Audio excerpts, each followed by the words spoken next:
Do we have anyone doing maintenance on this, statue?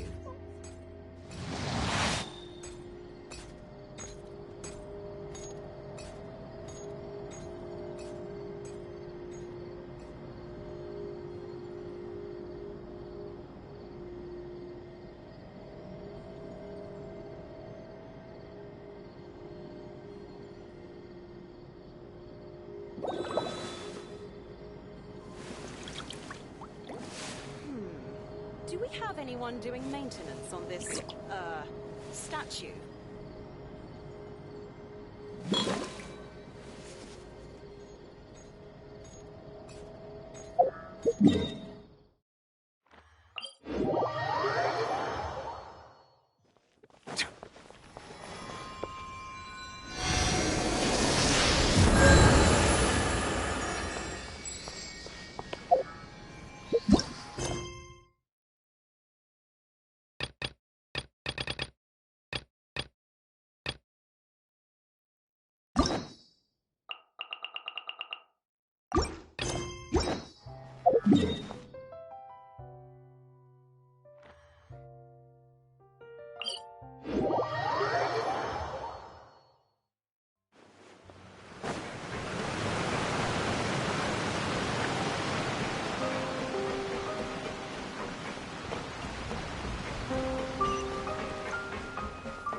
Oh, it's you.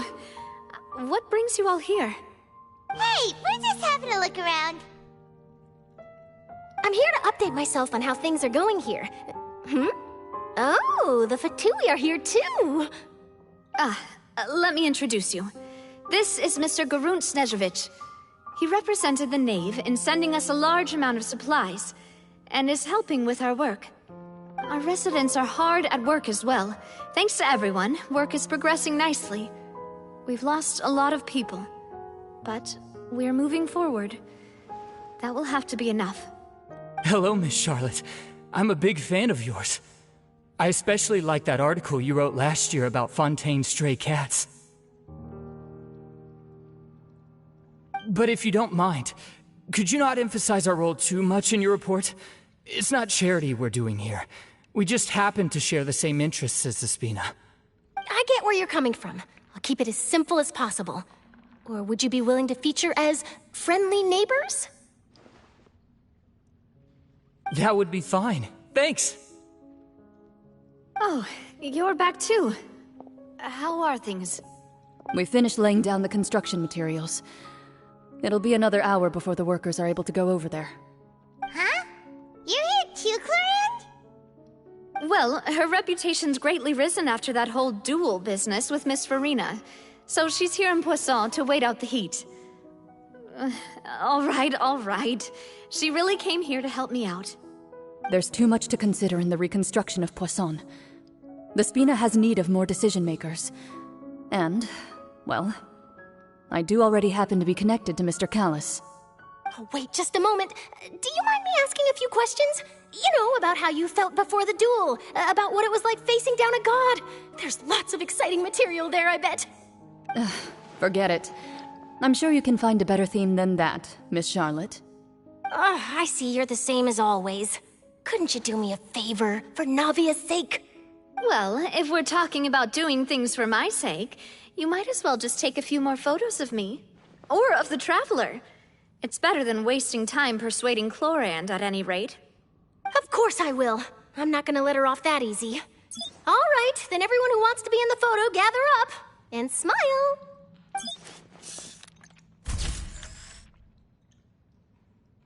How did it go? Was it a good shot? Did Paimon look cute in it? Not bad. Your addition really helped the composition of the picture. All right, hang on a moment. Let me snap a few more shots.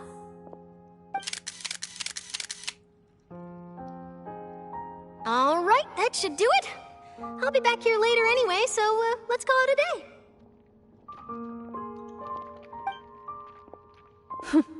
You're very quick. Speed is of the essence when it comes to the news, and freshness is the key. Also, not to brag, but I'm pretty good at building connections. Who knows? I might eventually get that interview with you after all, Miss Clarand. Wow, you really do have that never say die spirit. I'm impressed. I'll hazard a guess that this is how you got that interview at the Fortress of Maripede. Whoa, you're well informed. Let me make a guess too. I asked Sigewinne, who told Monsieur Neuvillette, and he told you, right? That's a very complete information chain. In truth, all Monsieur Neuvillette asked me was, when did the fortress become so friendly towards the media? I told him that it was best not to speak too soon. There's no guarantee that Ridsley will make a personal appearance. You're right. I've got to treasure every moment I have with them. In which case, I'll be making a move first. Stay safe now. And tell me if you hear anything interesting. I'll treat you to afternoon tea in exchange.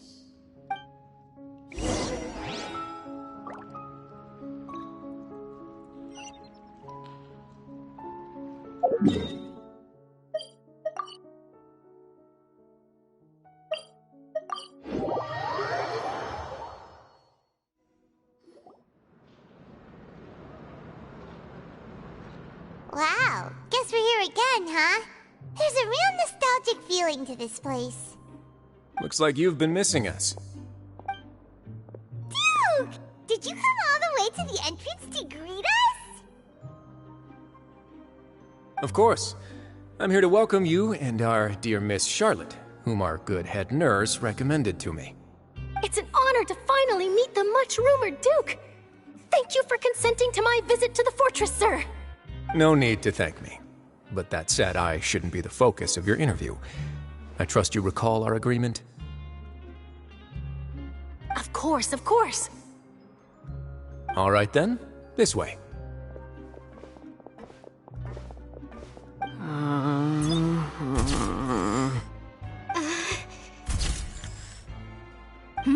Hey, no need to be so nervous.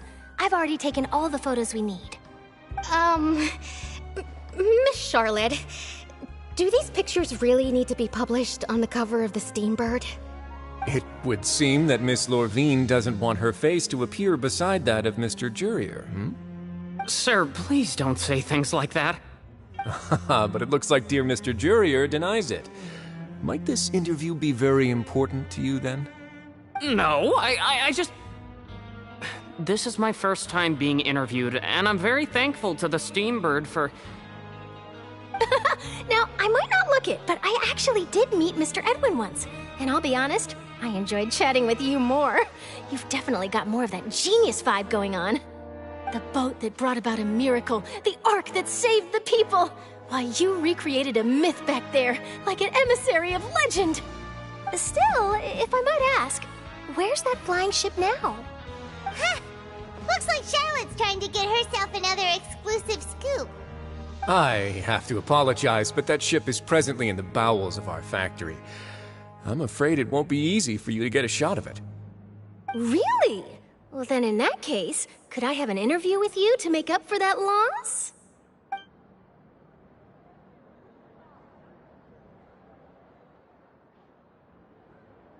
You already know my answer, I'm afraid.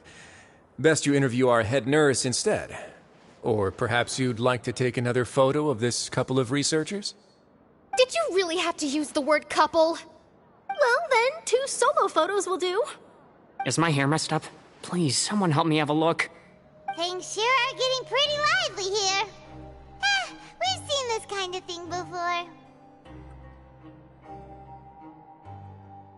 Oh, seems like everyone's here. Would any of you like to try this new drink I came up with? Ah, Sigewinne. Hey, Miss Charlotte.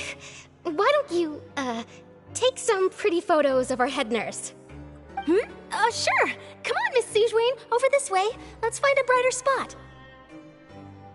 Huh? Sure.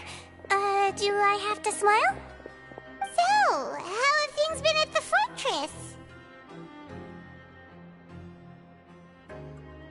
Same old, as you can see. Fontaine's undergone some changes, but this place is still more or less the same. Other than that flying ship, it got a tad too much attention, I think. That's why I decided to let the interview go through. We should direct more public opinions toward the behind-the-scenes heroes. Am I right, Mr. Jurrier? Miss Lurvine? You're too kind, sir. I believe that you too should have your day in the sun. Not that you would want that, which is a pity. I'll just leave the spotlight to you two.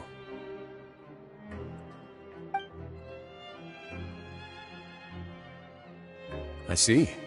Lots of things happened that day, huh? Anyway, regarding that Harbinger, I'm not sure you remember, but his 3 young followers are still waiting for his return. He sure did win them over, huh? I'll tell them that there's good news and bad news. The good being that their boss seems fine, and the bad being that they must face extended sentences for abetting his escape. Oh, actually, what about you? Are things gonna change for you too? What change can there be? The fortress will keep chugging along, and so will my duties. As to what Miss Farina's departure will mean for the nation, and if our laws and governance will be transformed, we'll leave those to the folks in the overworld. Hey everyone, the photo shoot's done. Good.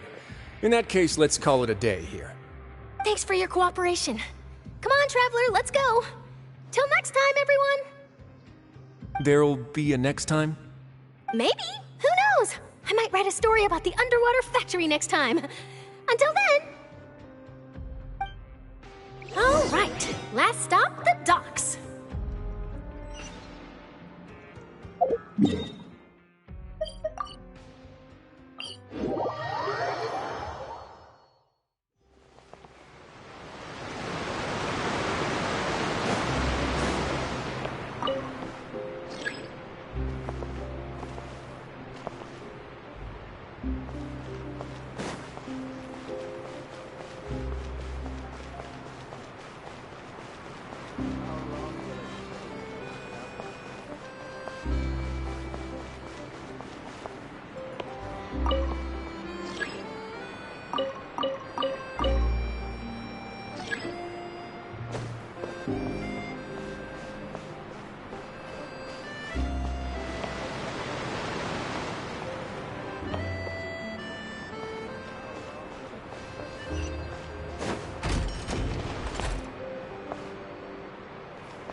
Melusines are beautiful creatures. They are the pride of Fontaine. Be sure to befriend them and cause them no harm.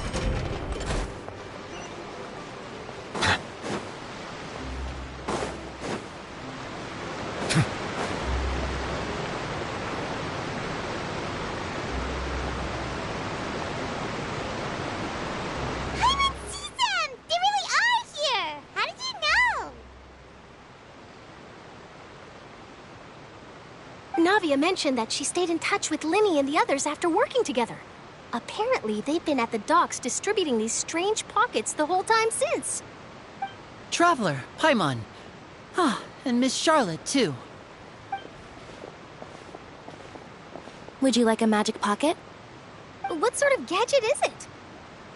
It's a wondrous bag that can be used to carry many things. The water level has returned to normal, but if you see any of your things floating around, you can use this to carry them. Or you could trick a friend into doing it for you. Trick a friend?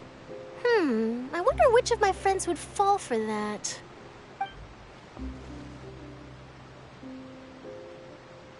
You could just make a friend like Fremine here. Isn't that right, Fremine? Is this what you meant by, I'll help you make some more friends? To be honest, that sounds pretty sweet. Could I have your contact, please? Sure. Please, write down my address. Lynette sure is working hard to help Fremine socialize. He was the one who proposed doing this. He even wants to assist in our magic shows.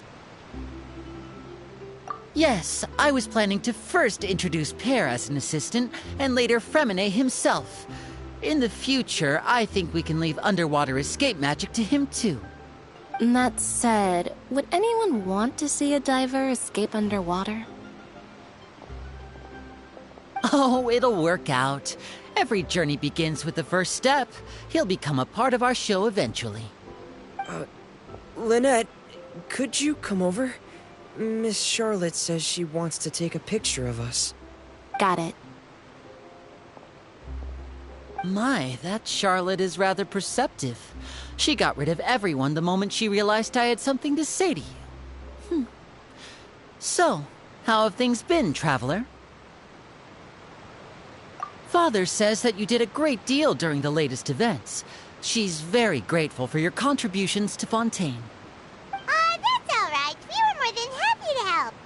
So, what's she doing now? Oh, I guess you haven't heard. Well, after Lady Farina left, Father and Monsieur Neuvillette opened negotiations, during which he gave Fontaine's gnosis to her as a diplomatic gift. A diplomatic gift? A gnosis? Yes, I was quite surprised at first myself. But when I thought it over, there were actually a number of things going for it. It could have been done as an apology for the incident with Lord Child, or as thanks for his help in tying the all-devouring narwhal down. Furthermore, Father did also lend significant aid to Fontaine and Poisson. Well, that's true, but this is a gnosis we're talking about. Doesn't this seem a bit irresponsible? I would agree, but I've also heard that it seems that Monsieur Neuvillette has had a significant change of heart regarding the matter. So there's some reason for this that only Neuvillette knows about? I suspect you'll have to ask him about that yourself. Yes, speaking of which, I did see him strolling around the entrance to the Fortress of Meripede a while back. Isn't he real busy and stuff? Paimon didn't think he'd have the time for that. But back to the topic. The gnosis was given to the knave, right? What about Child? They say that he's returned to Snezhnaya to recover from his wounds. I hear that the recent disaster really did a number on his health. That's true. When you think about it, we've had loads of run-ins with the Fatui. To think we'd be allied with them this time. So shocked by such a simple switching of sides?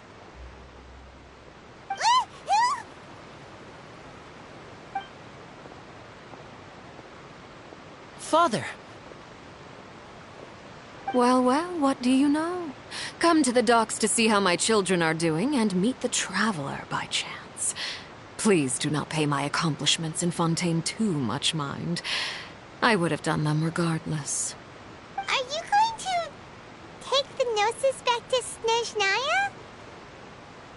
That is our duty as harbingers, yes. Don't be too preoccupied with sides. The goal of the Fatui concerns not a single place or person, but the entire world. With such a grand goal in mind, it is inevitable that we must wear many masks. Switching my masks is something I've always done. Well, that depends on many things. No one truly knows what the future holds. What good is honesty if you can't rely on it forever? As for you, I very much look forward to our next collaboration. Good things cannot be achieved alone, and you've proved yourselves to be great partners.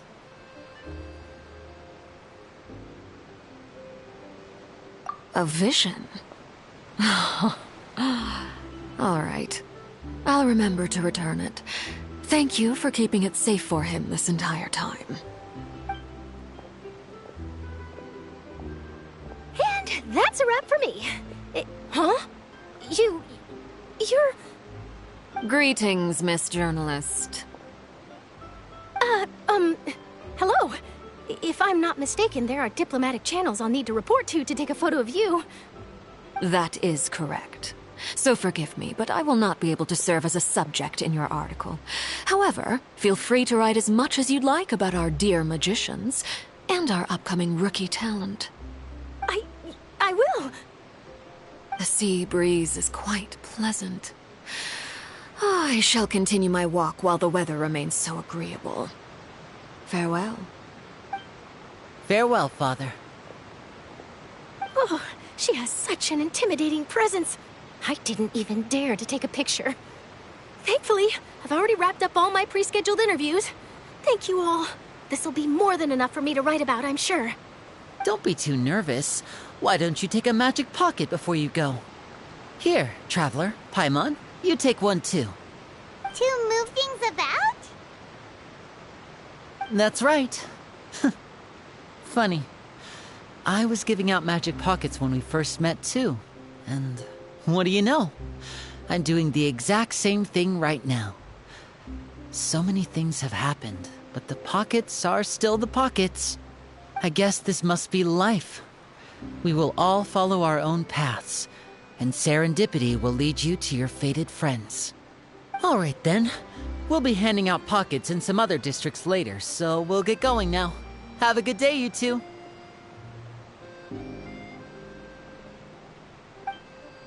Well, guess we sent Charlotte off. Shall we go see how Neverlette's doing? As long as he's not so busy that he doesn't have time to chat anyway.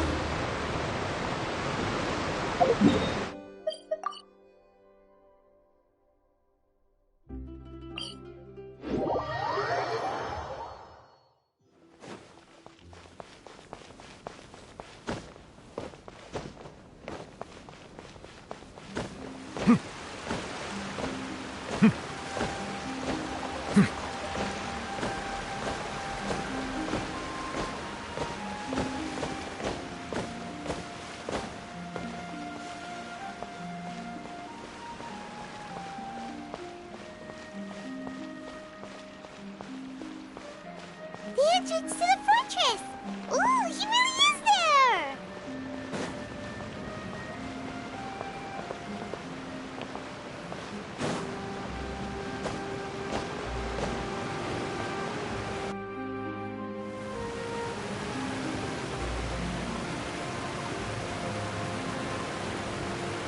So, you really are here, Neverlet! Paimon didn't think you were going to have free time this hour of the day. Really? Oh, I suppose you must have met Mr. Linney. He took the time to greet me earlier when he passed this way. In any case, you came at a good time. I was just considering reaching out to you to set up a meeting, so I may explain some things that I haven't had the time to before. Aw, Paimon's glad that you remembered. Thank you for keeping us on your mind, what with you being busy and all. Alright, let's have it then. How was Fontaine actually saved? The whole business is still quite the mystery to us. It is strange how words can often leave a bitter taste in the mouth when it finally comes time to say them out loud.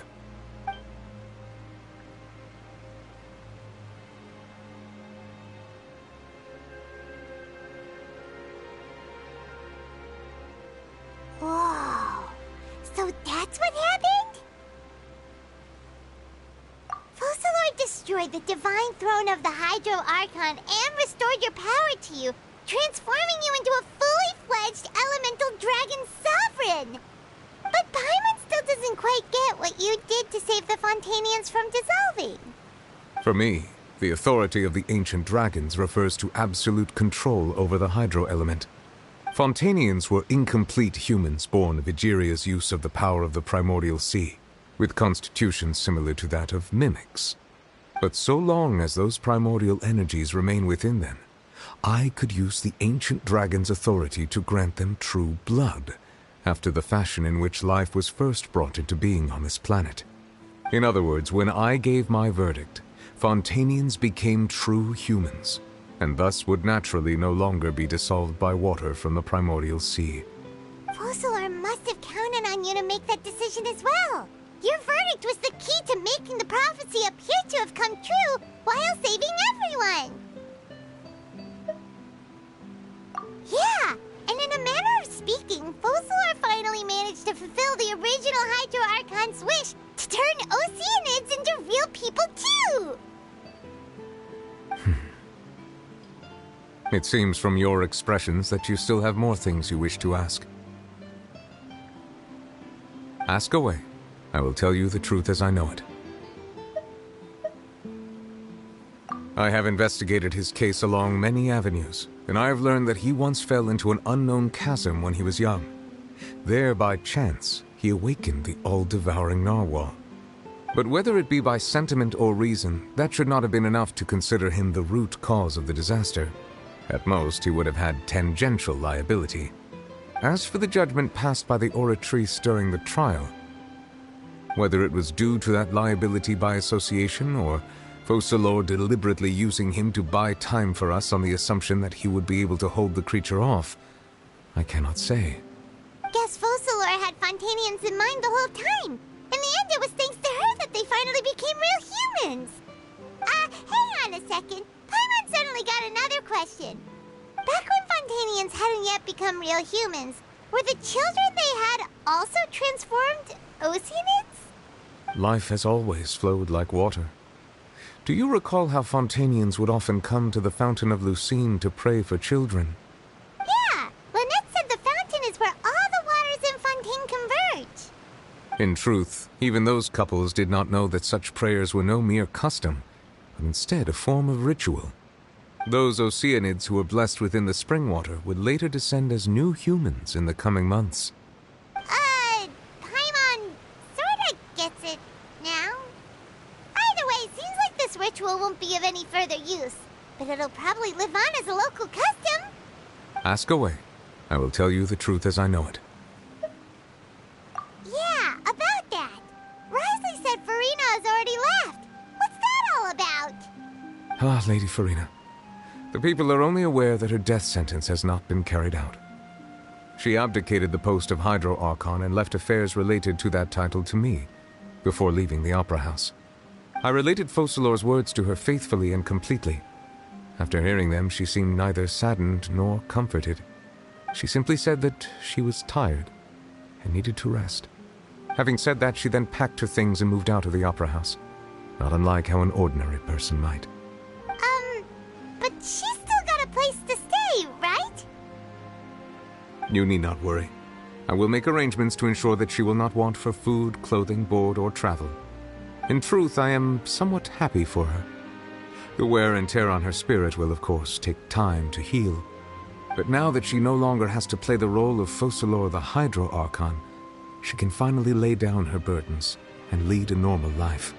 What about you then? What are your plans now that you've regained your full powers as the Hydro Dragon? After Focalor passed on, the Oratrice also ceased to function. This matter will directly affect our trials. After much careful consideration, I've decided to take over its role in our courts. From now on, I shall hear cases and pass verdicts by myself. Looks like you're still considering stuff from the perspective of the Udex, huh? As an elemental dragon, there are indeed many things that I must do. But this power and this duty, in a manner of speaking, you could say that both were granted to me. As such, before I attend to my other responsibilities, I must first and foremost continue to serve Fontaine as its highest judge. The duty of the Hydro Sovereign and the duty of the Udex shall coexist within my person.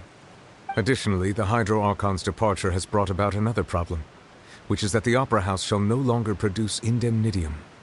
That's true. That power was derived from the people's faith in the Hydro Archon, wasn't it? Wait, but the various mechs and machines in the city are all still okay. Where are they getting their energy from? As I am now, I have full command over New Musia, and it can serve as a complete substitute. Another reason why I cannot quite leave Fontaine immediately. Wow. This ancient dragon's authority stuff is really quite useful, huh? Ask away. I will tell you the truth as I know it. Oh, that's right! They say you've given it to the knave as a diplomatic gift or something! Leaving aside their intentionality, the two Fatui Harbingers have indeed done much for us during this crisis. Their sole remaining goal in Fontaine, at least at this point, would seem to be the Gnosis. The Oratrice has ceased to function, The Hydro Archon's divine throne is now no more, and I do not need the Gnosis' power. As such, it has lost all meaning for Fontaine. If the Fatui have impure designs, then we might as well accede to their request now, and avoid unnecessary conflict. What complicated considerations? Paimon thought you were just giving it to them out of gratitude to the knave and as an apology to Child. Ask away. I will tell you the truth as I know it. You will soon be heading to Natlan, I presume? I'm afraid that I have little talent as a travel guide, so all I can do is tell you what I know about that land. As far as I'm aware, Natlan can be said to be a nation of dragons. A nation of dragons? You mean like you? No, I suspect that I would not find myself welcome there. Unlike ancient dragons such as myself, the dragons of Natlan have undergone long years of development and evolution. Large numbers of them have entered a form of coexistence with humanity. Natlan is also the nation of war. War ravages those lands like an undying flame. There is one other piece of information I got incidentally from my negotiations with the knave that I believe may be useful to you. The harbinger known as the Captain has thrown his hat into the endless ring of war. The Captain. Sounds like a real tough customer. Seriously, everywhere you look, there's a Fatui harbinger doing their thing. I suggest that you fully prepare yourself before going to Natlan. In the meantime, Fontaine's doors will always be open to you. Ask away. I will tell you the truth as I know it. Hang on a sec. Paimon's still got a question about the Gnosis. When we spoke to Linny earlier, he mentioned that your attitude towards giving away the Gnosis had clearly changed. We guessed that there might be some reason for it that only you were aware of. No wonder the House of the Hearth is the Fatui's intelligence division. They are certainly sharp. So regarding this specific issue, I was just getting ready to share something with you. What is it? In truth, I exchanged some further words with that lady named Skirk after sending you two back to the surface. It went something like this.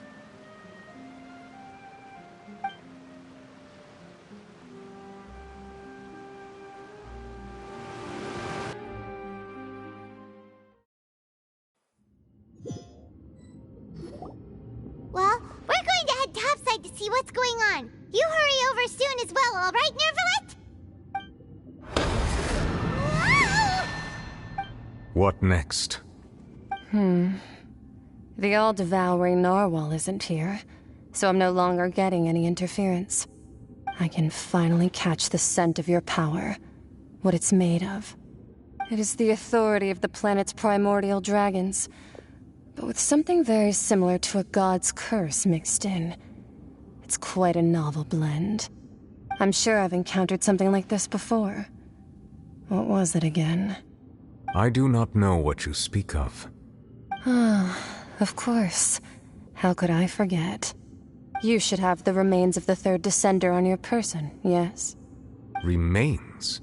I've never heard of any such thing. According to your parlance, I believe it may be called a gnosis. Well, that much is true. After Focalor's divinity faded, she handed her gnosis to me. But I fear I have never heard of it described in the manner that you just did.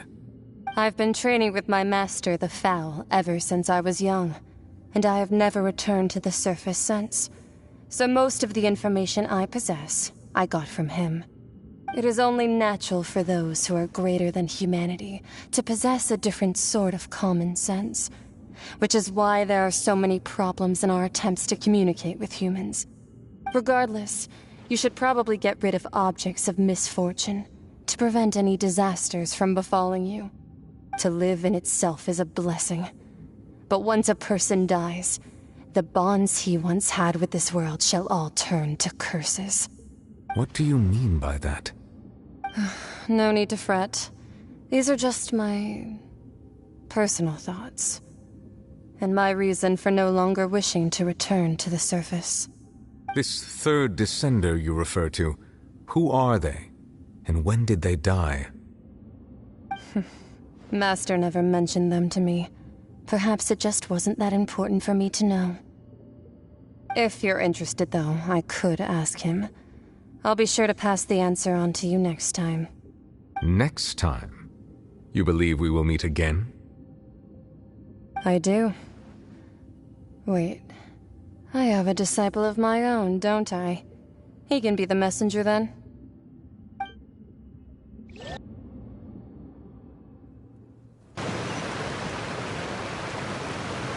That's what she told me.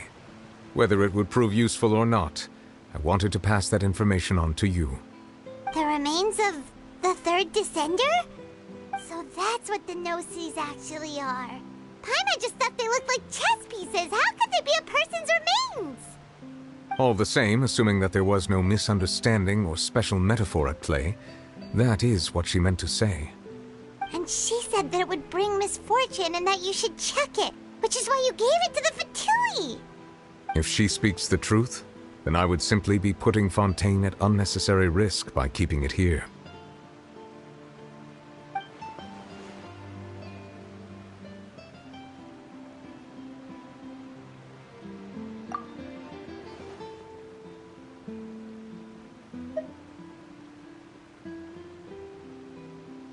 I had guessed that you might already be familiar with this concept, but I did not expect you to be one of them.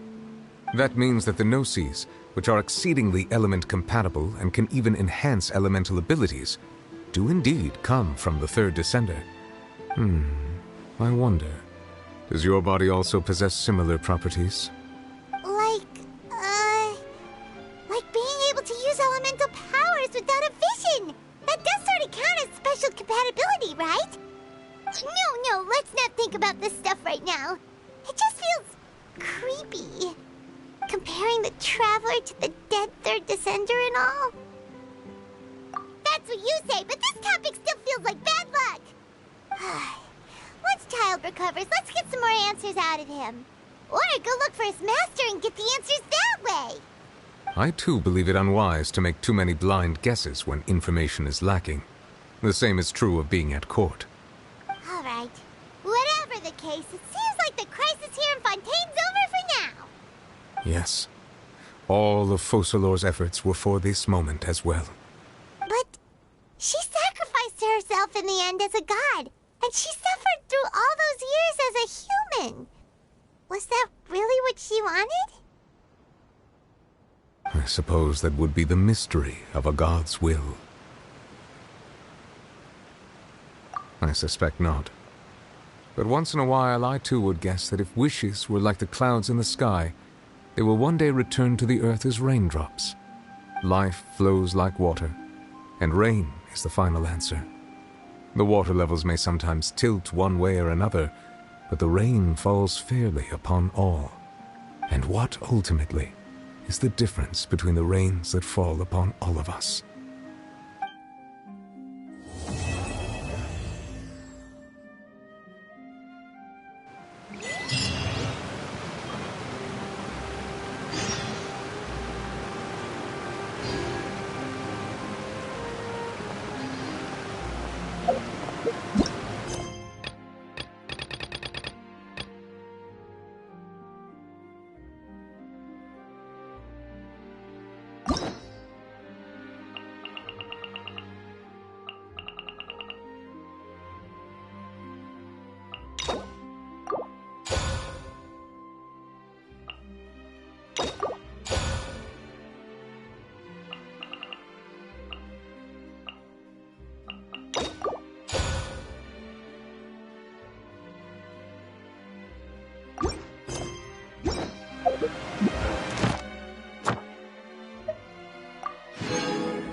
Ad Astra. Thank you for Ad Astra.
You followed us a long way. Why don't you come out and introduce yourselves? So you're Linny. And where's your sister? Ain't she with you today? Save us the trouble and go fetch her for us. Let's not drag this out. Paimon doesn't like the tone of your voice, mister! Who sent you, huh? Save your questions, missy. You ain't gonna need answers where you're going. Capiche? Looks like we can't avoid this fight. Now, I'm not the strongest fighter, so I hope you're ready to back me up. Don't worry, we got this!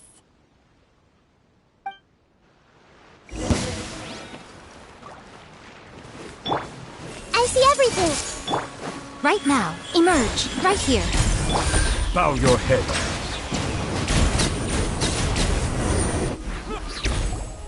Curses. They're tougher than we thought. Vision wielders are always trouble. Intimidation ain't gonna work like it did on the lady. Come on, let's scram! Hey, wise guys! We ain't through with you yet! Oh, they got away!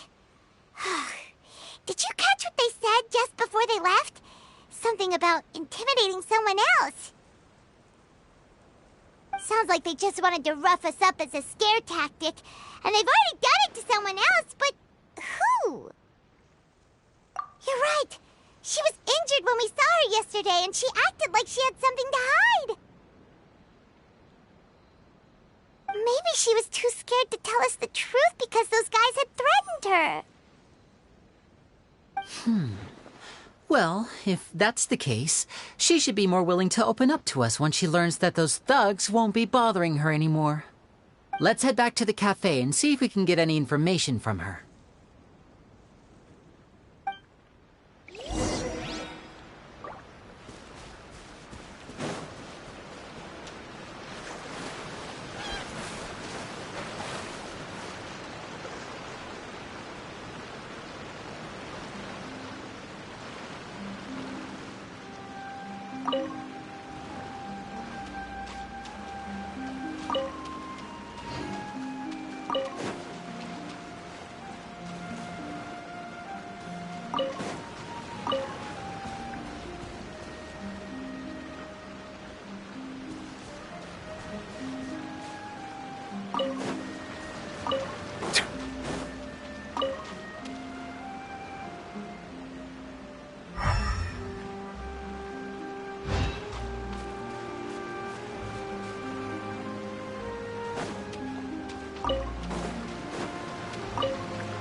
Is it what you wish to find?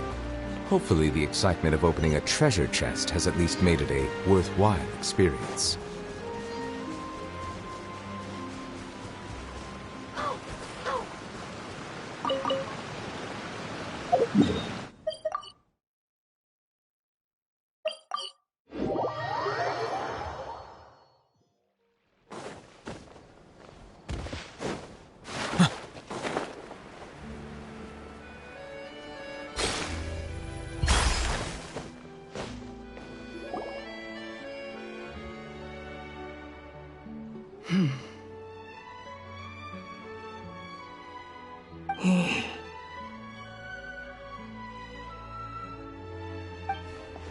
Gemma? You again. What is it this time? We just ran into the men who've been threatening you, and we gave them a taste of their own medicine. So, you can relax now. We're here to protect you. What? Why? I didn't tell you anything. Why would they come after you? Sounds like they're no strangers to you. That's putting it mildly. I know them all too well, and I hate them with every fiber of my being. It's been 10 long years, and still every time I try to look into Caesar's death, they show up and warn me not to do anything stupid. How do I know I can trust you? Do you really think you can get to the bottom of it all? And why are you doing this? I'm afraid I can't reveal all the details just yet, but I can promise you this. I will expose the Phantom Weasel's true identity. Because you see, this is a personal matter of the utmost importance. I give you my word. Trust me. Okay. How can I help you? I've heard that Caesar used to have a magic workshop where he kept a lot of his personal effects. If possible, I'd like to take a look at them. Do you know where it is? The Fleuve Sonde. But the place was sealed up by the police after his death, and no one's been there since. I also know that the Fleuve Sonde is dangerous territory. Lots of hostile groups lurking around. If you're serious about going there, please be careful. Understood. Lynette, you stay here and take care of Gemma. Don't let her come to harm. Got it. But if I'm staying here, I'm ordering dessert. I mean, bon appetit. But stay sharp, too. They're likely to come for you while I'm away. Okay. Alright. Power saving mode off. I'll start taking this more seriously now.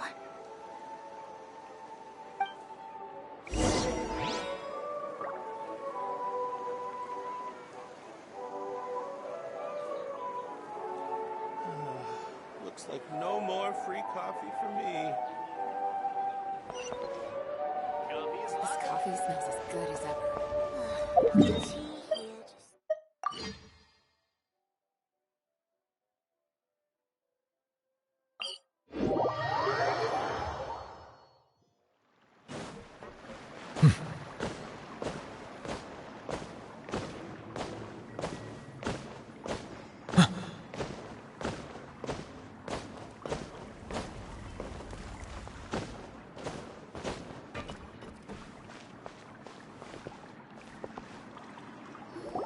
If Gemma gave us the right location, then the workshop should be right nearby.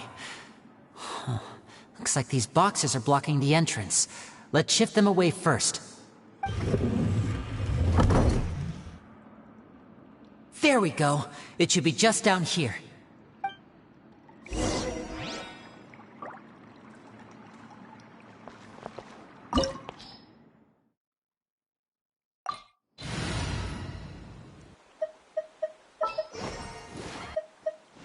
Gonna be epic.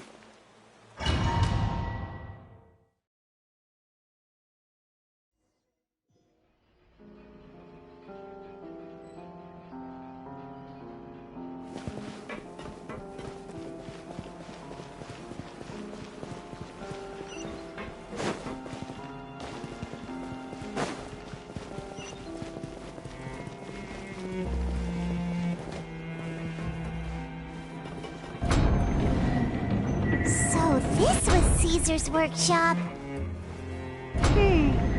Nothing suspicious here, just normal magic props. Let's head in further.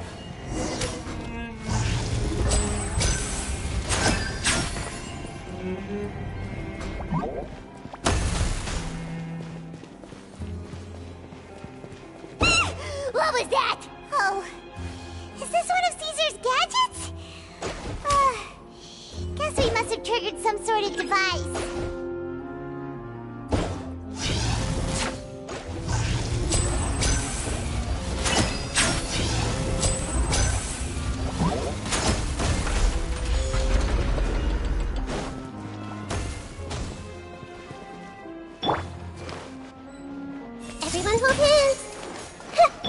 emerge. Settle down!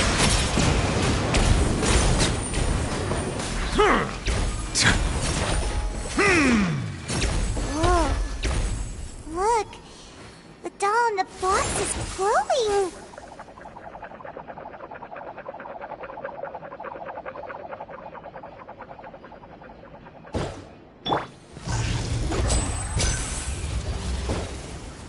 There's something written on the card on this doll. Let's take a closer look.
Looks like we've reached the end of this route.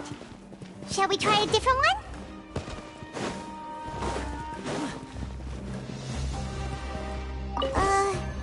These magic boxes are moving. What do we do? One of them looks different from the rest. Let's investigate.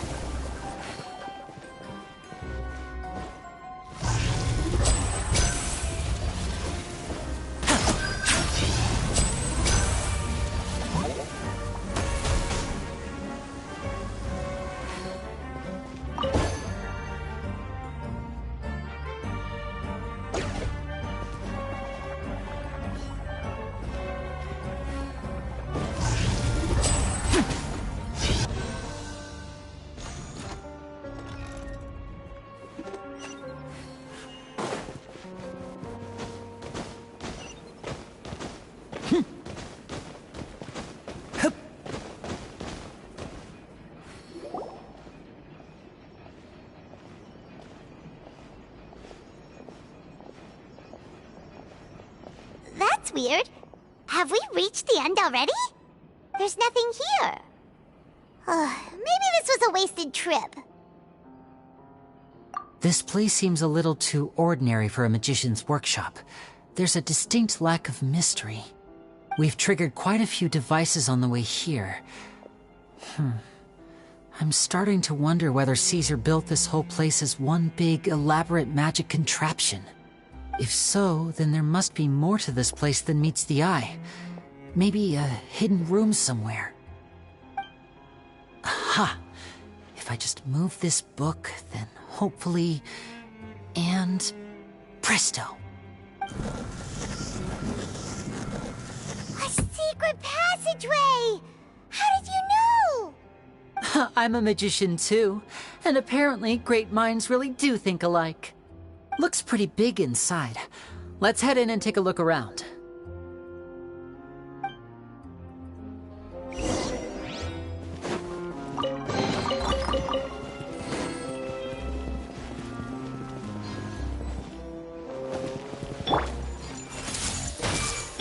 Right here. Emerge. Right now.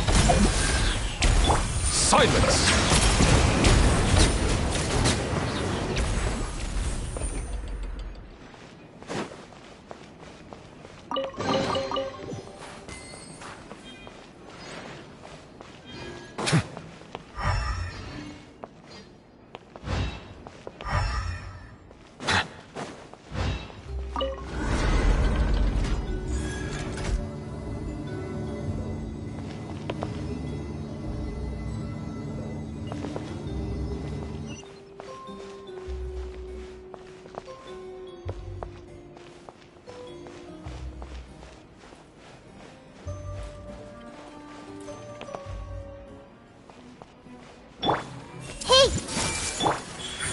Emerge. Right here. Bow your head.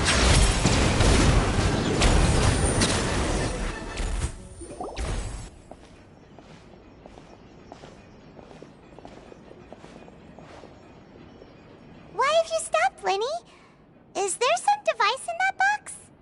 Huh. It just looks familiar somehow.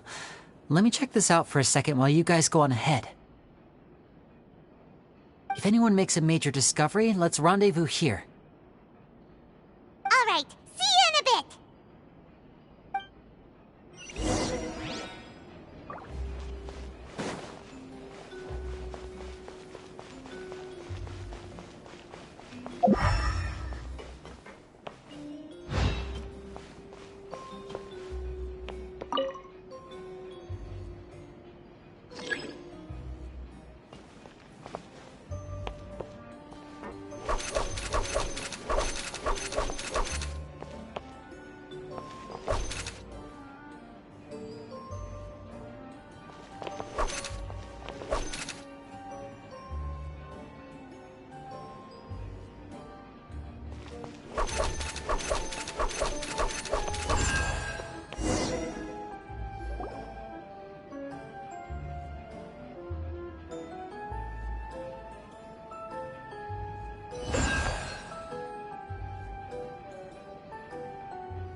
He wrote a lot about the principles of magic. Whew. Much too advanced for Paimon. Hey, look! Is that Caesar's diary on the table? This book's thick as a brick! Let's take a peek inside it, shall we?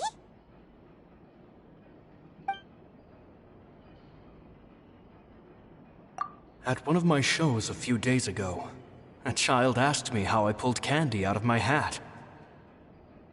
As a joke, I told the kid that the hat has a built-in wish-granting machine. Next thing I know, today a whole bunch of kids were pestering me to pull all sorts of things out of the hat.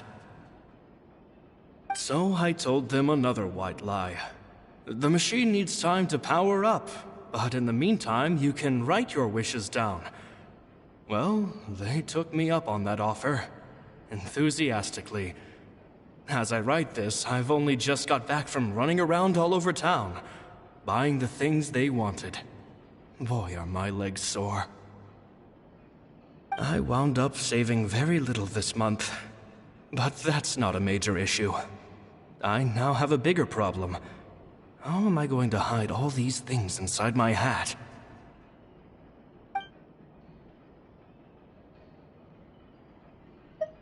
Two children came to talk to me after today's show. I don't know why they were out on their own. They looked much too young to be unsupervised. I do hope they got home safely.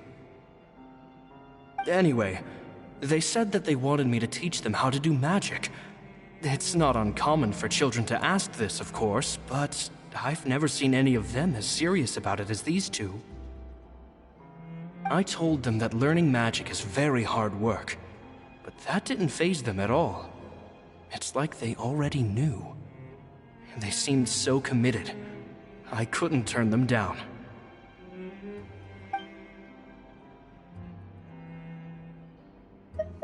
It seems like something's bothering Lorenzo lately, but he won't open up to me about it. Surely he's not upset that I agreed to teach those two children. I'll have to talk him around. I have a good feeling about those kids. They're naturally talented, and it seems like they're not new to the world of magic. They have all sorts of fantastic ideas. All I'm really doing is helping them develop a more professional standard training plan. They wanted to call me Master, but I told them they absolutely mustn't. Any magician worth their salt could have taught them what I have. They're the geniuses here. Compared to them, I don't deserve to be called any sort of master.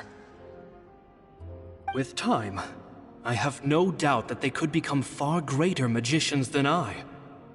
My only concern is why they're so mature for their age. I fear they've had to grow up too fast.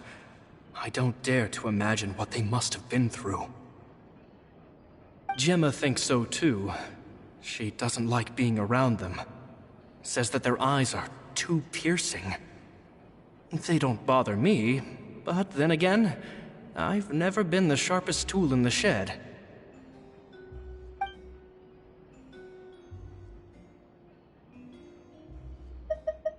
It's nearly time for me to go on tour. I asked the two kids if they'd like to come with me, but they shook their heads.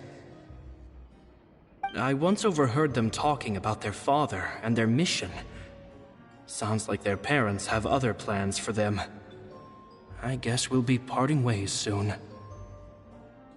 It's only been 10 days since I first met them, but I think that I've gotten a feel for their personalities now. They're very tough, but also very cautious, and they trust no one but each other. This, I fear, is not a good habit to have. They hide things from me too. For example, when I asked them where they live and why they wanted to learn magic, they lied. That's the thing about children. Whenever they're trying to cover something up, it always shows somehow. I can sense that their lives have been hard, possibly even dangerous too. They're not like other children. It's a shame that I can't do more to help them. After thinking things over, I decided to tell them a bit about how I see the world. It's full of lies and falsehoods, and that is why we must find our own truth. P.S. I hope they won't find my nagging annoying. Children are so opinionated nowadays. Will it do them more harm than good for someone they've only known 10 days to lecture them like that? P.P.S. Maybe I'm overthinking this. Children aren't interested in grand philosophies. It probably just went in one ear and out the other. I bet they've already forgotten every word I said. Oh, Caesar, Caesar. Just mind your own business next time.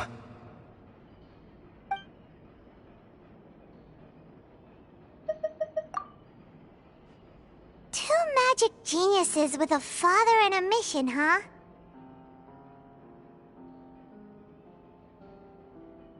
Sounds a lot like he was writing about Linny and Lynette, don't you think? So did they meet Caesar when they were kids? Let's go ask Linny!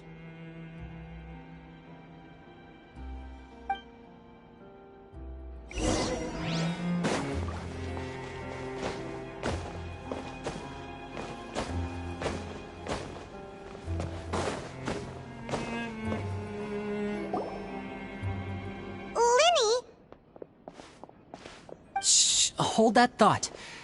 As I expected, there's a lot of fishy things going on in this place. Fishy? Uh-oh, what have you found? All in good time. Before we go over our new leads, I want to tell you how a high-altitude escape is performed. First, the magician slots themselves into a magic box in full view of the audience. The box is then suspended high in the air, and a short while later, the base automatically opens. At this point, a dummy will fall out of the box, but it looks real enough to grab the audience's attention, and they start wailing and screaming.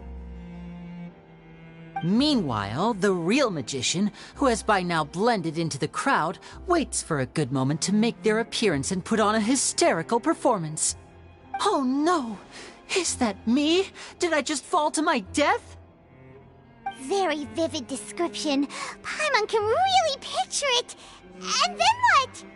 The audience's gaze then turns to the magician, and by the time they realize what's happened, the dummy has vanished, as if everything that just happened was some sort of shared illusion. Of course, that's just how I think the process should work, theoretically speaking. The inventor of this trick never performed it successfully. When the box opened, Caesar was the one who fell out, and not the dummy. He fell right to the ground from the highest point of the opera house. No one could hope to survive that fall. Not without a vision, at least. And no one else has ever attempted this trick since. My understanding of how it works is just based on what I could gather from his notes and the relevant gadgets here in his workshop. So Caesar's famous high-altitude escape has never been done, huh? Paimon was about to say how cool it would have been to see it in person, but if it's that dangerous, it's probably for the best that no one else tries to do it. Wait a second. So if a dummy's supposed to drop out of the box, then where does the real magician go? How does he get out? Glad you asked. That brings us to the secret of said box. This box right here is the one that Caesar constructed himself to use in the performance, and it's not as simple as it looks. Inside, there's a device that only the magician himself would know about. Once the magician's inside and the box is lifted up into the air, the audience's view of the box is fixed at a certain angle. From where they're standing, they have a clear view of the front, sides, and bottom, but the back and the top are now no longer visible. At this point, the magician presses a button inside the box, opening a secret door out of view. He then escapes through this trap door onto the opera house roof, waits for the dummy to fall and distract the audience, and quietly returns to ground level. That's way simpler than Paimon imagined. Even Paimon could probably do it. Well, there's a little more to it than that, of course. The hardest part of this trick is controlling the audience's mood and reactions. That takes an exceptional degree of showmanship. There's the falling dummy, the miraculous reappearance, the pompous performing. Maybe the magician would even have themselves tied up before it begins to strengthen the impression that there's no escape. Many days and nights of careful research and painstaking practice would have gone into this, all culminating in a performance just a few minutes long, but one that still manages to transform the shock and grief of a tragic accident to the joy and laughter of a mesmerizing magic trick. Caesar was a highly accomplished magician, but unfortunately, even he didn't manage to pull it off. So, how did it go so wrong? You said you found some fishy stuff here. Have you figured out what really happened? I can make a pretty good guess. I looked into the case files. The magic box Caesar was using at the time of his death had the secret button I mentioned positioned on the right-hand side. And, sure enough, he always used his right hand as his dominant hand in public. Okay. Nothing suspicious there. But here's the strange thing. Most of the devices in this workshop have the mechanism on the left-hand side, including this box right here, which leads me to believe that Caesar was in fact left-handed.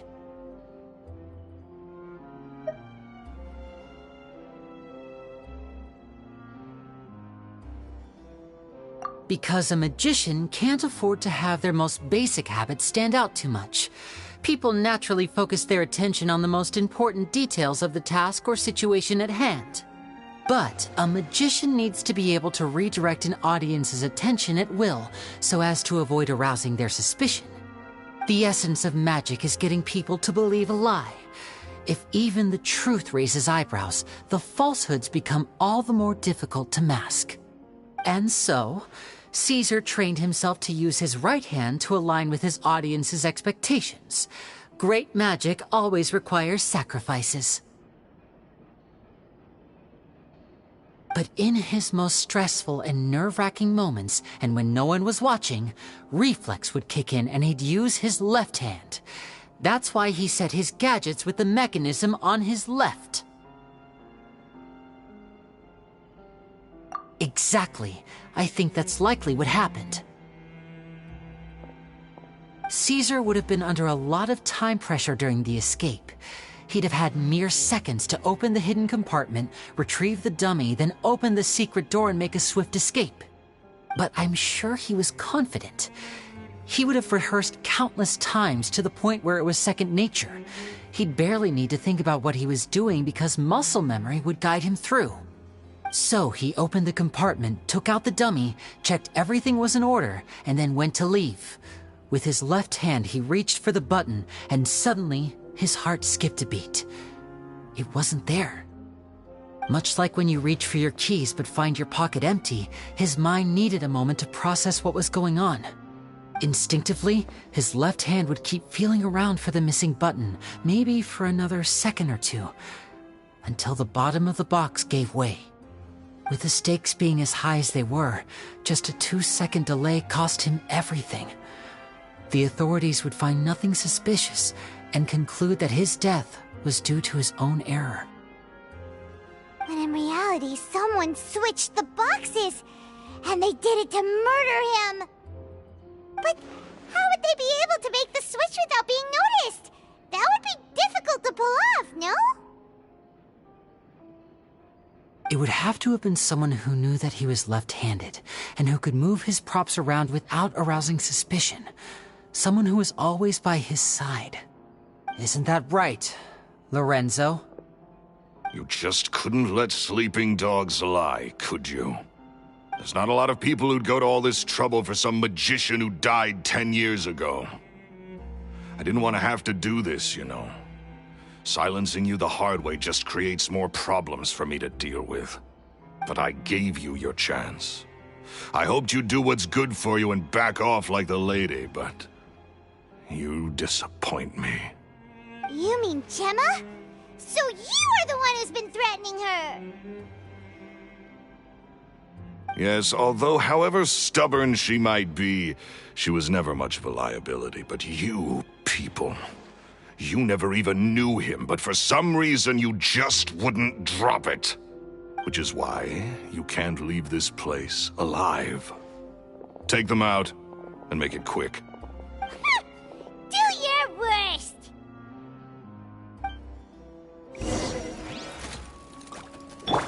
Everyone hold hands! Emerge, right here.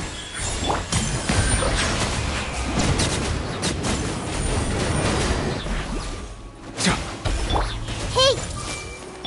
Right now, emerge. Right now. Settle down! Be sanctified.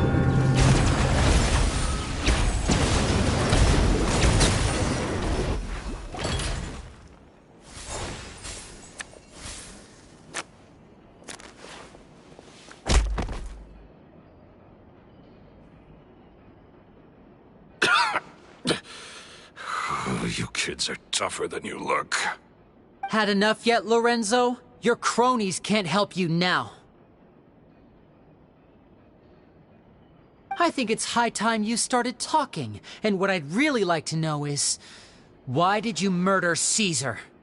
If I had a mora for every time you said that man's name.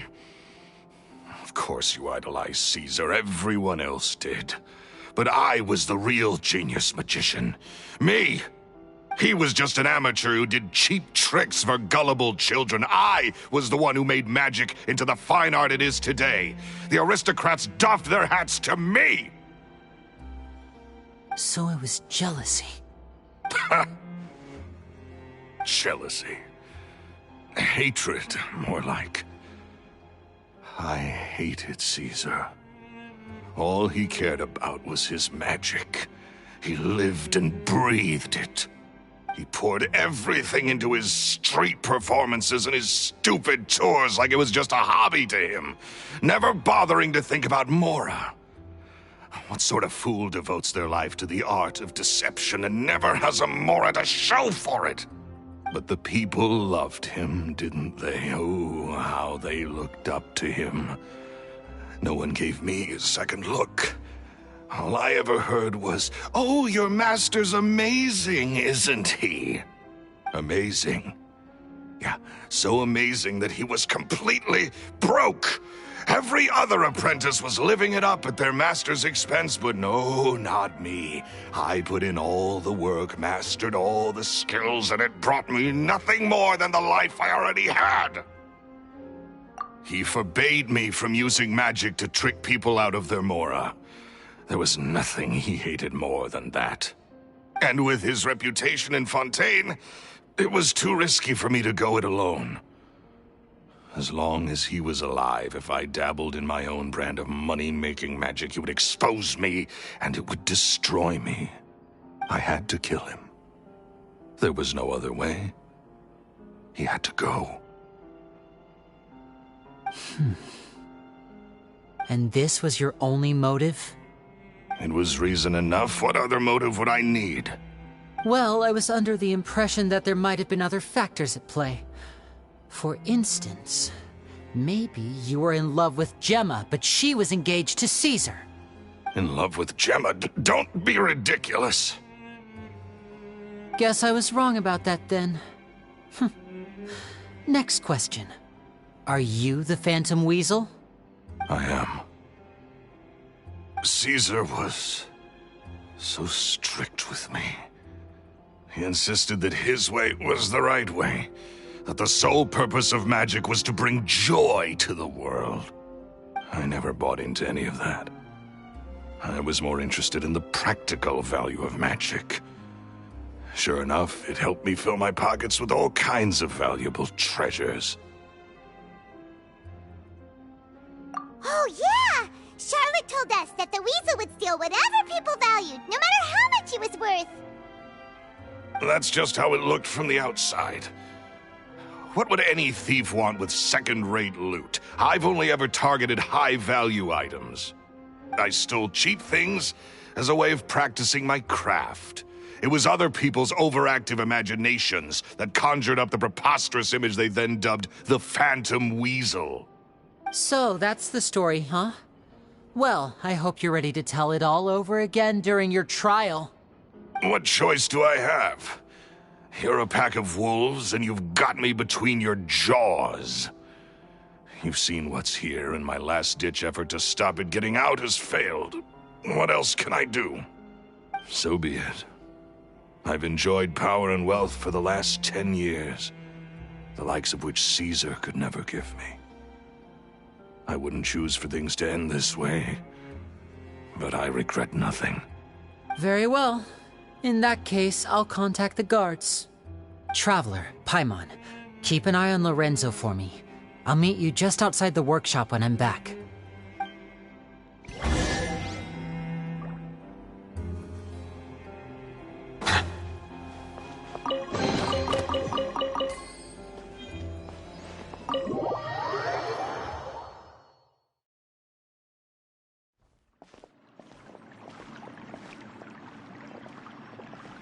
Lily has told me the whole story. Lorenzo, do you confess to the murder of Caesar and to framing him for the Phantom Weasel's crimes? Look who's finally developed a conscience. What kind of disciple murders their own master? I hope it was worth it, because they'll be hell to pay.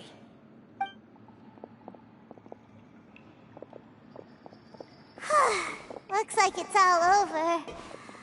What should we do next, Lenny? Should we start preparing for your show? Let me think. Let's rendezvous with Lynette and Gemma first. With Lorenzo in custody, Gemma will no longer have to fear for her safety. Good point. We should go tell Gemma the good news right away. It'll give her some peace of mind for sure.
I see the value in my own work, but I also see the meaning in all the endeavors of the people of Fontaine.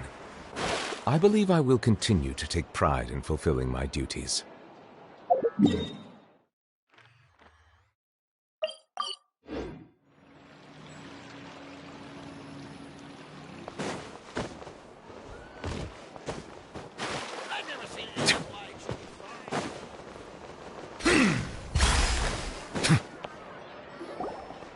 Ah, you're back. You were so quick. I've only just finished my third dessert. Your third? Lynette, come on, we've talked about this. Everything in moderation. You're not gonna have any room left for dinner now. It's fine. I'll shift to exercise mode and jog off the excess sugar. That's besides the point. Well, it's done now, but try to eat a more balanced diet in the future. Point taken. Did everything go okay? Of course! Lorenzo was no match for us. The guards are taking him into custody as we speak. Gosh, that's amazing. I'm sorry, I still didn't know if I could trust you, but now it seems I can. I had my suspicions about Lorenzo, but I... It's okay, we understand. He did threaten you. Paimon would find it hard to trust strangers in your position, too. But you don't need to be scared anymore. Everything's gonna be okay. Sorry. Sorry. My emotions are all over the place right now. I've been waiting for this day to come for so long. I always wanted to report Lorenzo. He took all of Caesar's property, which I found suspicious, but I had people watching me all the time, so I couldn't risk looking into it. I was so afraid. I was scared he'd do something terrible to me, and then no one would be left to visit Caesar's grave. So I never had the courage to speak out. Thank you all. Truly. Thank you so much.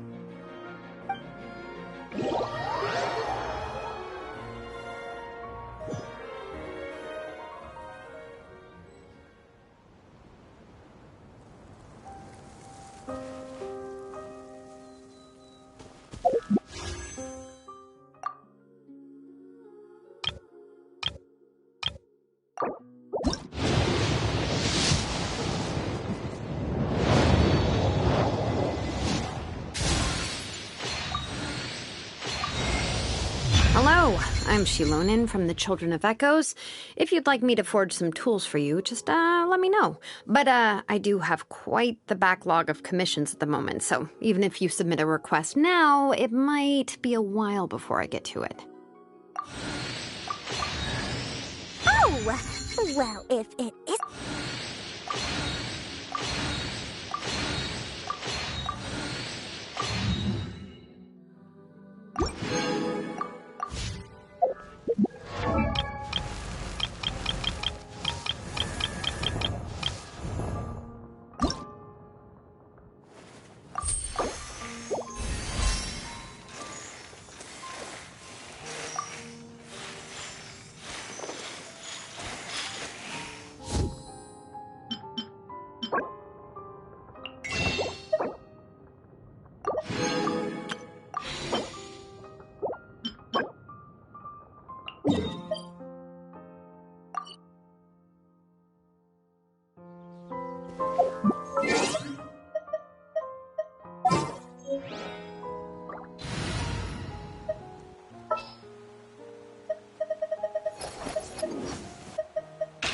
Is it time to go?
All right, amuse me.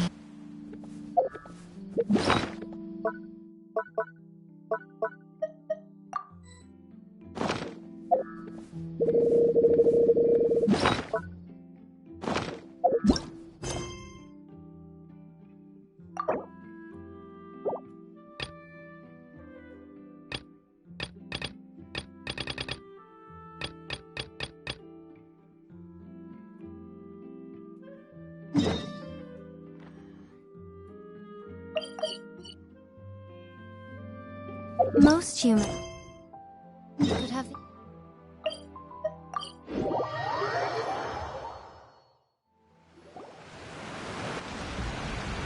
Hey, traveler. Paimon. Oh, Paimon knows that voice! Over here.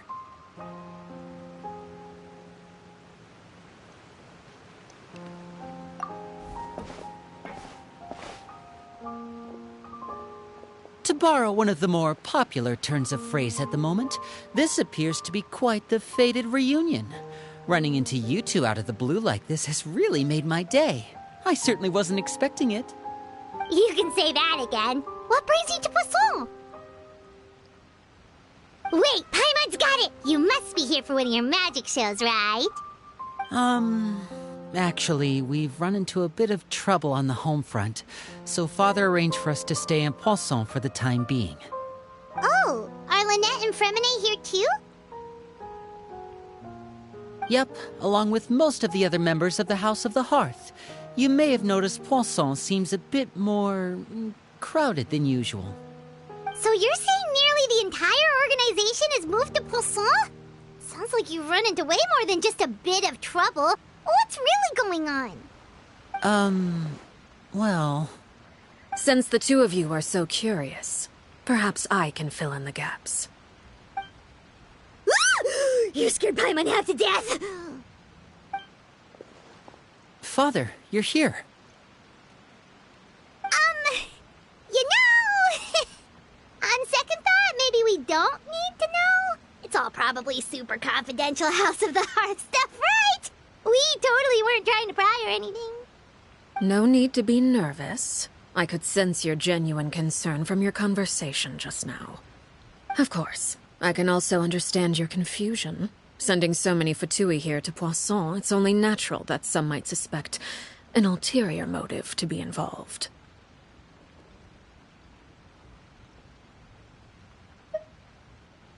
I understand.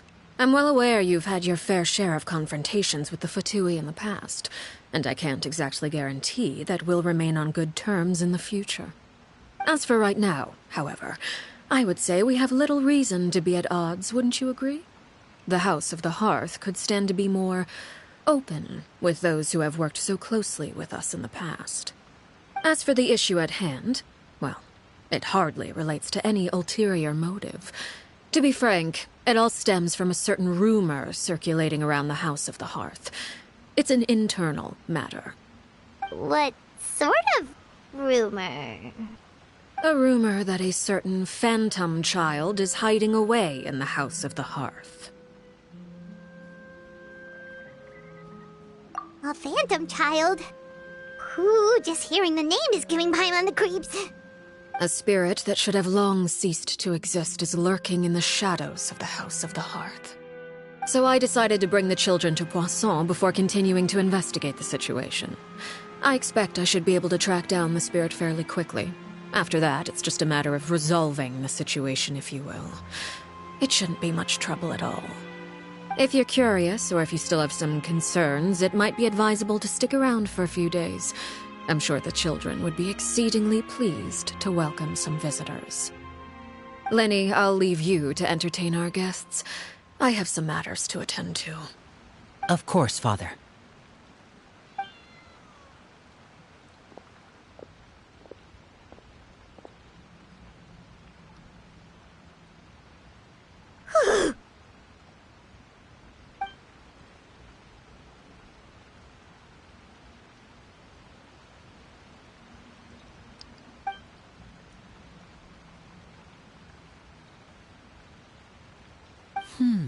It has long been a dream of mine to invite you to our home and introduce you to my other siblings.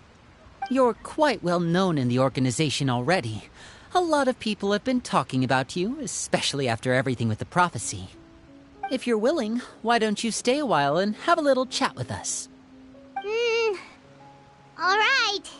We don't have anything else to do right now anyway. But let's be clear, we're just gonna be there as guests, okay? Don't get any funny... Oh, wait a second.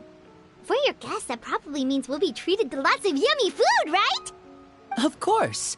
During our stay in Poisson, we've been helping out the locals with some fishing. We bring in quite the bounty every day. In fact, today is the perfect chance for me to show you what I can do in the kitchen. Let's go. I'll take you to where we're staying.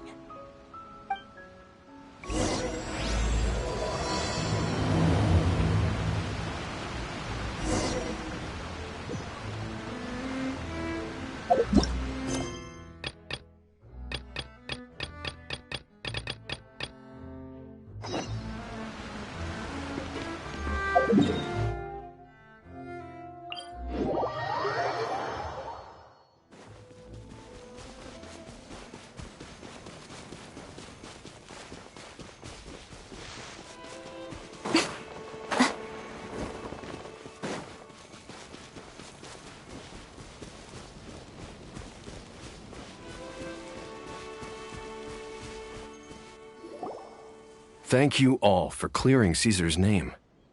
I never would have guessed that Lorenzo was the real Phantom Weasel. He never showed any signs that there were problems between him and Caesar in public. From the outside, it looked like they got along great. And to think that lowlife's been living life to the fullest all this time, while Caesar's name was getting dragged through the mud. It's a travesty. At least his soul can finally rest in peace now, thanks to your efforts.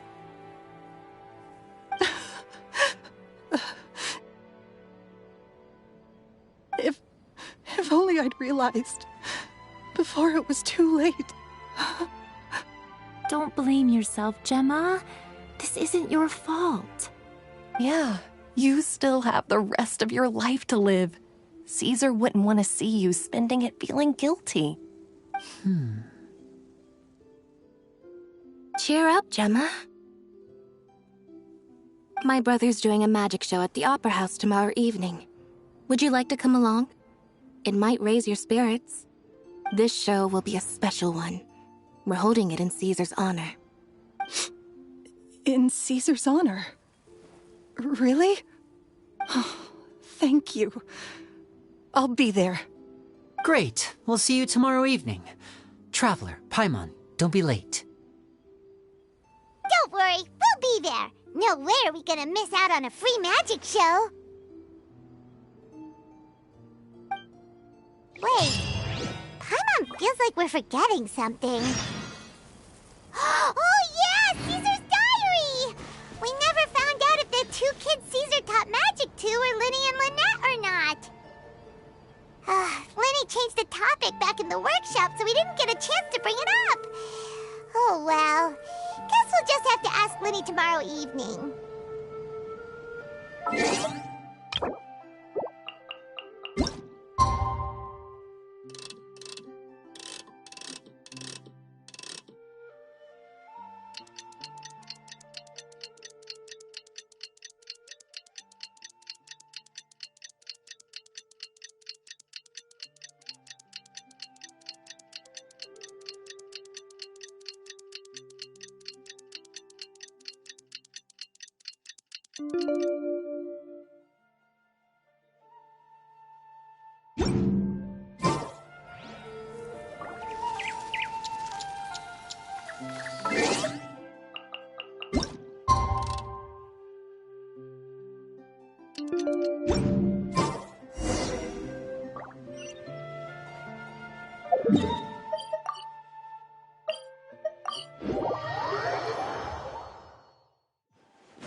Not this time.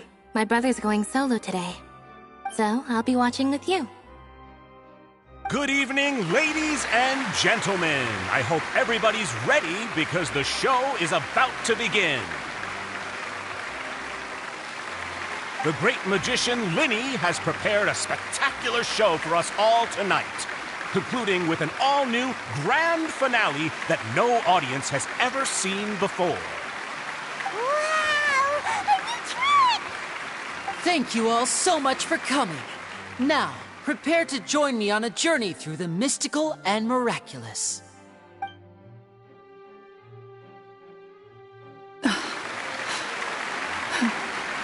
Exciting stuff, isn't it? Yes, it's just... It reminds me of him. No wonder. Caesar was a famous magician too.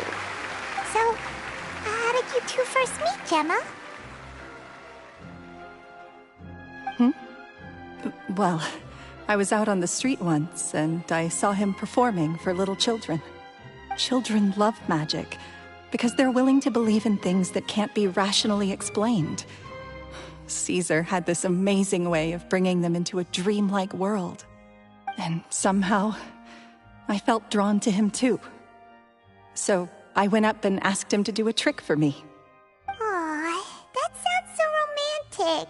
What trick did he do? It was with a flower. He took it in his hand, snapped his fingers, and it magically appeared on my head. I was so happy that day. No one had ever given me a flower before that. Oh, that's so cute! Actually, now that you mention it, Linny's done that one before. Is that right? Then I suppose he's a romantic at heart, just like Caesar. So let's treasure the time we have with him. After all, you never know when the people dearest to you might be gone. That's right. It's all over now. Paimon doesn't really know how to comfort you, but at the very least, no one's gonna be intimidating you from now on. You can breathe easy at last, right? Right. Yes, you can breathe easy now, Phantom Weasel. See? Even Lynette says... Wait, what? The Phantom Weasel? Lorenzo escaped? Where is he? What do you mean, Phantom Weasel? As Linny once said, a performer's job is to commit fully to their role and put on a flawless performance for their audience. But once the bag of tricks is empty and the curtain falls, it's time to end the show. The spotlight is no place for someone with no more cards up their sleeve. It's been 10 years, Gemma. Aren't you tired of the grieving widow act? I think it's time to put an end to it. What are you talking about? Paimon doesn't like this riddle. Traveler, Paimon doesn't like where this is going. Come on, say something! Ladies and gentlemen, I hope you're all enjoying the performance so far.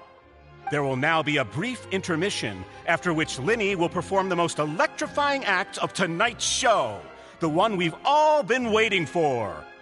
The final performance will take place outside of the Opera House, so please make your way outside in a calm and orderly fashion. The Phantom Weasel never did like public places, did they? Don't worry, this place will be quiet soon. Let's talk somewhere else for now.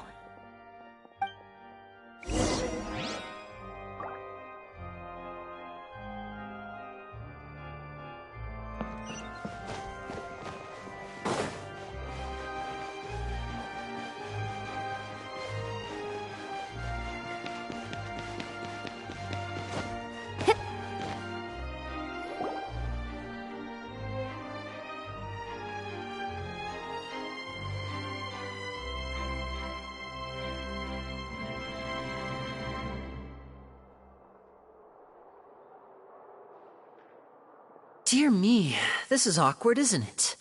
And unfortunately, I'm all out of gadgets, so I'm afraid I can't do any tricks to liven up the mood. This is a big mistake for a magician to make, but thankfully I do have a backup plan. Now, who wants to hear a story? Lenny, don't we have more important things to address right now? Lynette accused Gemma of being the real Phantom Weasel a moment ago. Oh, what the heck's going on? All in good time. Magicians are good at guessing what people are thinking. I know the questions you want to ask. And as it happens, the story I'm about to tell might answer a few of them. Really? Well then, let's hear it! Paimon's dying of curiosity here! Let's go back to the very beginning. A decade ago, when the Phantom Weasel was terrorizing the court of Fontaine. She never missed a target, never left a trace, and no treasure was safe from her thieving hands.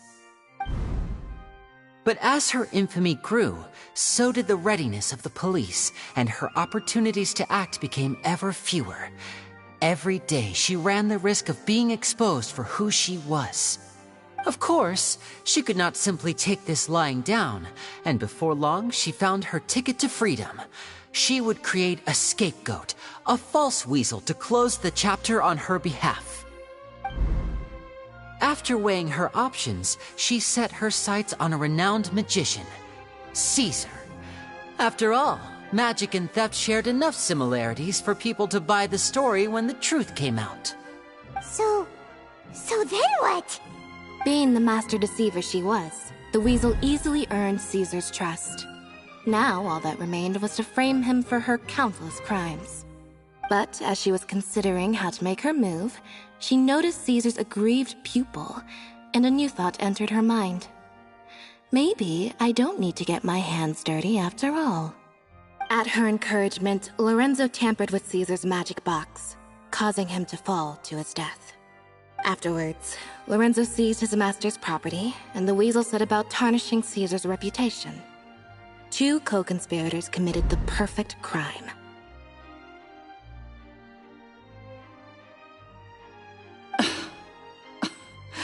I've got to hand it to you. You're both exceptional storytellers. It's enough to make even me wonder whether there was really another mastermind behind all this, pulling the strings. But I just have one question. You seem to think that I am the villain in this tale. What's brought this on, Linny? Is it something that Lorenzo said? Don't worry, Lorenzo said nothing at all. But I never believed that he was the weasel, and in fact, my investigation only made me more certain of that. He was too forthcoming with his confession, as if there was something else he was trying to hide. How disappointing. So you'd sooner trust Lorenzo than me, even without a shred of evidence? A magician is an expert at playing the audience to get the result they want. And I have no doubt that you, Gemma, are equally talented in this regard. With a little help from Lorenzo, you put on a very convincing performance. The lovesick fiancé, whose devotion to her betrothed is unshakable, even under threats of violence. Caesar was maligned and hated by all for 10 years, but you? Everyone sympathized with your plight. Who would suspect for 1 second that the lovely young lady always seen weeping in front of Caesar's grave was actually the mastermind behind his demise? No, not that poor lady.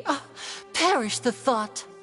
Wait, so you mean the whole intimidation thing was just a hoax? Gemma and Lorenzo were both in on it? But why would Lorenzo agree to that? And why didn't he sell her out even at the end instead of admitting to being the weasel himself? Yes, why indeed? Maybe Gemma herself could enlighten us on that question. Well, Linny, if you're so confident in your version of events, then I think the answer should be obvious. Having killed Caesar with his own hands, Lorenzo was plagued by overwhelming guilt. Revealing the Phantom Weasel's true identity would serve no purpose. But if the weasel remained free, then she could take care of Lorenzo's loved ones. An excellent answer, though sadly a little dull. Is that right? Well, don't let me bore you. if you'd care to change the topic to something more interesting, I'd be much obliged. As a matter of fact, there's one thing I'd really like to understand. Why would the real weasel have targeted things that only have value to other people? Could you shed any light on that? Of course. After all, we're just telling stories here, aren't we? If I had to guess, I would say that the real weasel must have had a terrible childhood. Left to fend for herself after her parents died young. Betrayed, scorned, beaten. She'd scrounge waste paper from garbage bins to draw on, using twigs and dirt for lack of ink and pen. She'd sew ugly rag dolls from whatever scrap material she could get her hands on.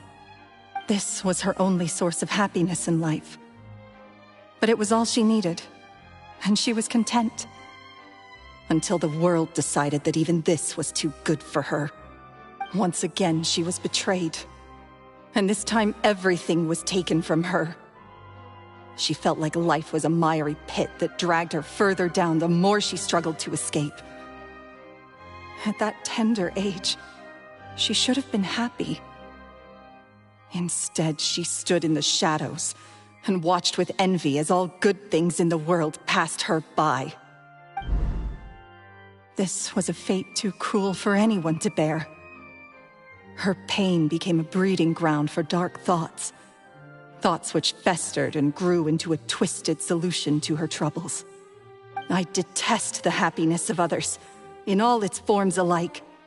I will rob them of everything they hold to be good and true, and it will fill the void in my soul. That's some pretty heavy stuff. Now it all makes sense. Does this story satisfy you, Linny?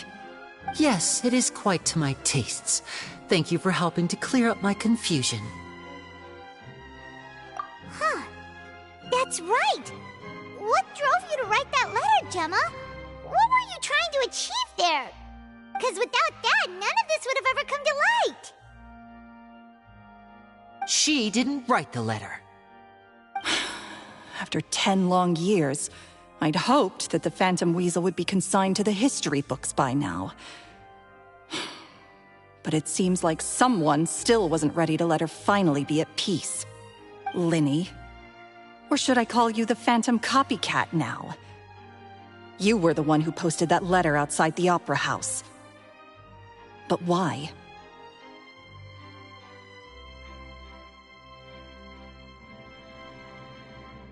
Very sharp, Phantom Weasel. Still as shrewd as ever. Well, no need for me to be coy about it. Our goal was to clear Caesar's name. The most straightforward way to change the public's impression of Caesar was to force the Weasel to show themselves. That's it? You had no other agenda? Of course we did. We made it quite clear in the letter, I believe. I shall take from you that which you hold most dear, just as you did to me 10 years ago. 10 years ago? You mean Caesar's death? You met him? Wait. Oh, I get it. You were those two obnoxious kids. It's been so long, and you're all grown up now. I didn't recognize you. He taught you magic back then, didn't he? For what, 10 days or something? And you went to all this trouble. Why? Because you feel like you still owe him something? We remember all our debts, however great or small. 10 years ago, Caesar's reputation was torn to shreds, and his legacy was thrown out. 10 years on, and no one cares what the truth is anymore. But we did not forget, and so we came to find you. And? What exactly did you take from me? I'm still standing, as you can see. Lorenzo has admitted to everything. I'm free. Free? Do you really think so? Caesar once told me that even though the world is filled with lies and falsehoods, we must find our own truth. I think that applies to you too. Truth can take many forms. Prized possessions with nostalgic value, fervent hopes and dreams, and irreplaceable people. Life took many things from you, and those wounds never healed. When they ached unbearably in the dead of night, stealing became your way of numbing the pain. What are you trying to say? I'm saying that for the last 10 years, you've been living a rather uneventful life. Perhaps that's because you found something other than a life of crime to fill the hole? Back to Lorenzo for a second. He murdered his own master, played along with your act, and took pains to make sure any suspicion would be directed towards him. But what did he have to gain from all that? He knew who you were and the things you'd done, and despite that, he was willing to give everything up for your sake. He's the reason that you haven't felt the compulsion to steal in all these years. You're more than just accomplices in murder. You're the only real friends each other has. So I think you know, deep down, that he is the only truth you have in your life. But that truth is gone now, and I guarantee you, you'll never see it again. Congratulations on your freedom, Gemma. Your freedom will cost you dearly. From now on, you'll be all alone in a world full of lies and falsehoods. I do hope you'll be able to bear it. You've still got a long life ahead of you after all. Gather round, one and all. The time has now come for the amazing Linny to perform his final act in tonight's show. I'm sure you're all wondering what he has planned for the grand finale. Well, wonder no more, for the answer is a death-defying high-altitude escape. A high-altitude escape? I'm sure you all remember the magician Caesar. This was the very trick that led to his fatal fall, after which he was dubbed the Phantom Weasel. But we have now learned that Caesar was wrongly accused, and that the real Weasel has now confessed to their crimes. Guess that's my cue to leave. Whew. I've been practicing this one for ages now, but I'm still a little nervous. Traveler, Paimon, I hope you enjoy the rest of the show. There may be a lot of people watching tonight, but you alone are my true witnesses.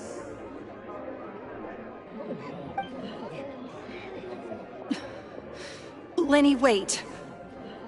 You two hid a lot from Caesar. He went to his grave without ever knowing your secrets. So what about now? Are you an open book? Or are you still the same as ever? You don't have to tell lies to end up isolated and alone. One day, you'll end up exactly where I am today. Maybe then you'll finally understand. You're wrong. I'm nothing like you.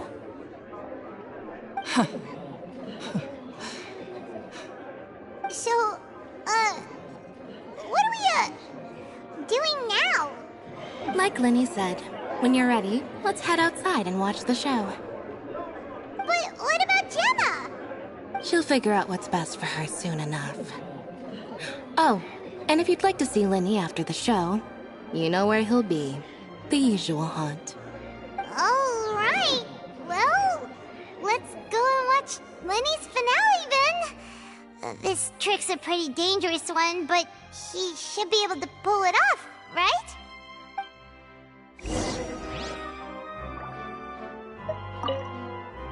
Magicians are not like thieves. Thieves only tear things apart. But good-hearted magicians, they put things back together.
Magic should be mysterious, surprising, and defy logic. Magic is hard work. Every single movement has to be practiced thousands of times. It's alright. We're used to that.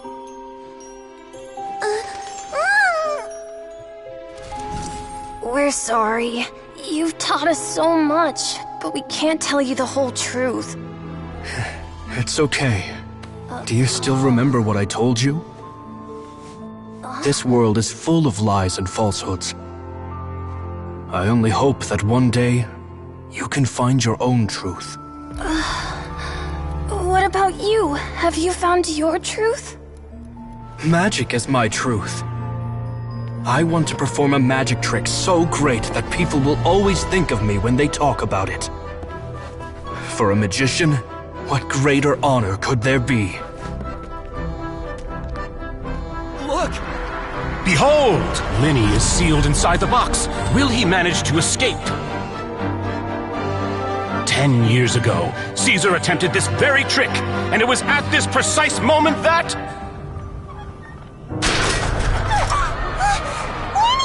Watch out!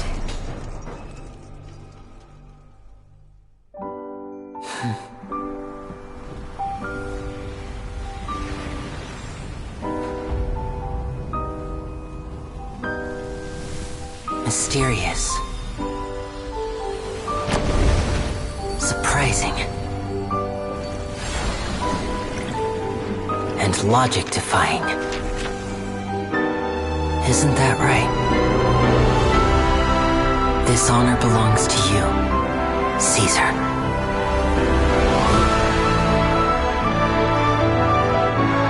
I'm just sorry it's a little late.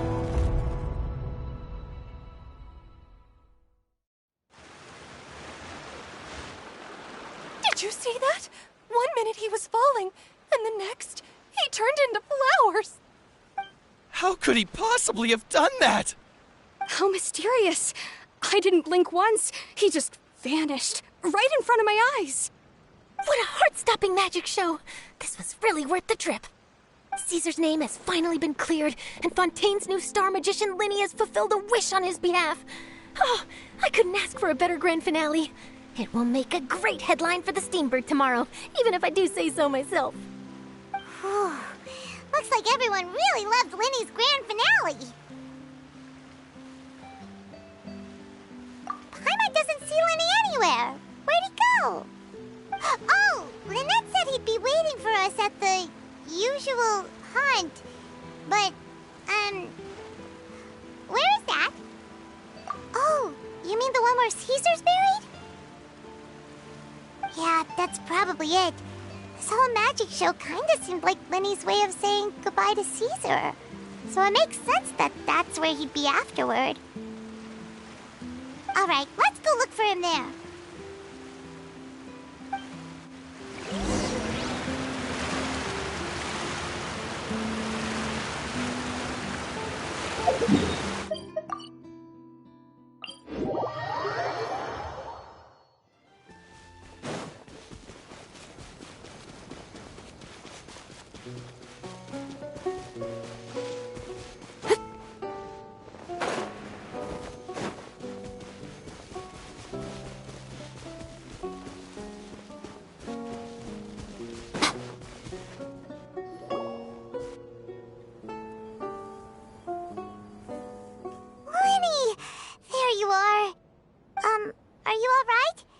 Paimon was scared to death when the chain broke.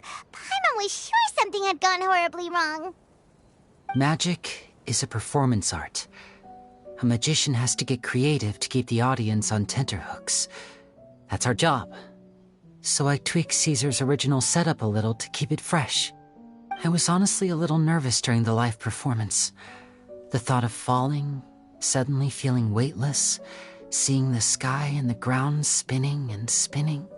Sometimes, I can't help but wonder what Caesar thought in those final moments. Did he regret taking Gemma and Lorenzo on? Or did he believe that it was his own slip-up right until the end? You know, Paimon's been wanting to ask you about something ever since we were in Caesar's workshop. You learned magic from Caesar once, didn't you? When was that? After I joined the House of the Hearth. To be honest, Lynette and I had an agenda when we approached him. I told you about my past before, remember? As a young boy, I survived by secretly learning magic from street performers. I'd watch their tricks and try to figure out how they were done. But I quickly realized that observation alone could only get me so far. What I saw was the polished final performance, but the rigorous training they put in behind the scenes remained invisible to me. I needed to learn how to improve my sleight of hand, hone my misdirection skills, and make niftier props. We were gifted enough that we'd made some progress by ourselves, but without proper guidance from a professional magician, we quickly plateaued. So that's why you sought Caesar out? Yes. We figured there was no harm in asking, but it took us by surprise that he was so willing to teach us. In all, we only spent 10 short days together, but he was very good to us. By contrast, we hid so many things from him. For instance, when he asked why I wanted to learn magic, I answered, "It's my passion." But in truth, there was already a lot more to the story by then. After being taken in by an aristocrat for our magic talent, then betrayed soon after, this was no longer about me doing what I loved. What amazed me was how the lie escaped my lips even as I was hesitating over whether to tell him the truth. Trust is a beautiful thing. Sadly, I'd forgotten how to trust by then. Winnie. Still worried about the way I feel? You really are a gentle soul, aren't you? But don't worry, I'm used to it now. From the mansions of the elite to the House of the Hearth, lies and selfishness have followed me and Lynette everywhere we go. After Caesar went on tour, we became busy with our missions.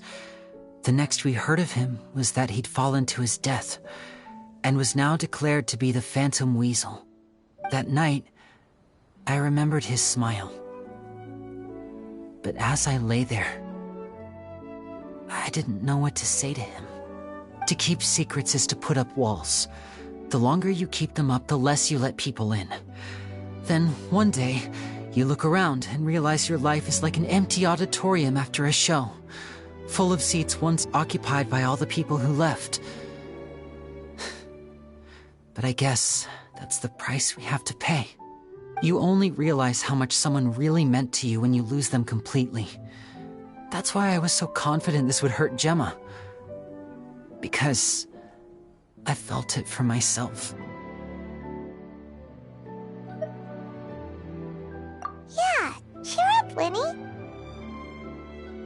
We've had to say our fair share of goodbyes during our journey, too.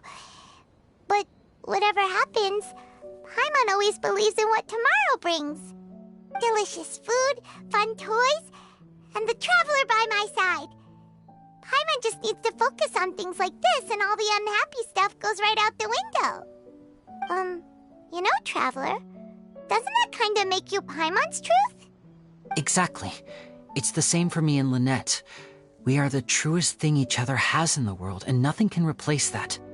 Life has taken plenty from us, like it did from Gemma. But at least it left us with each other. That's what gave us the strength to get through the darkest days. That's why the darkness never consumed me and why it never will. Maybe we live in the shadows too, but we remember every precious ray of light that shines through. All right, time to lighten this conversation up a little. What did you think of the show tonight? Were you happy with it? It was amazing! Paimon just wishes we hadn't been so distracted with the Gemma situation. We spent most of our time in the Opera House just talking and pretty much missed the entire first half of the show.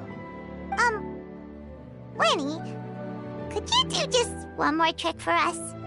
Whoa, that's a bit of a tall order, I'm afraid. The show's just finished, so my sleeves are decidedly card-free right now. Aw, come on! Surely you can think of something.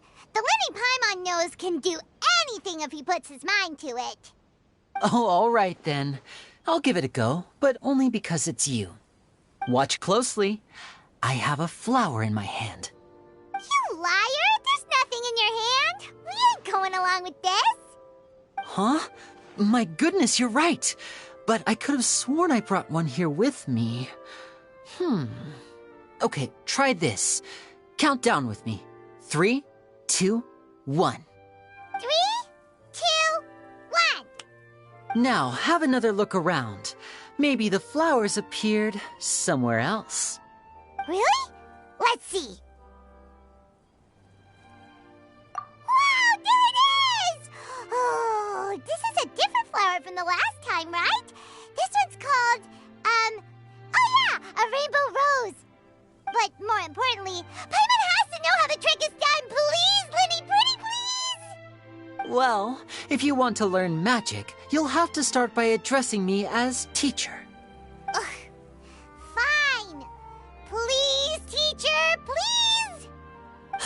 Since you asked so nicely, I'll share one little tip with you. Namely, the student of magic cannot solely rely on others being prepared to reveal their secrets.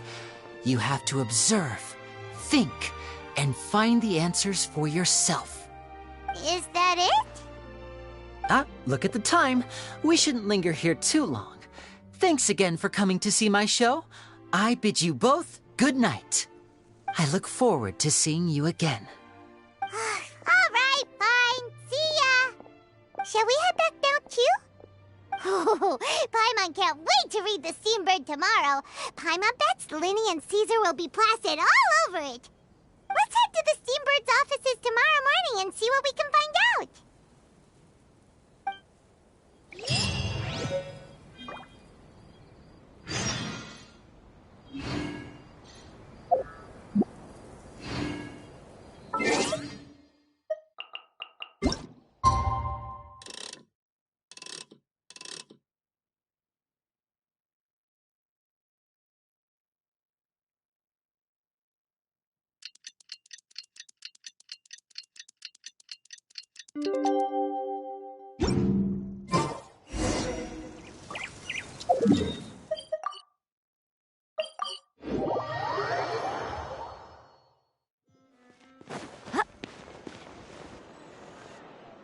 I'm very sorry, Charlotte, but my sister and I are quite busy today. I'm afraid we'll have to decline this interview. Oh, please, Linny, I'll only take a moment of your time, if you would be so kind. Huh? What's happening here? I spent all night writing my piece about the Phantom Weasel, and it was going to go to print this morning. But just as dawn broke, I suddenly received news that Caesar's fiancée, Gemma, had contacted the guards and confessed to having been the real Phantom Weasel all along. That was quick.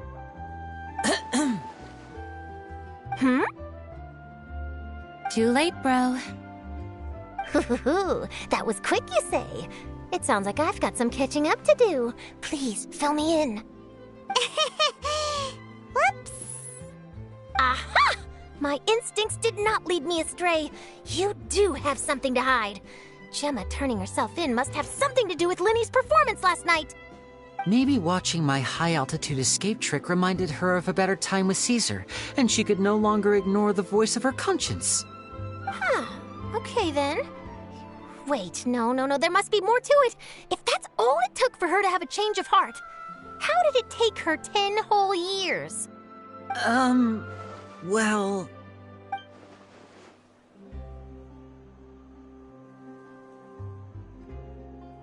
Oh, I remember now! You and Gemma were nowhere to be found after the show. What happened between you? Quickfire question! Where did you all go after the show? Oh, we went to the cemetery and Linny did a private magic trick just for us. Actually, glad you mentioned it, because that reminds Paimon, guess what? Linny started using rainbow roses in his tricks. What? I don't recall ever having received a rainbow rose from you myself. Is this supposed to mean that they're more important to you than your own sister? No, I just, What now? Oh, did Paimon say something wrong again? This is getting pretty awkward. What do we do, Traveler? Seems like this interview wasn't meant to be. Well, never mind. There's always next time. Forgive my persistence, but when there's explosive news waiting to be found, I can't turn away. The news about Gemma has already made waves, and I'll stop at nothing to get to the bottom of it all. Apparently, one of the things she said to the guards was that her final wish is to see Lorenzo one last time. There's clearly a web of complicated relationships there. Can't blame me for being curious. All right, I guess I'll leave you to continue the rest of your conversation in peace. Bye for now.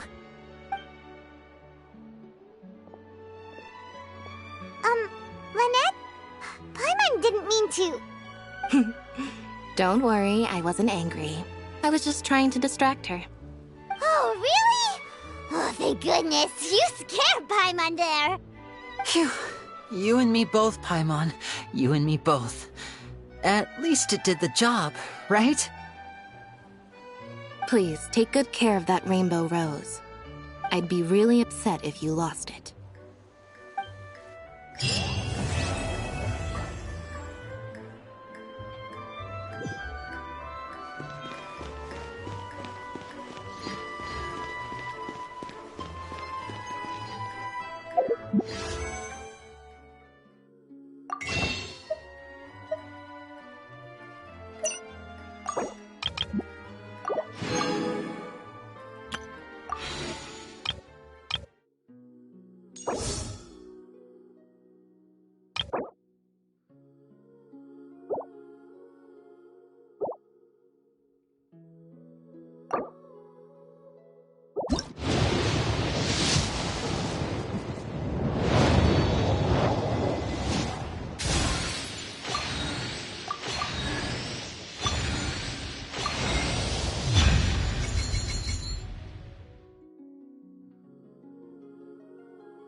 We rented this house from one of the locals to use as a temporary base.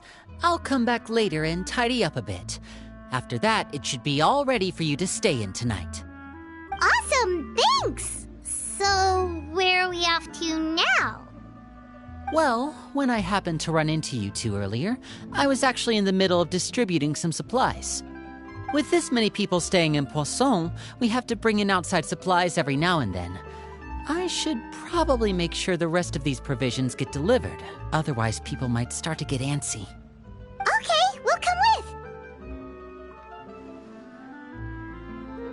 There are all sorts of rumors about your organization floating around out there. Paimon's not sure if she could even take a wild guess as to what's true and what's not.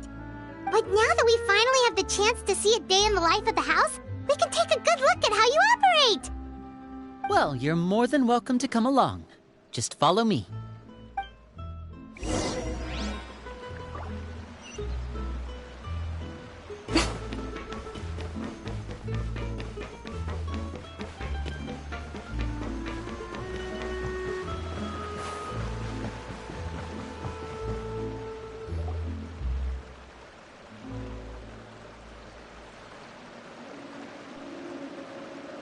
Linny!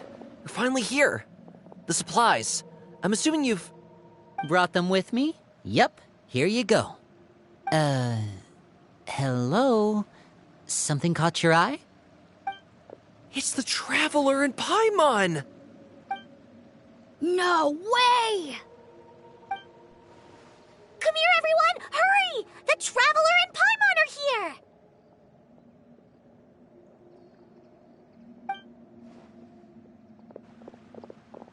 One at a time, please. Don't crowd around them all at once. We don't want to scare off our guests now, do we? Oh, it's all right! Gotta say, Paimon didn't realize we were this famous. Of course! Father and Linny have told us so much about you. Father told us about how you helped Linny. According to her, you're a trustworthy friend. And as far as she's concerned, that's pretty much the highest compliment we've ever heard her give. As you can imagine, everyone's been very curious about you. I heard the Traveler is so strong that she can move a mountain with her bare hands. I heard Paimon eats so much that she can clean out the entire pantry at Hotel Tabor in just 3 days. Wait a second! That's the rumor you heard about Paimon? Oh, not cool at all! Oh, wait. When guests visit, you're supposed to give them gifts and stuff, right? Oh, we don't need something like that. Besides, we don't have anything to give to you. Come on, we insist. I can give you some of my new potions. Just pick your poison. And by that, I mean medicine or actual poison. I've got both. Huh? Or maybe Shaplo can teach you guys about stealth. He's super good at it. He's never been caught. Ah, now that's not a bad idea. I know you usually prefer to fight head-on, but it never hurts to expand your bag of tricks, right? When it comes to eliminating your enemies, staying quiet can go a long way. Trust me, I would know. I was poisoned not too long ago, and I'm still dealing with the after effects. So I'm not quite as good as I was before, but I can still give you some pointers. Wait, when you said gifts, Paimon didn't think you meant poison and stealth tactics. But those are the best things we can give you. You don't like them? Ooh, how about this? Tell me the name of someone who really annoys you, and we'll teach him a lesson for you. All right, Folt, Selwar. I think that's enough suggestions for now. When it comes to being a good host, it's the thought that counts. You don't need a physical gift to make our guests happy. In fact, pestering them with suggestion after suggestion might make them more annoyed than anything. I would say your enthusiasm has certainly gotten across. Really? Awesome! It's been so long since we've had guests to play with. If there's anything you need, just let us know. Yeah, especially if it's poison or something. I've got all sorts of potions for that. Well, we'll talk to you all later. We've still got supplies to distribute. All right, see you later.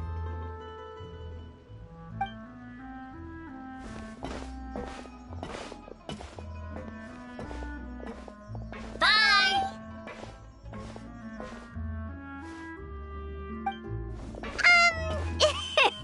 Lenny, about all that poison and stealth tactics talk just now.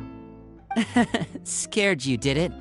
That kind of talk comes with being part of the House of the Hearth.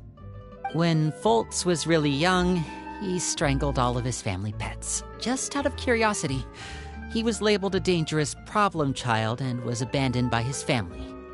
Elwar has an unnatural obsession with potions. Father has forbidden her from trying all the different concoctions she comes up with, but she still tries to test them in secret. You really have to keep an eye on that one.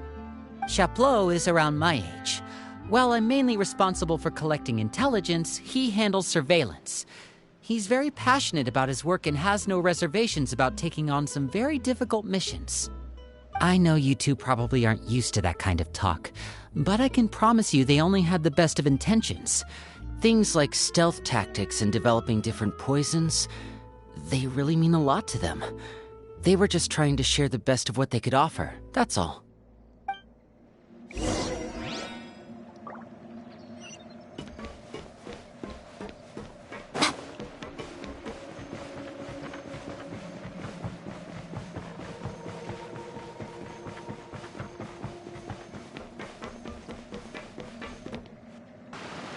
Filial, supplies are here.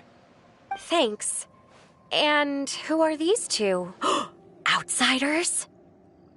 Allow me to introduce you. This is the Traveler and Paimon. Oh, you're the famous duo I've been hearing so much about. It's nice to meet you. I heard you've traveled to all sorts of places. Is that true? Of course! We're making our way all across to that! Oh, good for you. You must be pretty familiar with Fontaine by now, then. Have you seen the new opera that started running recently? I think it's called... The 4,000 Thieves? Oh, this is the first we've heard of it. It seems like it's going to be fantastic. From what I've been able to tell from the posters, anyway. You should definitely check it out if you have the time. Oh, and there's The Blind Maiden, too. That one is supposed to have audience interaction. Seems pretty interesting. After this mission is over, I think I'll go get a manicure. Oh, maybe I should dye my hair.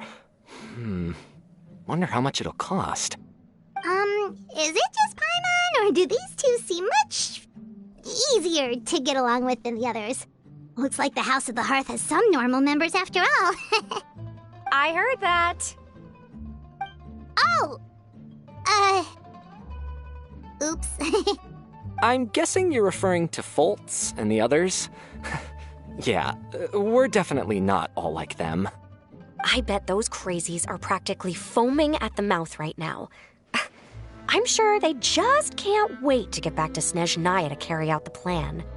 That's enough, Filial.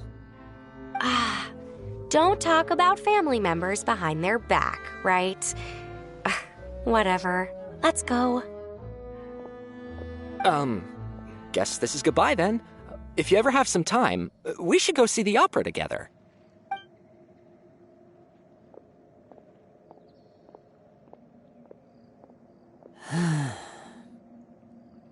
Well, that's it for the supplies.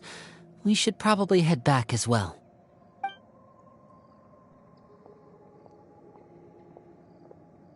Well, they didn't seem too happy with each other. Seems like there could be something more going on here. You're right. We're only here as guests after all. Oh, Linny's getting super far ahead. Come on, let's catch up.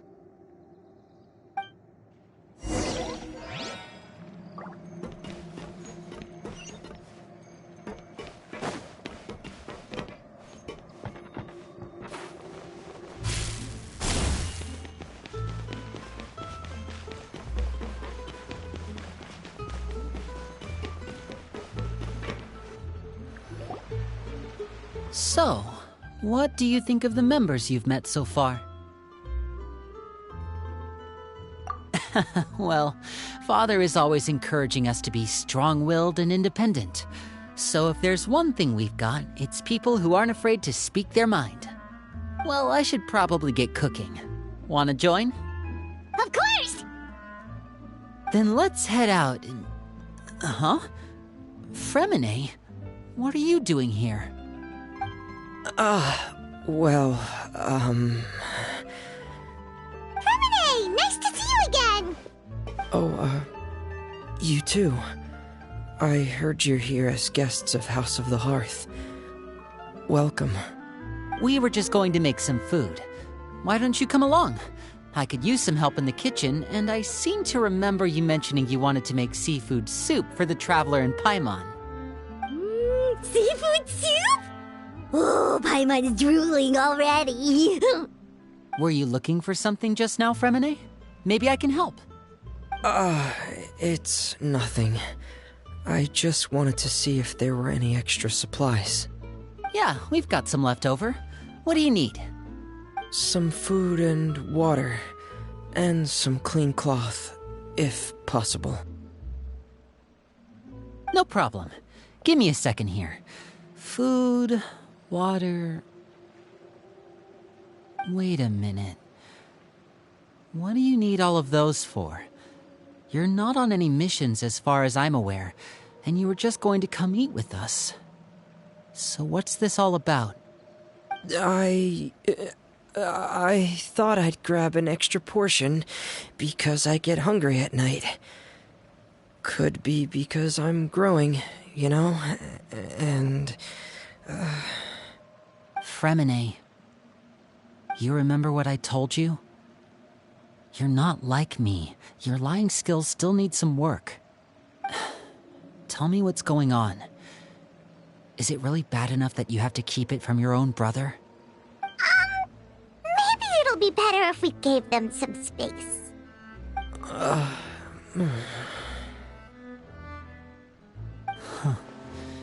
This is the first time I've seen that kind of look on your face. Whatever happened, does it have something to do with Father? Yes. Just follow me.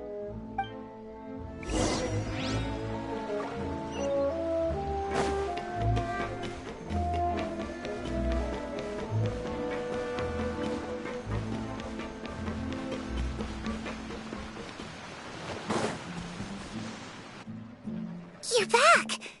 Oh, and you've brought some friends with you this time! Hello, my name's Linny.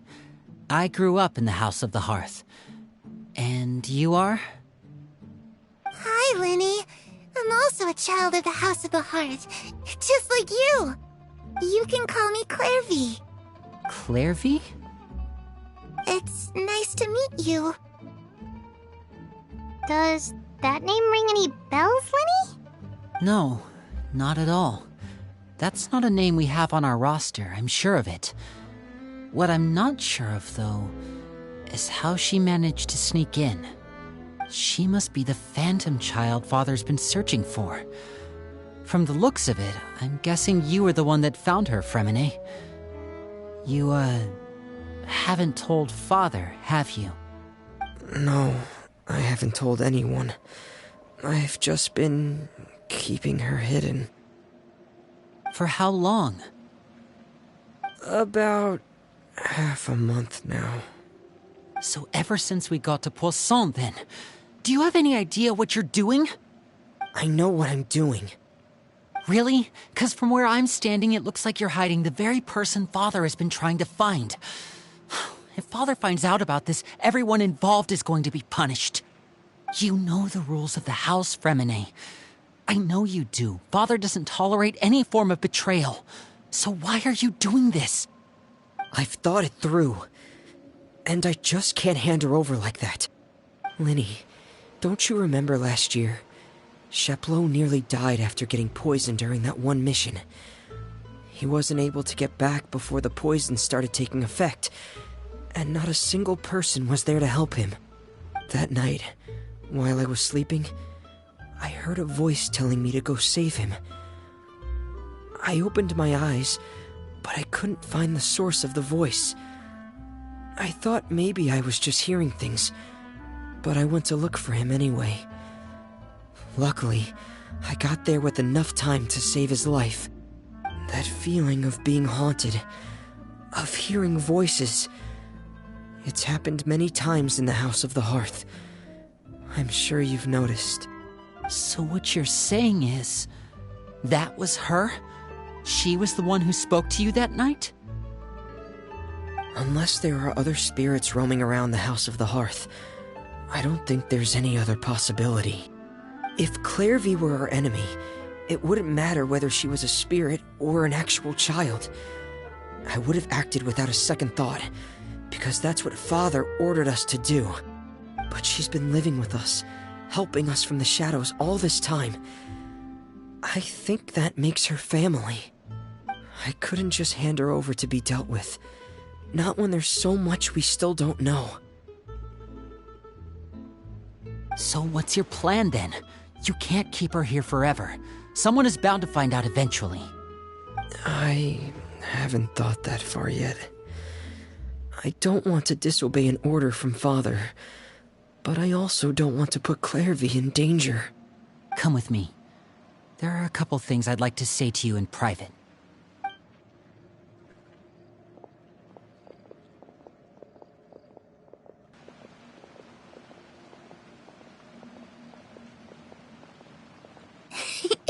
Those two sure care a lot about each other.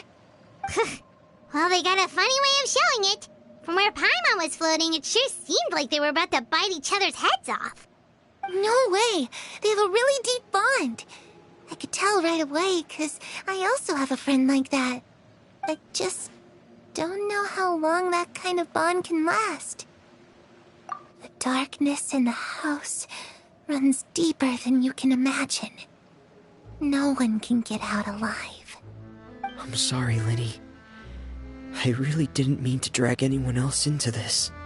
Oh, really? You didn't mean to? 'Cause I, for one, wish you did. Huh? What do you mean? You know, when we were younger, you didn't call me Linny. You called me brother, just like Lynette. We grew up together, the three of us. We were all orphans, all rescued by father. Of all the siblings in the House of the Hearth, I think our bond was the closest. Later on, when you started calling me Linny, I wasn't actually surprised. After all, Lynette and I are related by blood. We've had to depend on each other to survive long before we joined the house. Linny, The darkest and most difficult moments of my life happened before you and I had ever met. I'm sure that's true for you as well. Even so, Fremine, we've stood by each other for all these years now, and to me, that means more than blood. You and Lynette are the most important people in my life. No one can replace you. So I won't let you face anything alone. Not if I can help it. Oh, looks like things are getting kinda heated between Linny and Fremine.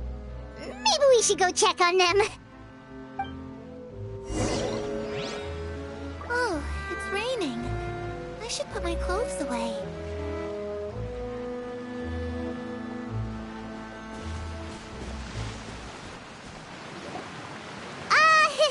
Hey, you two! Hope we aren't interrupting anything. Like a fight, or... Oh, wait a minute, Fremine. You're not crying, are you? Is everything all right? Everything's fine. Thanks for asking. Well, we're all friends here, right? We've been through so much together, so if there's anything we can do to help, just say the word. It's just a small family dispute. It's not something our guests should trouble themselves with. In fact, it might be better if your stay ended here.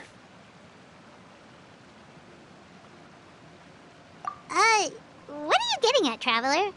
When guests are around, families are often on their best behavior. And any disputes are less likely to escalate.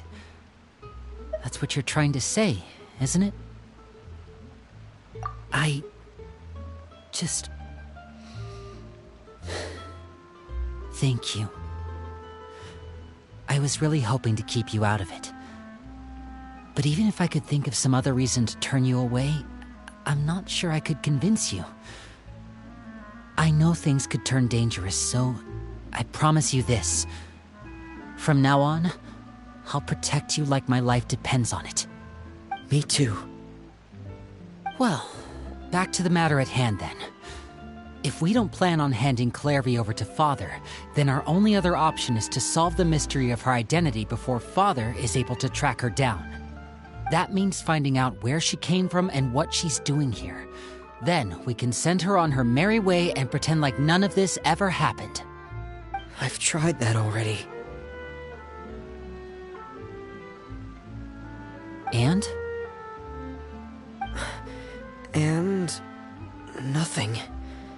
I tried taking her somewhere really far away, but... after some time, she just reappeared. She even came with us all the way to Poisson. It seems like wherever the house is, she follows. I don't know much about spirits. Do you two have any ideas? Let's see here.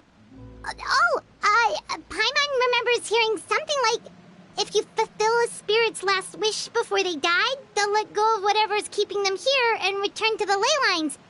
Oh, it's just that Paimon doesn't really remember where she heard that, so it's not guaranteed to work or anything. Well, sounds like it's worth a shot. Guess that means we should go ask her about her wish. But first, Fremine, I need you to promise me something. What is it? I need you to promise me that this will stay between the two of us. We're the masterminds behind this whole thing. No one else gets involved. Can you do that for me? Of course. I promise. All right. Then let's seal the promise just like when we were kids. Fist bump on 3. Ready? 1, 2, 3. I swear.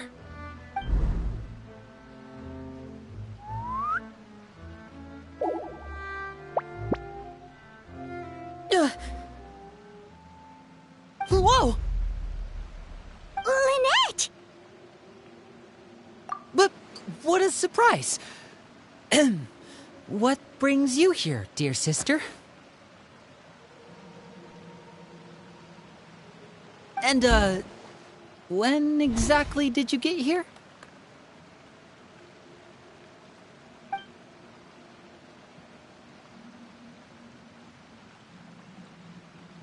You're an idiot, brother. And you too, Fremine.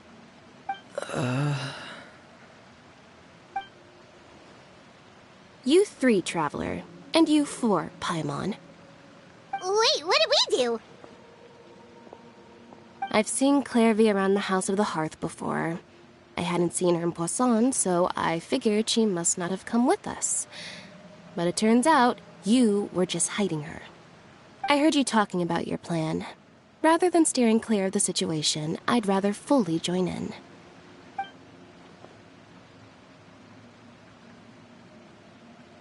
If you don't agree, I'll have no choice but to report everything back to Father. Simple as that. You're not giving us much wiggle room here, Lynette. Well, I guess we're all in this together then. After we talk to Clairvy, we'll figure out our next move. There's no time to lose. Let's go.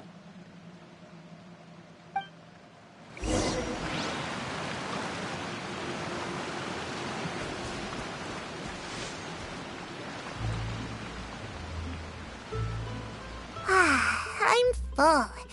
Thank you for bringing me this food, you guys. She said she's full, but the food doesn't look like it's even been touched. That's right. Based on what I've been able to observe, it doesn't seem like Clairvy can interact with the physical world at all. Still, when she's presented with food, she'll always linger around it for a good little while. Maybe, in her mind, she really is eating those things. Does she know that she has already passed away? I've tried to ask her, but she didn't answer. My guess is that she's just as confused as we are. Or maybe she couldn't understand the question at all. Clairvy, if you've got some time, I'd like to ask you a few questions. Sure. Oh, another new friend. Hi, I'm Clairvy. Hello. Clairvy, how did you join the House of the Hearth? Huh? Isn't it the same for everybody? The knave brings you here and then you can't leave. It's just that your name, it's not on the roster. And I've never seen you before. The roster? Oh, I get it now. I think there might be some things you don't know about this place. The people in charge, they're not as nice as they look. They say they keep a roster, but it's not complete. There are a lot of people who aren't on it, and never will be. In this house, some people are family, and other people are just test subjects. Those kinds of people aren't ever going to get a place on the roster, unless it's the roster of people who've been executed. Wait, does that mean the knave... She... Is there anyone that can vouch for you? Perry. She's my best friend. She's the only one I trust in this place. Have either of you heard of that name before? No. Me neither. Clairvy, Perry. Neither of those names are on the roster. But it seems like she's telling the truth. Either that, or this kid's already got a bag of tricks bigger than mine. Maybe we should try a different approach. Clairvy, do you have a wish? A wish? It can be anything you want. Just imagine. It's your birthday, you're blowing out the candles, and your wish is...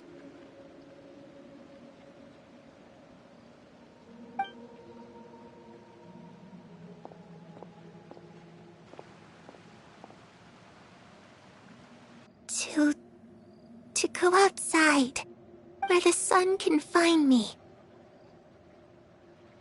That's it? Well, that sounds easy enough. The darkness in the house runs deeper than you can imagine. No one can get out alive.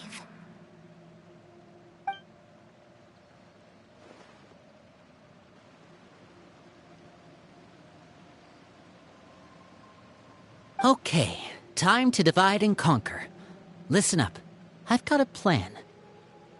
I'll try and find a way to use basic illusory magic to take Clairvy outside and bring her somewhere with sunlight. Lynette, try and find the list of executions that Clairvy was talking about and see if her name is on it. Fremine, you stay in Poisson. We can't be the only ones who've had run-ins with Clairvy. I need you to collect intel on everything she's said and done. Understood. I'll try my best. What about us? What should we do? I really appreciate your willingness to help, but this is a family matter. I don't want to drag you in too deep. It's too risky. Let me think. Since Father considers you to be guests, maybe you could stick by her side for a little while. You don't need to do anything except keep up some nice, casual conversation. Ah, Paimon gets it. You want us to distract her. I'll give you a magic bird. If Father suspects something, all you need to do is release it when she's not looking, and it'll alert me that something's wrong. Of course, that's only as a last resort. If Father doesn't seem to notice us, there's no need to make contact. We'll reconvene here tonight after all's said and done. If the worst-case scenario happens and we're discovered, just tell Father everything. We're not going to let our guests get punished for our own actions. That's where we draw the line. You too. Okay, this is where we part. Father should be at the beach nearby.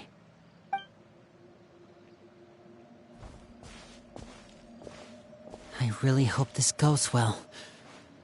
No, it has to go well. That's the only way this can get resolved.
It's been a while since I've limped.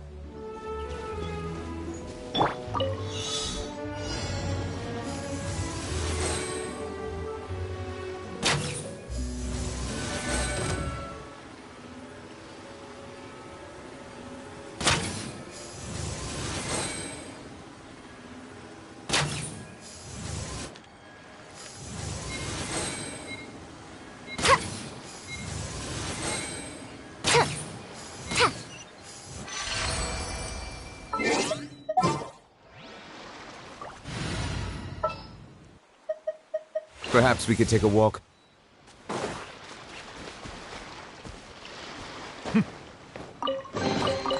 Let the record show that I verbally consent to relinquishing these items into your possession.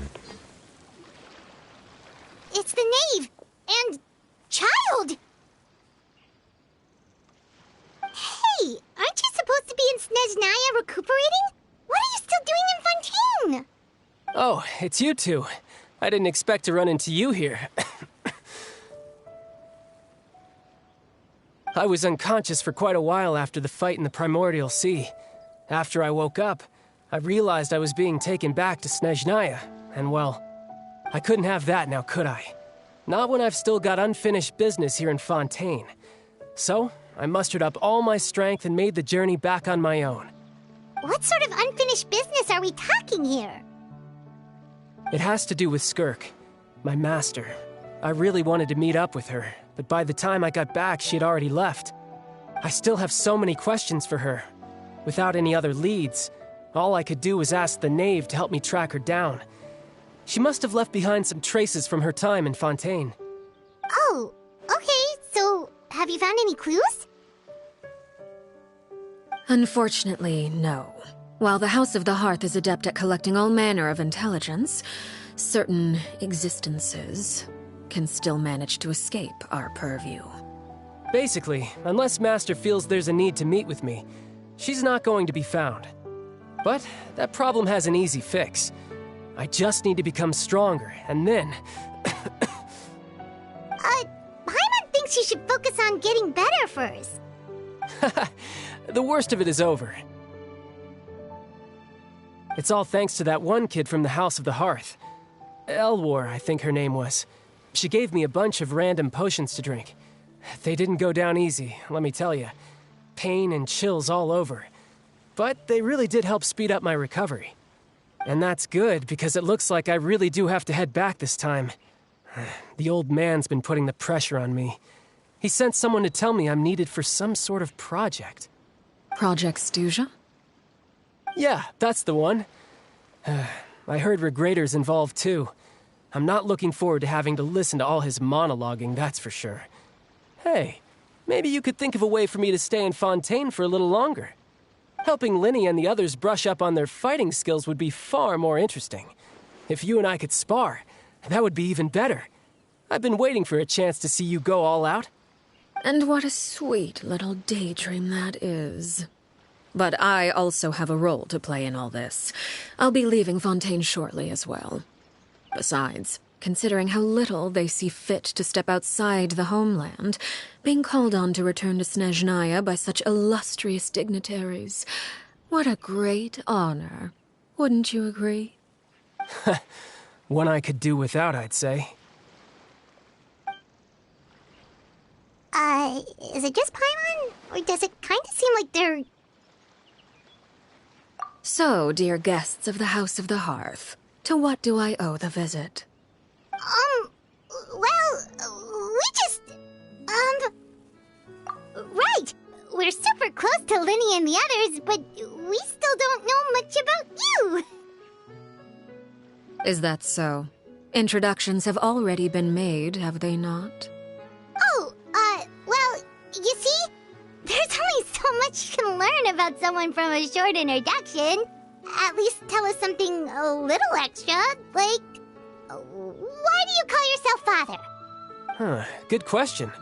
I'd also like to know. The fact that you have to ask tells me our intelligence work has been quite successful. Telling you the answer to that question would only serve to undermine that success. And we can't have that, now can we? Spoken like a true diplomat. That was some expert sidestepping right there. Well, if there's nothing else, I think I'll take my leave. I still have a small matter to resolve at home. Wait, don't go!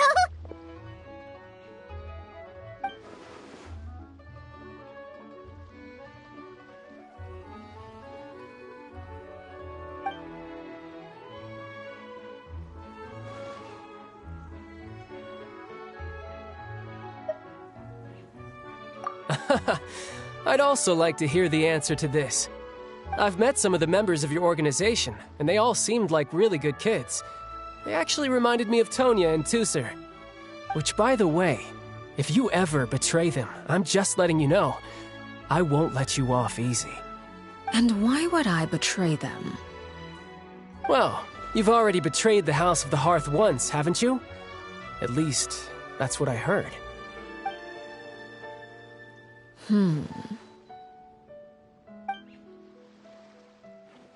Okay, I admit. That's just what the old man told me. The rooster, I mean.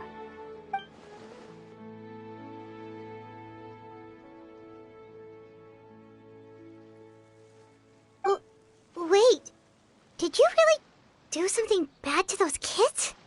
Never mind what I've done. I'm more curious as to what the mighty rooster had to say. Care to enlighten me? Well, nothing much. Just some stuff about you taking out many other members of the House of the Hearth, and even going so far to attack your own family. I see. Oh, based on your reaction, I'm guessing it's all a bunch of lies. Hardly. I don't appreciate his particular turns of phrase, but I suppose he didn't say anything untrue. Although, it would be more accurate to say that there is a certain level of prejudice involved, but I don't intend to clear that up just yet. Prejudice has a funny way of concealing the real truth behind certain things, an attribute that I find to be quite advantageous. Call yourself a Fontainian, for example, and people will assume all sorts of things, when the real truth is that this is simply the land where I was raised. Huh? You're not actually from Fontaine? But then why did you try to help out with the prophecy and everything? I was trying to protect the children born in Fontaine. Claiming that I myself was a Fontainian simply made it easier to operate. People would hardly suspect a fellow Fontainian of having any ulterior motives. Who wouldn't want to save their homeland after all? The primordial sea wouldn't have any effect on me, but it would have caused great harm to the House of the Hearth. Well, you wanted extra information, didn't you? There you go. I hope that satisfied your curiosity.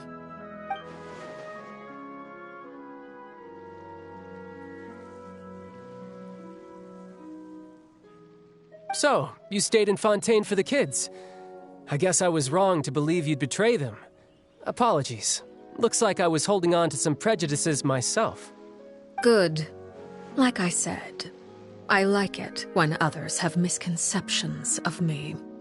Actually, while I was recuperating at the House of the Hearth, there was something else that really caught my attention. I heard that members always resolve disputes and arguments with a friendly spar, and the loser has to back down. Seems pretty cool if you ask me. Would also give them plenty of opportunities to hone their skills. Well, that's only a recent development. In the past, such spars weren't nearly so friendly. The losing party would lose everything, including their life. They were that high stakes? Whew, at least that's not a thing anymore. Well, the current atmosphere's not half bad. I'm a bit jealous, actually. You've got so many family members around you, and you even get to live with them. Having a lot of family around means dealing with a considerable amount of bickering and scheming. Once Tonya and Tusser enter their rebellious phase, I'm sure you'll understand. Just imagine. Tusser becomes obsessed with plucking out strands from the rooster's mustache, or Tonya decides to dye her hair 42 different colors. Okay. I get the picture.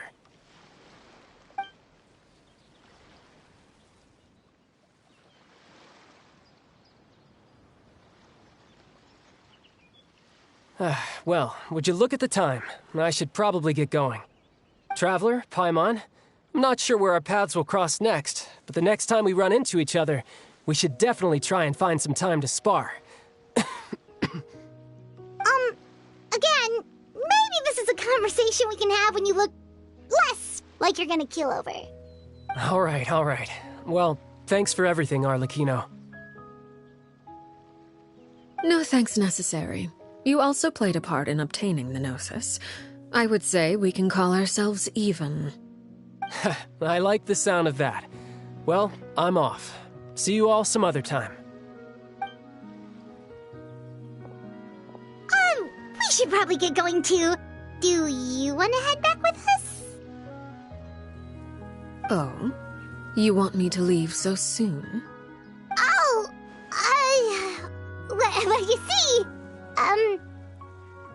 I'm rather enjoying the evening breeze. If you don't mind, I think I'll stick around for a bit. I have some things to think about. Apologies for not attending to you like a proper host. Please forgive this slight. I do hope you'll have a pleasant stay. We managed to keep her distracted until nightfall. Good thing Child was there to keep the conversation going. You don't think she suspected anything, do you? Oh, I wonder if Linny ran into any issues. Let's hurry back and see how everything went.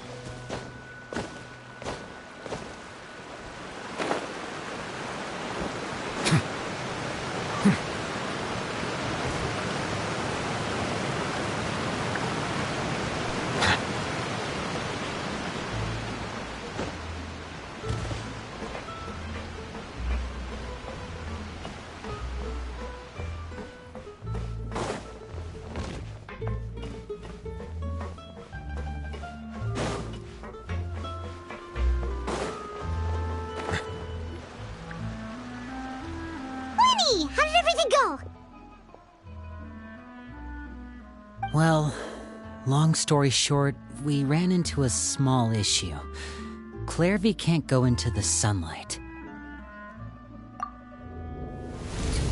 Everything was fine at first. She followed me up to the surface just like I told her.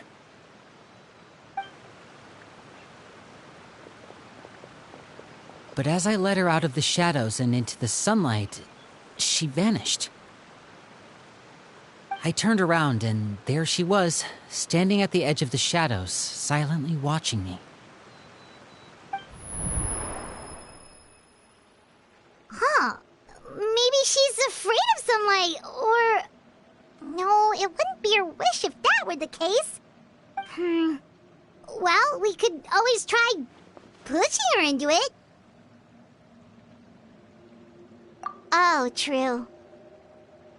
I've pretty much tried it all already. Nothing worked. Eventually, the sun went down, so all I could do was bring her back here. How did it go with you, Lynette? Good. I've got the list. It's right here. Really? Well, what are we waiting for? Let's take a look!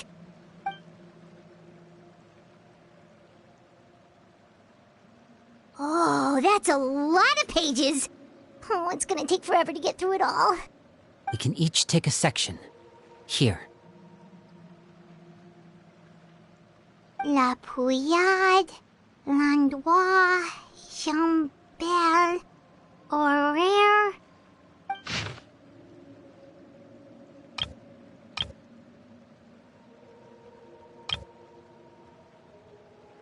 Oh, yikes. That Horaire guy has a huge scar on his face.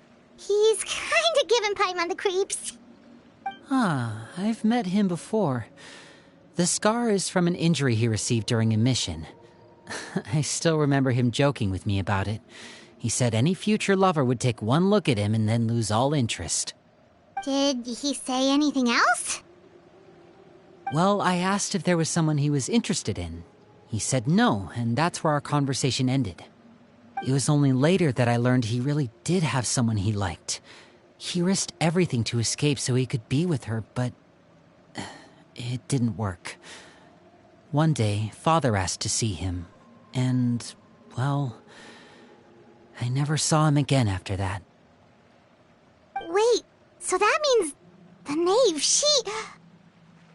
It may seem cruel, but it's just one of the rules of the house. Betrayal is not to be taken lightly. We know too many secrets to come and go as we please. So, if you do try to leave, you pay with your life.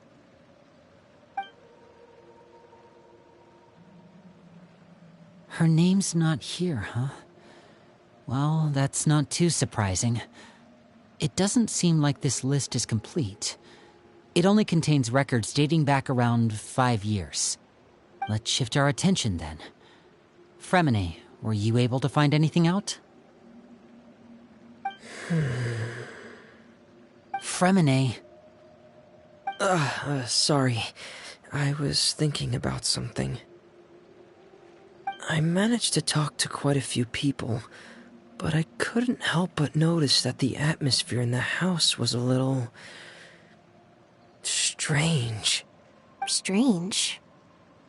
Yeah, I know there have been arguments in the past, times when people haven't gotten along.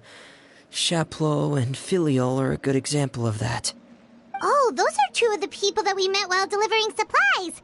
Paimon can see how they might not get along. They had very different vibes, and their, interests seem to be pretty different as well.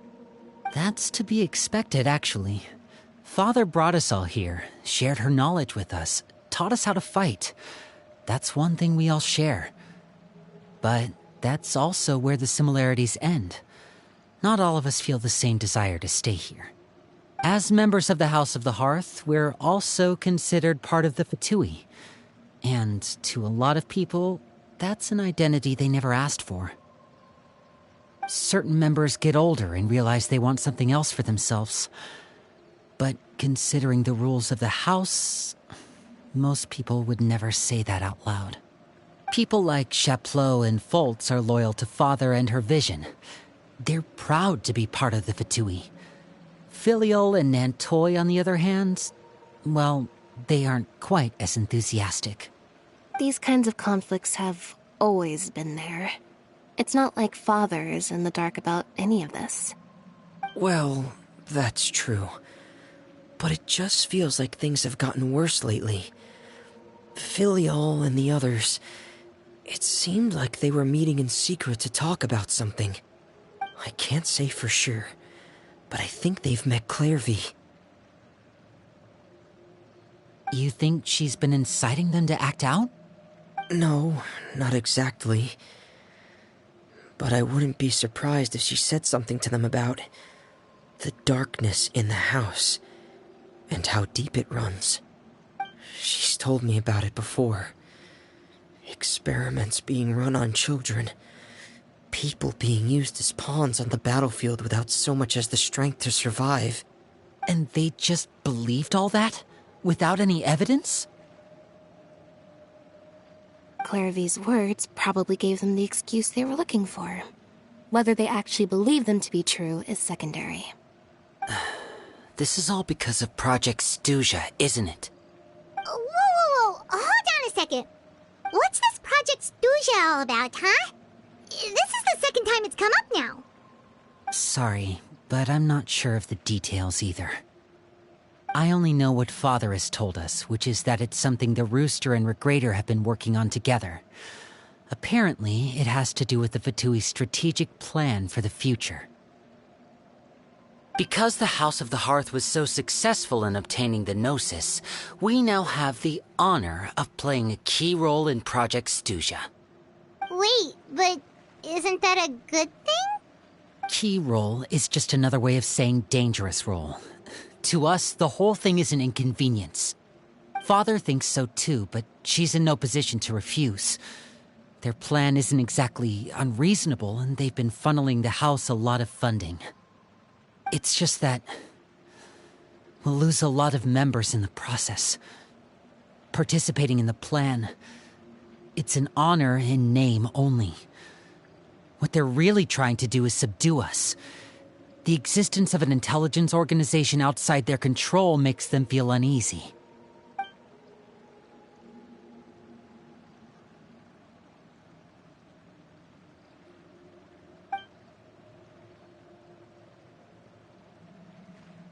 Okay, super complicated top secret Fatui business aside, what does all of this have to do with the conflicts you were talking about earlier? Paimon doesn't get the connection. External pressure has a way of exacerbating internal strife. You can't overlook the power of fear either. People are afraid of dying, and that fear is often the impetus for a lot of stupid decisions. I thought resolving the Clairvy situation would make everything go back to normal, but it looks like things are more complicated than I thought. If we leave Filial and the others to their own devices, sooner or later, Father will be forced to take action. We can only focus on one situation at a time, brother. You're right. Even if we confront Filial and the others, it won't do any good. It might even make matters worse. We should focus on Clairvy for now. Well, it's getting late. We should head back and get some rest. We'll try again first thing tomorrow. Lynette, you stick with me this time. Fremine, keep a close eye on Filial and the others. Make sure they don't do anything they'll regret. Good work today, everyone. Have a good night, and I'll see you tomorrow.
Melusines are beautiful creatures.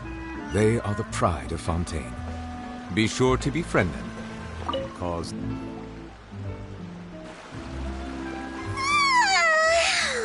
I'm always looking forward to an early night, but she can't sleep at all.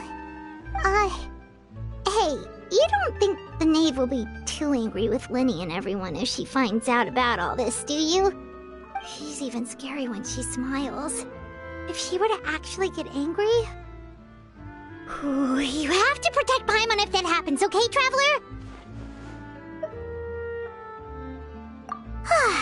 Trust is ever, Traveler. Look! Look over there! Quick! Let's catch up with her before anyone sees!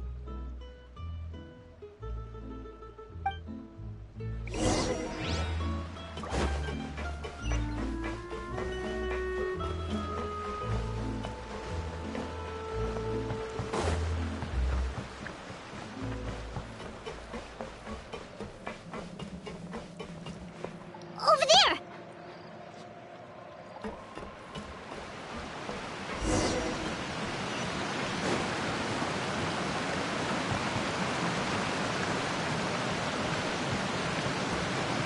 Oh, where is she going?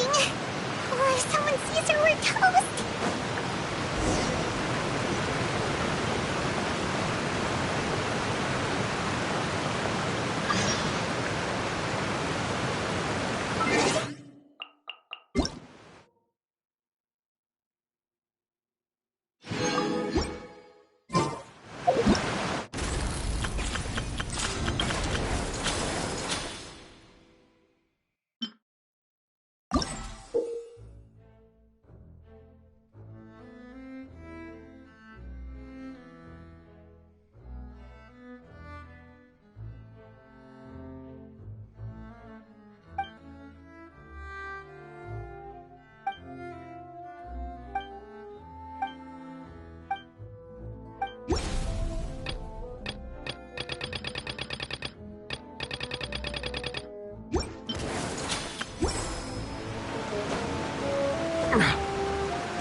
Oh, look!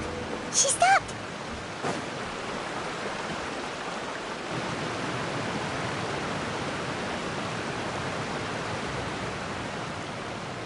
Clairvy! Shh! I opened the window while no one was looking. Look how pretty the outside is. If only I could have more than this. You probably think I'm being silly, huh? All this hopeless resisting? It's better to dream of what I could have than try to make it a reality, right? Please, help us get on the same page here, Clary. We need you to tell us what you know. Can you do that? Sure. Although, after you hear all this, I think you might regret that decision. Everyone in this family is nothing more than a tool, something to be used and exploited. We're all expendable, including me. As long as you're useful, you get to stick around. Lose your value, and you're handed over to the doctor, experimented on, and given a fate worse than death. I've seen it happen again and again, and I've had enough. You're saying the knave did all that? It's just, that doesn't seem like something she would do. She's scary and all, but it seems like even she has lines she wouldn't cross. I knew you wouldn't believe me.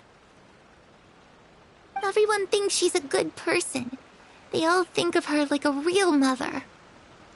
Mother? But she doesn't deserve that title. She's disgraced it and tarnished it. And if I had things my way, I'd never see her again. If only Perry were here, she'd understand. Perry.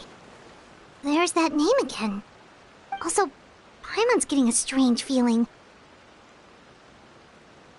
It almost feels like she's not really here with us. Paimon can't tell if she's actually talking to us or if she's mistaken us for someone else. Well, in any case, it seems like she really needs someone to talk to. We should keep her company for a little longer. She looks so young. But it seems like she's been through a lot. It's getting windy. I should close the window. Ooh, look at the moon. Isn't it pretty? Hey, wanna hear a secret? I heard that if you look up at the night sky in Snezhnaya, you can see the aurora. It's supposed to be super pretty. Even prettier than the moon tonight. Perry and I promised each other that once we're older, we're gonna go see it together. But I can't find her. I'm worried she's also been... No, that wouldn't happen to her. She's special. Mother likes her a lot. I should really go talk to Mother, but we just fought. She doesn't want to see me, and I'm too scared to face her. What what should I do?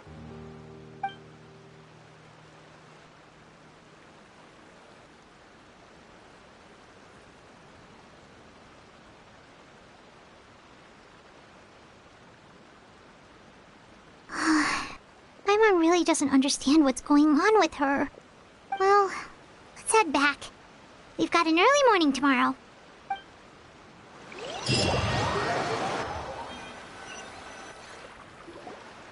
All right, looks like we're all here. Let's go ahead with the plan. Oh? What is it? What makes you ask that?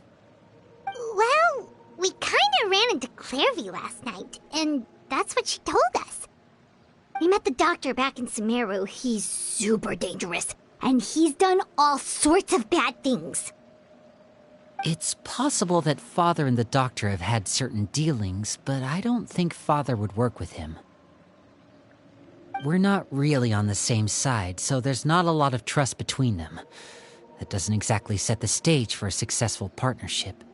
I did hear, though, that when Father first became a Harbinger, the Doctor offered to work with the House of the Hearth. Father rejected most of his proposals, except for one. It had to do with some sort of secret experiment. Secret experiment? Could that be what Clairvy was talking about? I don't think so.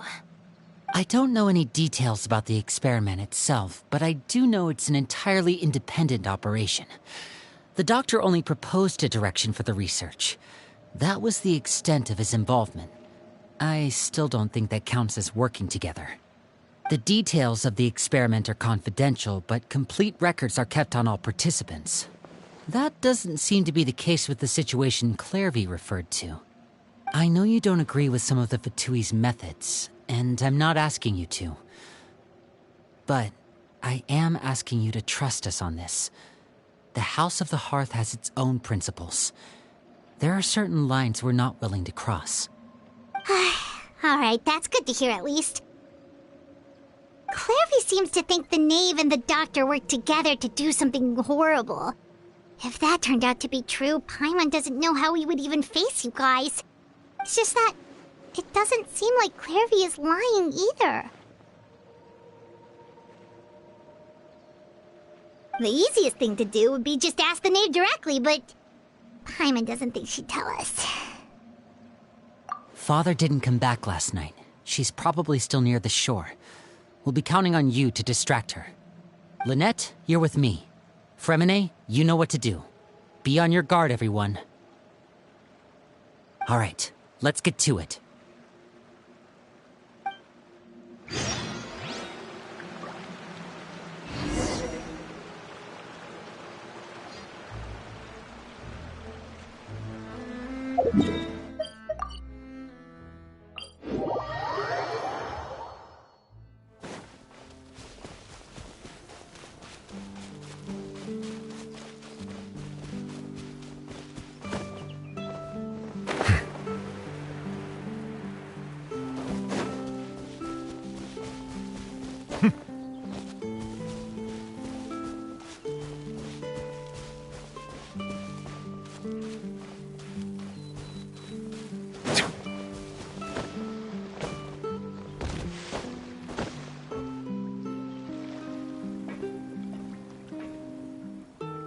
Ah, it's you two again.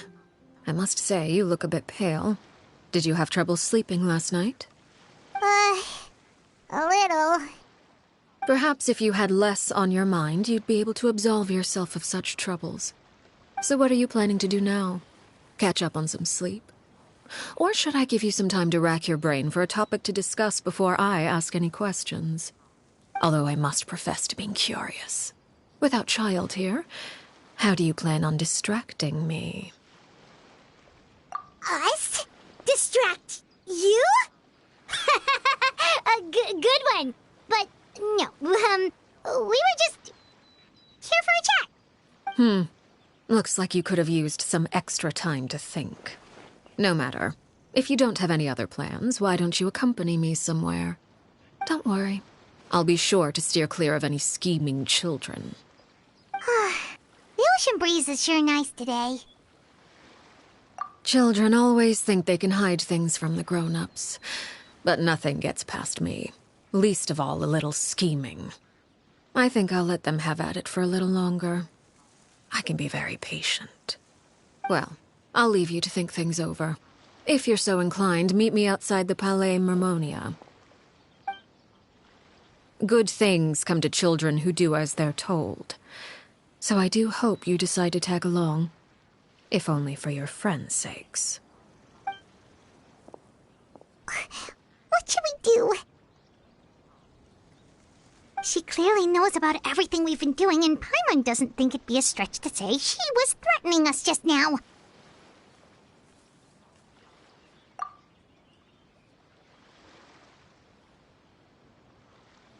Oh, good idea. Hopefully he sees it in time. Well, we should probably head to the Palais Mermonia. Paimon doesn't want to find out what happens if we don't show up. Based on what the knave was saying just now, it sure didn't seem like it'd be anything good. Okay, then we probably shouldn't keep her waiting. It seems like Linny and the others are on thin ice, so let's do our best to not get them in any more trouble.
Seeing as we still have some time before my meeting, we might as well enjoy some pleasant conversation while we wait. I'm glad to see you get along with my children. Being surrounded by good companions is necessary for a child's development. You're not planning on doing anything to them, are you? I assume you're referring to Lenny, Lynette, and Fremine. Although, there's that situation with Filial and Nentoy as well. It appears quite a few people have been acting out lately. No matter. I'm not one to discriminate. All those who betray the house meet the same fate. There are no exceptions. Does that mean you're going to kill them? Oh, are you here to beg for their lives? I'm sorry to disappoint, but the rules of the house change for no one. In my organization, everyone is responsible for their own actions. But don't Don't you care about them at all? They really respect you. They even call you father. You must feel something for them. Any organization in which feelings come before principles is one destined for ruin. The House of the Hearth is hardly an exception. You could say our principles are more stringent than most. Perhaps I can offer you this consolation at least. As our guests, you two will not be held accountable along with them.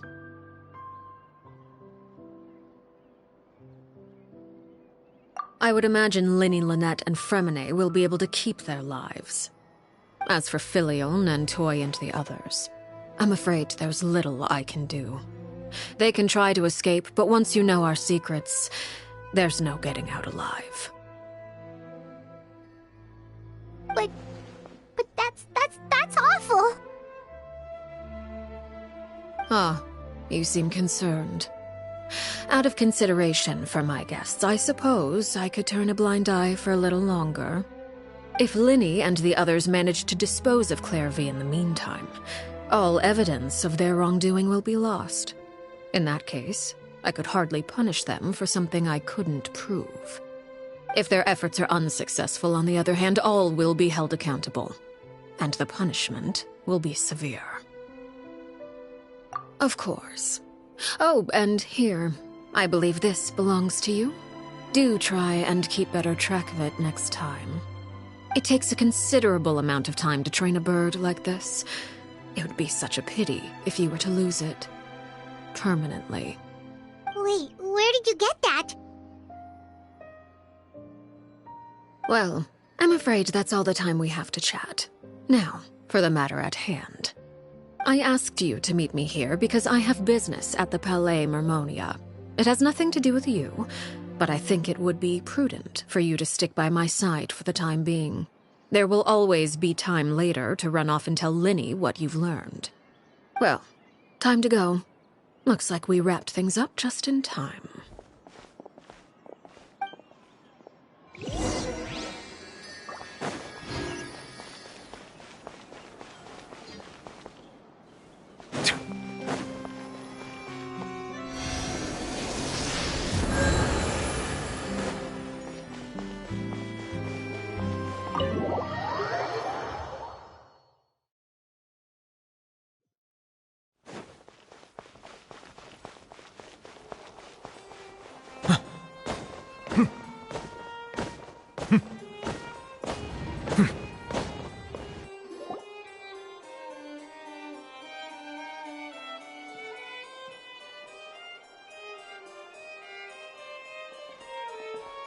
It's been a while, Monsieur Neuvillette.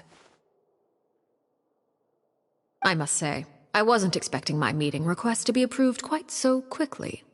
The Palais Mermonia operates with an efficiency worthy of admiration. It is only right that an esteemed diplomat such as yourself should be afforded the proper level of respect. Although, if I may speak plainly, I must confess that I did not anticipate we would have the occasion to meet again after presenting you with the Gnosis. I see you brought the Traveler and Paimon with you as well. If I may inquire as to the purpose of your visit. I'll be departing Fontaine shortly. There is, however, an outstanding matter that I would like to see resolved before I go. It requires a rather lengthy explanation, I'm afraid. So I took the liberty of explaining everything in this proposal. Please review it at your leisure, Monsieur Neuvillette.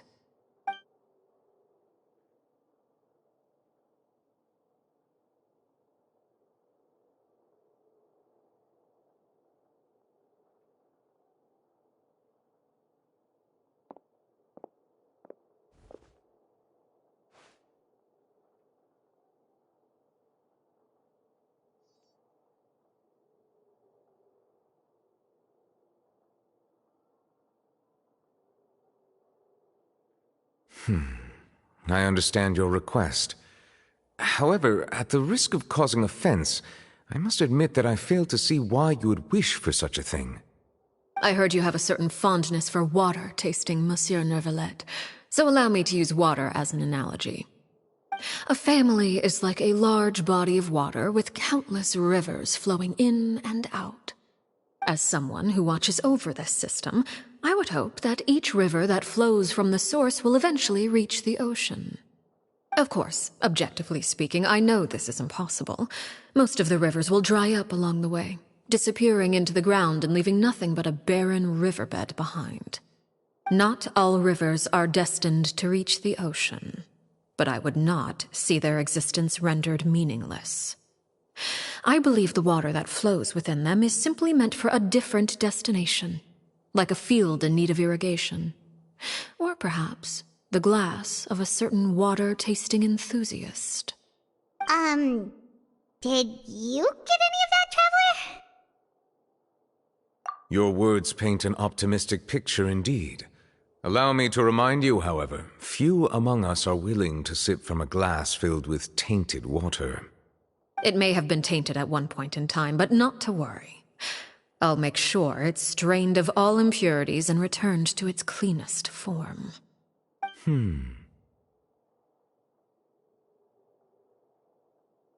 I seem to recall there being a transactional aspect to your proposal. Perhaps you could expound on that? If you accept my proposal, Monsieur Neuvillette, I will gradually withdraw my forces from Fontaine. And, unless absolutely necessary, I will no longer carry out any special missions within Fontaine.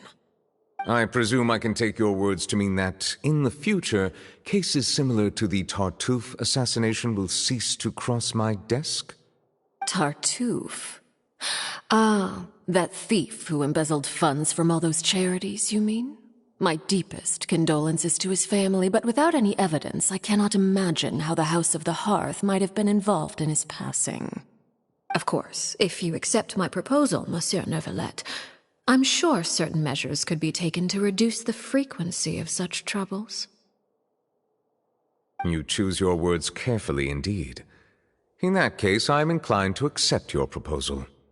My thanks for your generosity, Monsieur Neuvillette. Well, with that settled, we should be going now. I took the liberty of bringing along 2 bottles of spring water from Snezhnaya for you to enjoy. I do hope I get the chance to hear your impressions. Perhaps at our next meeting, yes? Indeed. I trust you would not overlook your commitment in the meantime. All right, Traveler Paimon. Time to go.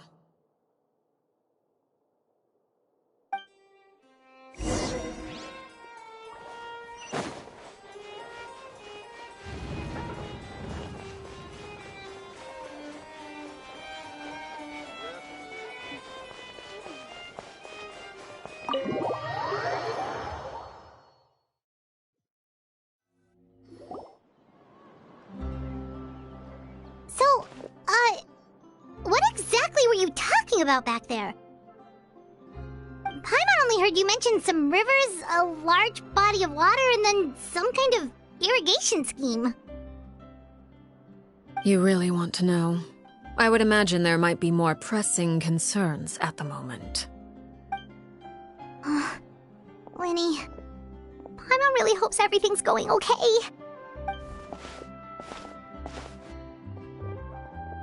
Oh, Paimon recognizes that look. You've got your ticket cap on, don't you, Traveler?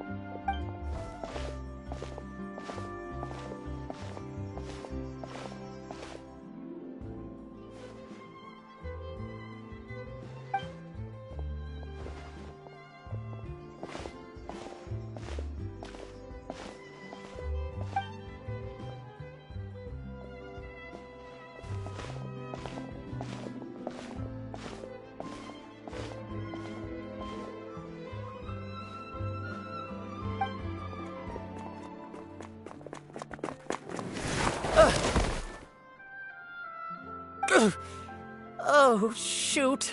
Are you alright? Oh, jeez. I'm so sorry. I was so focused on selling these papers, I wasn't looking where I was going. Well, let me make it up to you at least. Here, take this paper. On the house.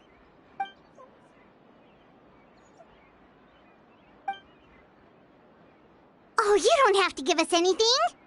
Please, I want to. It's not like I'm short on supply. All the extras will be useless come tomorrow anyway. It's my fault, really. I was just trying to bring home some extra mora for the family, but I bit off more than I can chew. I haven't had many takers today, so I'm still swimming in papers. What's going on here? Nothing much. I just ran into your friend here on accident. I should probably get going, actually, so... Hold on. Of course, I'm happy to compensate you with Mora, it's just... I don't have any on me at the moment. I'll take 3 papers. Here. Your payment. Oh! Thank you for your patronage. May the Archons bless you with good fortune. If only I had the chance to run into such generous customers every day. I should probably just take on a smaller inventory, though, right? I'm getting married soon, so sometimes it's hard to not get ahead of myself. Anyway, I should head out. Goodbye! Well, now that my affairs are settled, we should take the boat back to Poisson. We've even acquired some light reading to enjoy along the way. Actually, why don't we stick around for a little longer? Paimon just realized how hungry she is. She can't head back to Poisson on an empty stomach.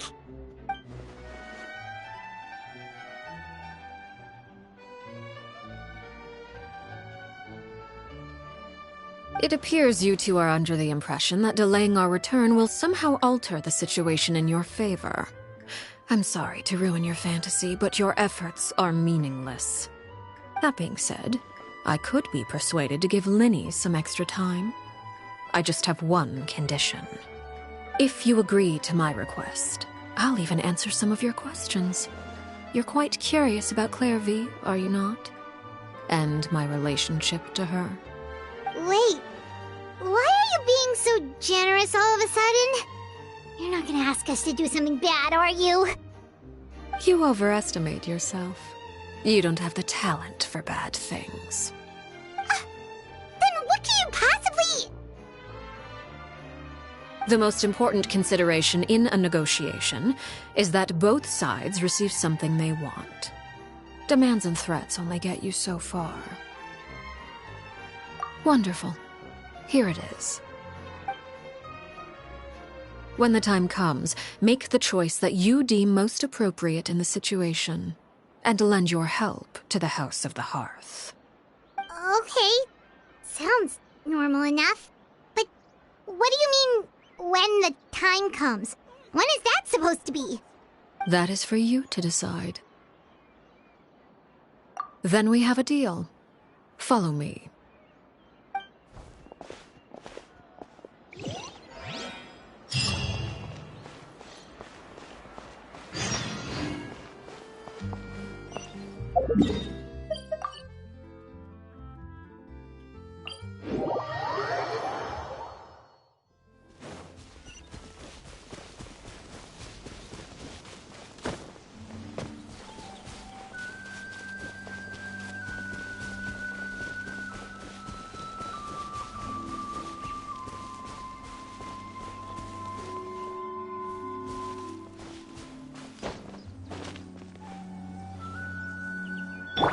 Everyone hold hands!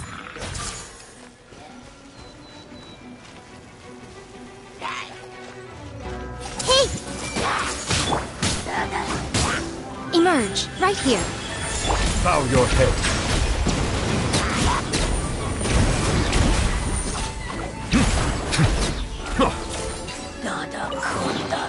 Is it what you wish to find?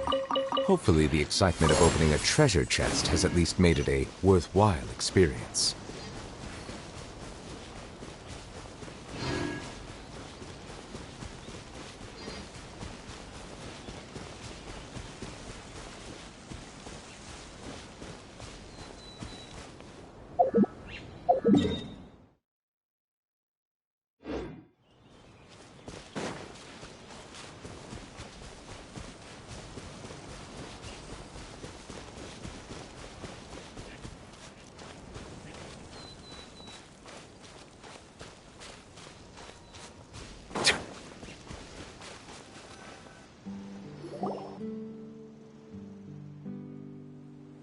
What is this place?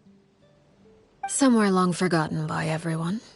It used to be a grand building. Now it's nothing more than a pile of rubble. No one comes here anymore, nor does anyone care about what once happened here. Although, this place does have something to do with the story I'm about to tell you. It was before I became a Harbinger, and before Linny and the others joined the House of the Hearth. Due to certain events, I first killed Clairvy and then her mother. And this is where it all happened. You were the one that killed Clairvy? Patience now. Allow me to explain Clairvy's side of the story first. I'll start from the beginning. Clairvy was 6 years old when she was brought by her mother, Crucibina, to live in the House of the Hearth. From the outside, it seemed like a fairy tale. A thriving family made up of kind adults and friendly children. Crucibina was the knave at that time, and the House of the Hearth was under her control. She was Clairvy's mother by blood, but she was also the mother to all the children in the house. Clairvy was happy here, for a time. But she quickly realized that being part of this family wasn't a fairy tale at all. It was a kind of purgatory. Purgatory? Exactly. The House of the Hearth takes in war orphans from all over Tevat. But as for how to raise them, that depends entirely on the person in charge. Crucibina came up with a novel idea. She would teach the children to fight, force them to duel each other, and then crown as the king of the house the child who proved themselves most worthy of inheriting her title. It's difficult to estimate the number of children who died or were maimed in the process. There's little I can say about the ones who died. The ones that emerged with permanent injuries, on the other hand, well, they still served a purpose. They would be handed over to the doctor to be experimented on, or sent away on dangerous missions. Nothing more than tools to be used and then discarded.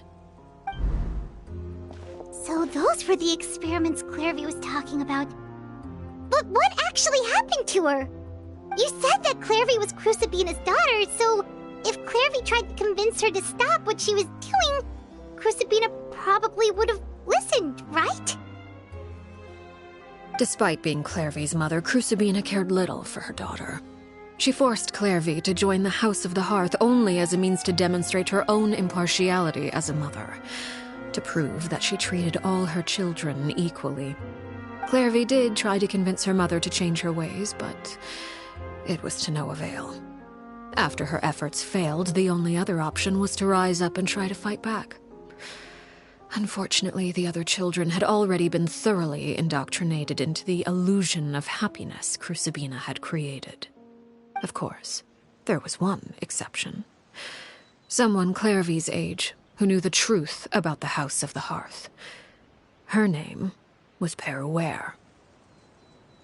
Wait, the friend that Clairvy mentioned? Friend, huh? I suppose we can call her that for now. Clairvy was a cheerful and passionate person with a tenacious spirit. Peruere, on the other hand, was rather cold-blooded. Her cold-blooded nature allowed her to see through Crucibina's facade. Yet, it was also this cold-bloodedness that prevented her from acting against it. At least at first. While Clairvy longed for freedom, Peruere was convinced that, amid all the fighting and violence, she would make it until the end. Despite their differences, the two became fast friends, united by their knowledge of the truth. Clairvy told Peruere that she hoped to create a real family, where no one would be killed or sacrificed. There may have been a certain naivete to her ideas, but Clairvy proved her determination many times over. She tried countless times to run away, ask for help, or expose the truth. But her efforts only earned her beating after beating. The only thing that kept her going was her strength of will.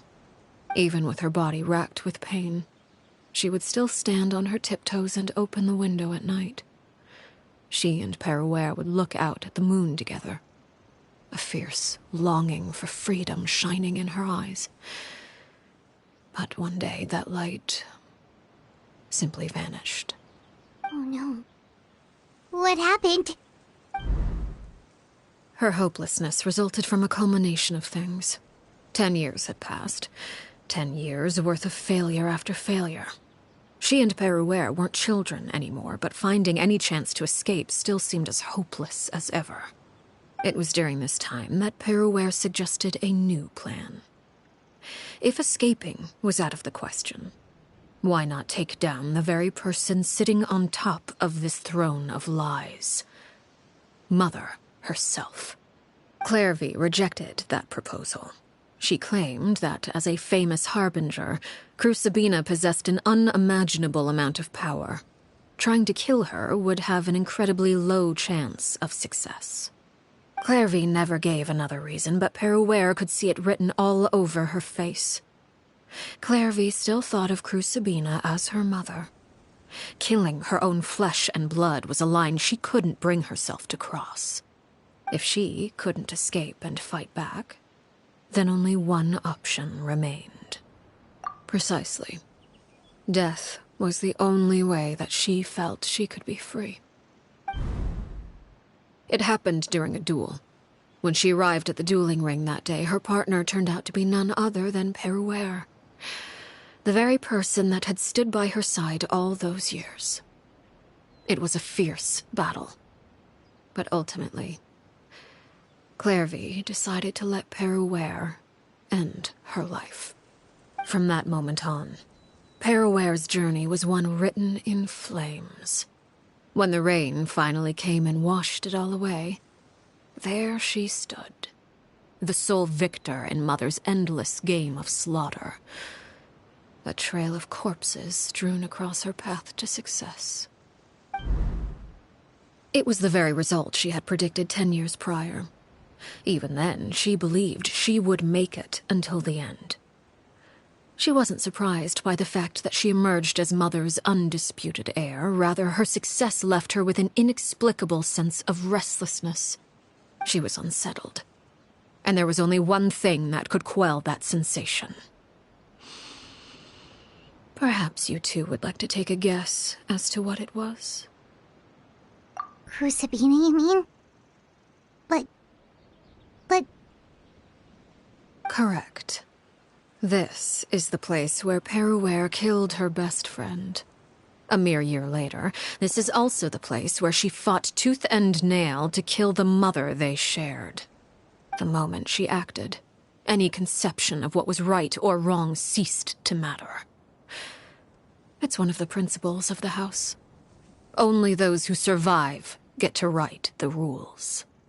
Perouer won the battle, and became a harbinger herself.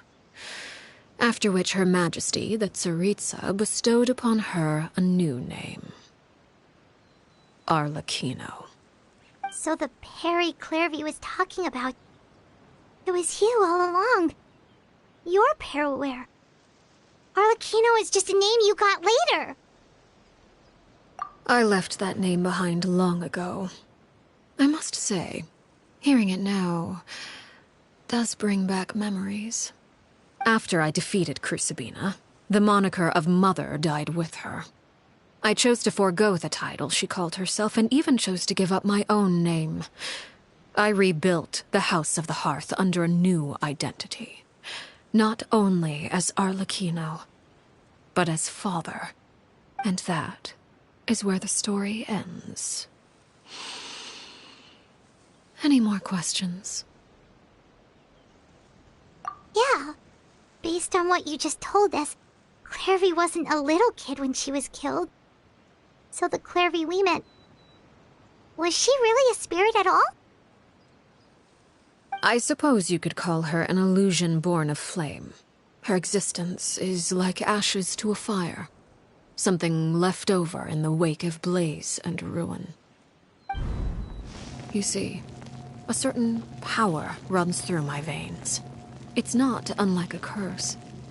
My flames leave behind shadows of anything they consume. Of course, the chances of those shadows morphing into a sentient entity are exceedingly slim. Clairvy is a very special case. Clairvy died when she was 16 years old, but what emerged from the flames was her 6-year-old self. Her appearance wasn't the only thing affected. Most of her memories were lost to the blaze as well. Memory is a mysterious thing indeed.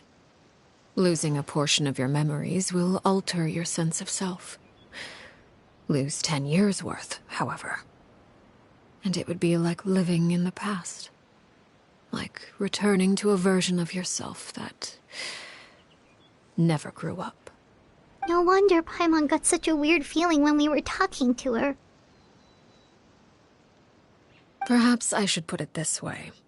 Clairvy is someone trapped in time. It may seem like she exists with us in the present, but she truly lives in the confines of her own past. So if all of that is true, then you must have known about Clairvy for a long time. Indeed.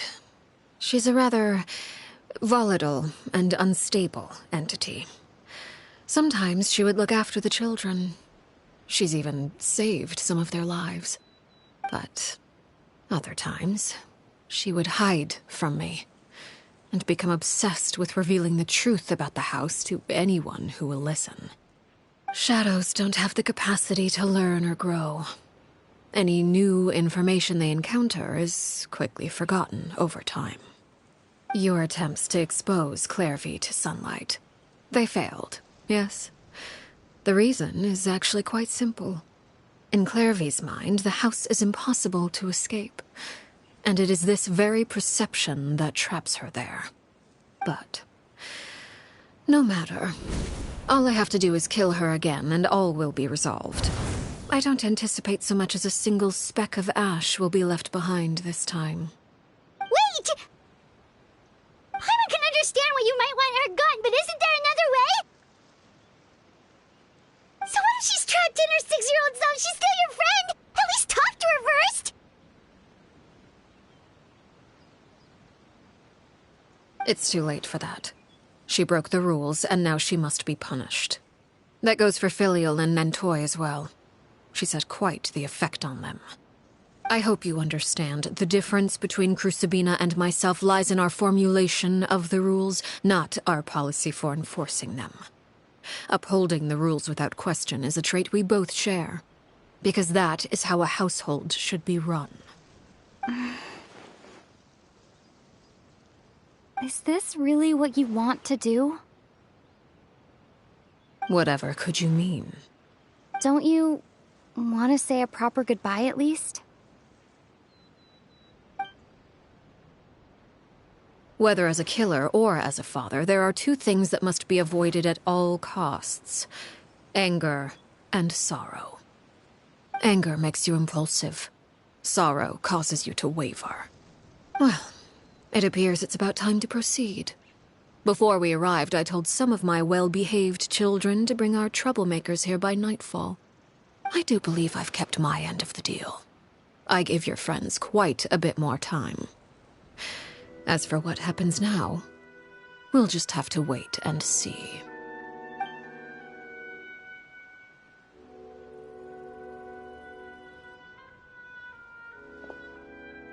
Here they are, Father. You gonna execute him? Seeing something like that would actually be a first for me. Lenny! I'm sorry. I heard about how you helped buy us more time. But I still failed. I couldn't find a way to fulfill her wish. Huh? Are you... Perry?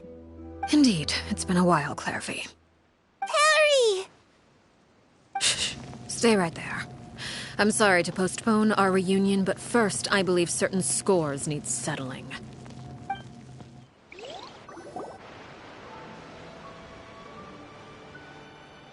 Father, let me explain.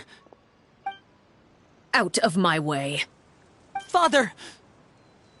You chose to conceal a threat to the house, and for that, you must be punished. Overall, however, I suppose your wrongdoing is hardly the most egregious of the bunch, so I'll deal with your punishments later. As for right now, the more pressing concerns are the traitors among us. By traitors? Do you mean us? Father, let me explain. We didn't mean to... Fultz, why don't you share what you heard? Yes, Father. Secret Midnight Meeting number 3. Participants, Filial, Nantoi, Sato, Toddy. Nantoi clearly said, if only Father wasn't the one who took us in. Sato added, I'm sick of this life. I just want to live as a normal person. Filial was the worst of them all. She called us crazies and said a bunch of mean things about Father. I did not! You're lying! Fultz is trying to frame us. It's not like I'm the only one who heard those things. After that, you and Toddy and a bunch of other people started talking about Clairvy. You were using all those things Clairvy brought up as an excuse to question Father. We're birds locked in a cage. The only way out is to destroy it. That's what you said, wasn't it? You little... You just want me gone, don't you? What did I ever do to you, huh? And you, Sheplo, have you forgotten who stood by your sickbed, watched over you, and changed your dressings? Come on, let's hear it then. What's your reason for all this?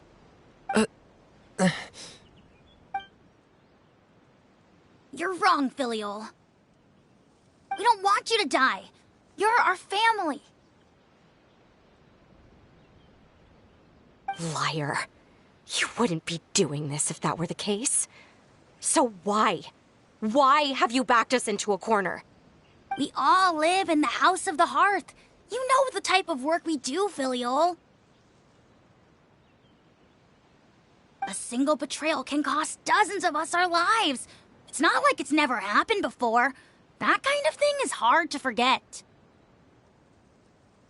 That's why the House of the Hearth cannot tolerate any form of betrayal.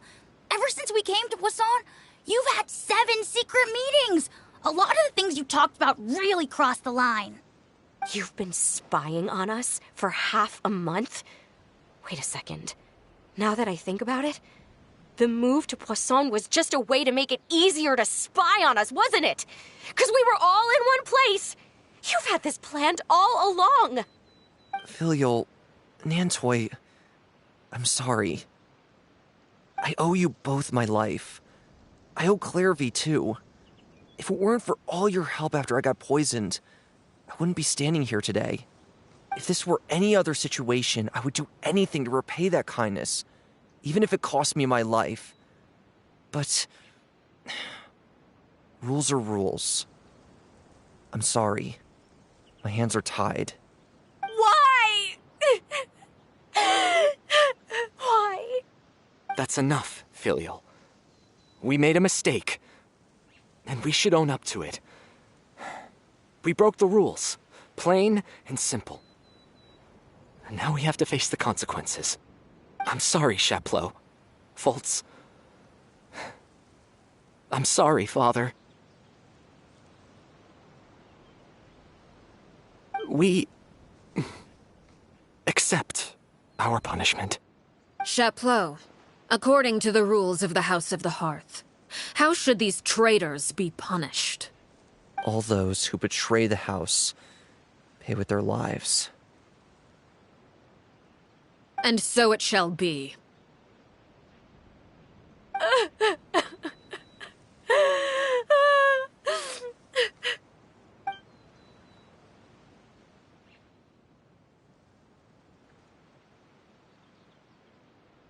Father, please wait! Something you want to say, Linny? Please reconsider, Father. What Filial and the others did, does it really count as betrayal? We all come from broken families. From the very first day we joined the House of the Hearth, we wanted nothing more than to make it a real home. But the truth is, none of us know what a real home should look like. I'm not saying I have all the answers. All I know is this. Killing Filial and the others may uphold the rules, but doing so will only bring us further away from being a real family than we've ever been. So please, Father, please reconsider. I agree with Linny. Father, please. Linny, you...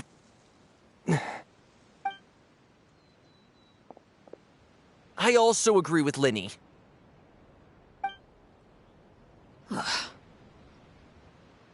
An order once given cannot be rescinded.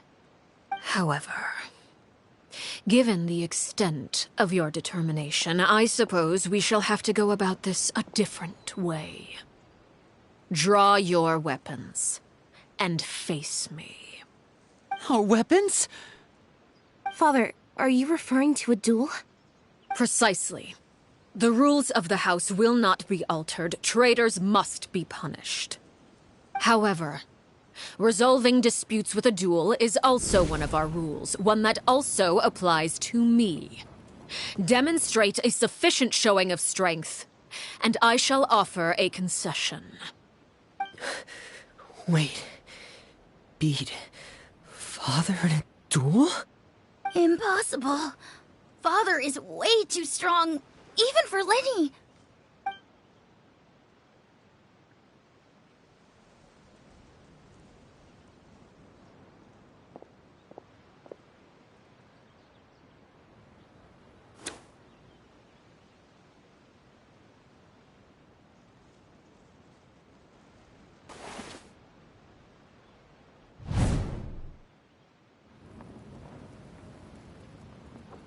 Did you hear that, Traveler? Linny and the others have to duel the knave. What should we do? Can they really win something like that? If they lose, those people from the house are really gonna be executed. Hey, are you listening?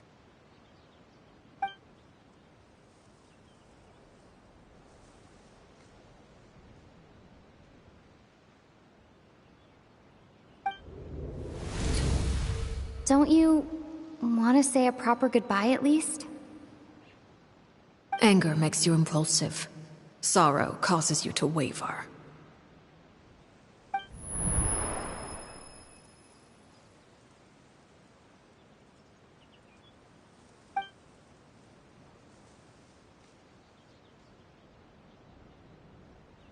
Oh. Looking at that expression on her face, she seems really serious about this. Guess that means there's no chance she's throwing the duel on purpose, huh?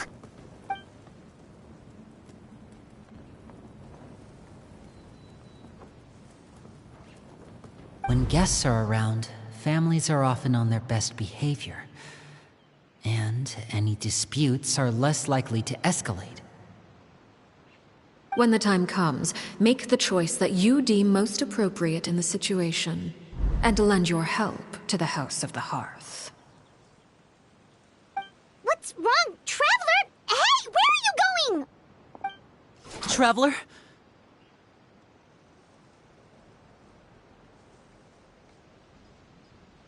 You're asking to join the duel against the knave? I'll allow it. We do have a ready-made dueling ring at our disposal, after all. All I would advise is this. Keep a firm grasp on your weapon, and give it your all. Any less, and you may just lose your life.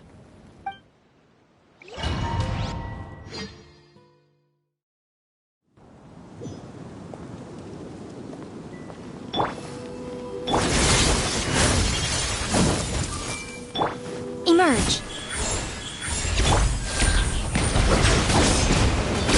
Is it my turn now? Now's our chance! Now that's more like it. Right here. With these rising flames! Is it my turn The now? mighty be humbled! An oversight on my part. Over here! With the fall of darkness, destruction Emerge. shall rise. Have a taste of purgatory.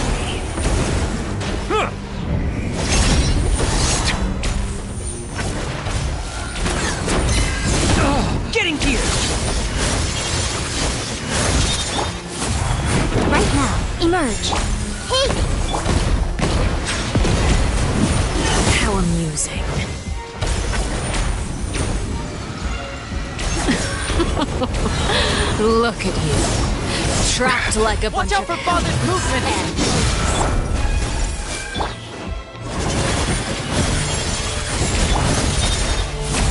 Be sanctified.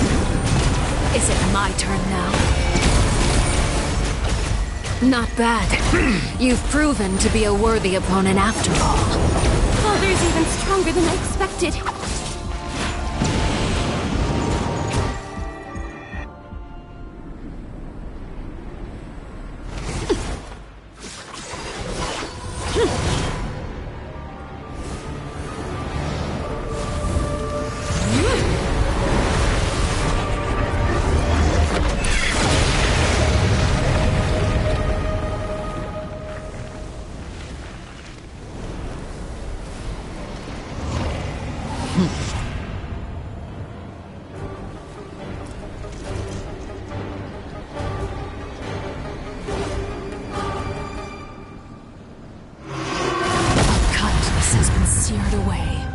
My blade is all that remains. Let's play turn a little. Make yourselves at home. Justice is blindsiding. Bow your head.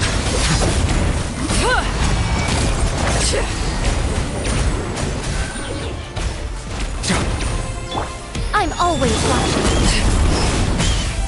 Right here. Right here. Silence!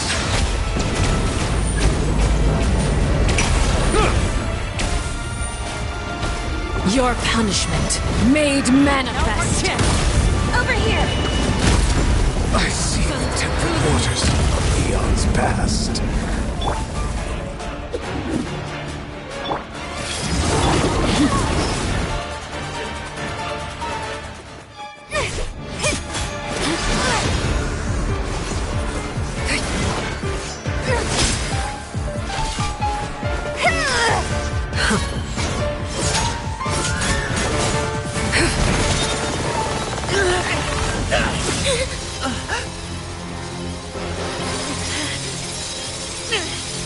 You should know better than to crowd in one place.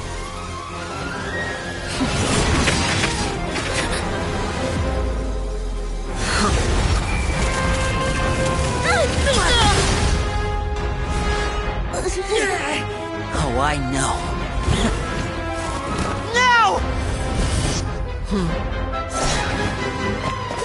I'm sorry, Father!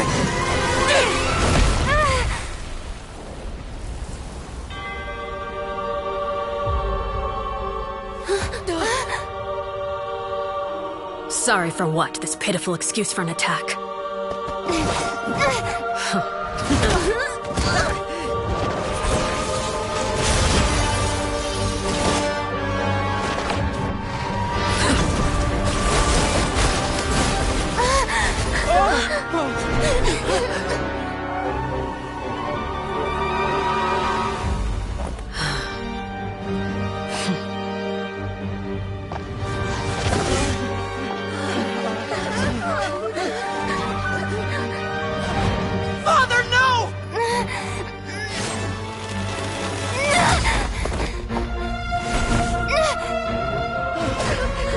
Made it out, did you? You're stronger than I expected.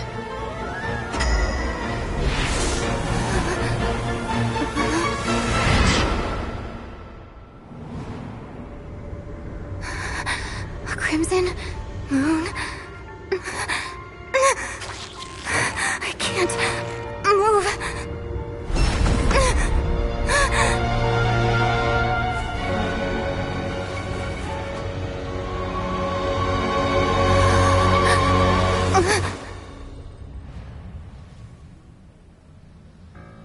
Still, not strong enough to beat me.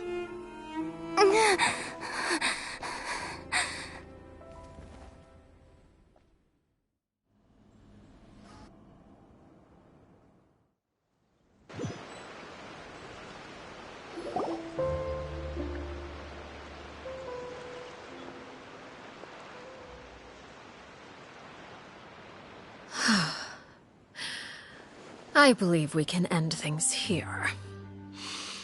It's not often that we get to enjoy the company of guests, after all. We wouldn't want things to get too out of hand.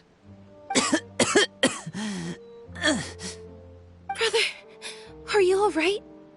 Lenny. Given that I am the victor of this duel, as agreed, the punishment stands. No! I never thought things would end like this. However, everyone involved in the duel demonstrated a remarkable level of strength and determination. In light of this, I'm prepared to change the method of execution. Elwar, the bottled flames I gave you for safekeeping. Do you still have them? Yes? I wasn't sure what they were for, but I've kept them super safe. I didn't lose a single one. Wonderful. Then, in just a moment, I'll have you administer them. Bottled flames? Indeed. They're the product of a secret experiment. Under certain special circumstances, flames can be extracted from my person and preserved. Once ingested, searing pain will spread across every inch of your body. No harm will come to you physically, but your memories will be burned away. If you can withstand the pain. When you awake, you'll have forgotten everything you know about the House of the Hearth, and will be expelled from the organization. In other words, administering this concoction will kill the version of you that grew up in the house, and give you a new identity.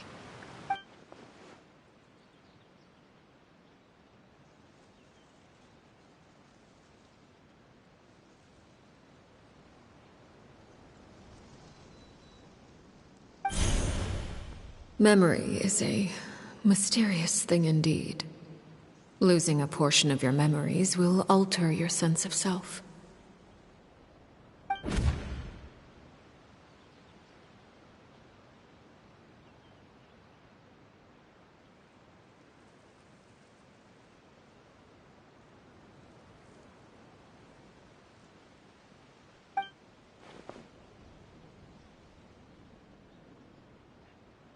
So, you're just letting us go, Father?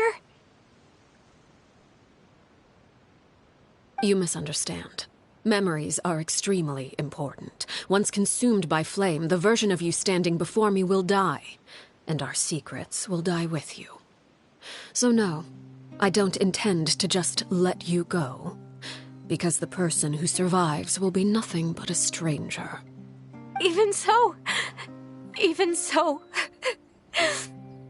I won't have to live in fear anymore. I'm sorry, Father. I'm sorry I let you down. But I really... Don't cry, Filial. You haven't left the house yet, so there are still rules to be followed, yes. Remember what I taught you. Anger makes you impulsive, sorrow causes you to waver. Don't let yourself be controlled by your emotions. Of course. I'll remember. Dry your tears, and go pursue the life you really want. Yes, Father. Chaplot, Foltz, Elwar, take them back to Poisson. And bring Linny and the others as well. I prepared 3 extra vials of bottled flames. As for whether to take them, the choice is yours. Goodbye, children. The next time we meet, I will no longer be your father. Thank you for all you've done for the house. I hope you have bright futures ahead of you.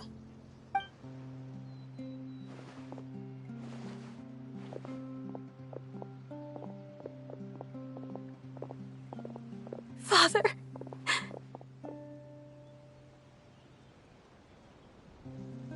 Let's go.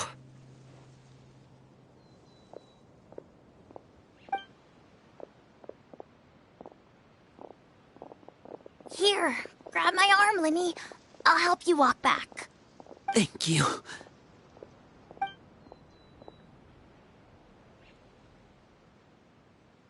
Clairvy.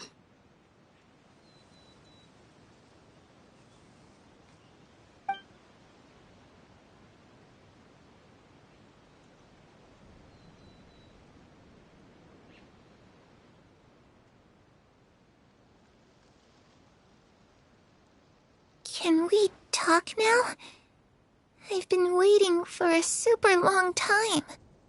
You really are Perry, aren't you? I haven't seen you in so long. How come you're all grown up? Wait, did I somehow travel to the future on accident? Or am I dreaming? What a long dream. Neither. You died, Clairvy. That's what happened. You could have at least sugarcoated it a little. Look, she's done speechless. Oh. Okay then. Huh? That's it? You accepted it just like that?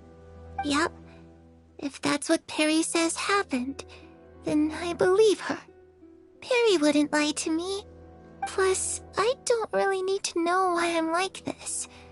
I'm more curious about what happens in the future. If you're a harbinger now, Perry, that means Mother is gone, isn't she? Can you tell me about it? I want to know what happened to her. And to me. You never stopped trying to defy fate. At first, no one believed you. You could only vent your frustrations to the moon. In fact, you often sought comfort in the night sky. You wanted to see the aurora, so one night we promised each other we would go to Snezhnaya to see it together. Later on, you tried to run away, but you were brought back each time. Mother spared your life, but it wasn't out of kindness. Instead, she decided to make an example of you by slowly torturing you over time. That way, the other children would know what happens to traitors.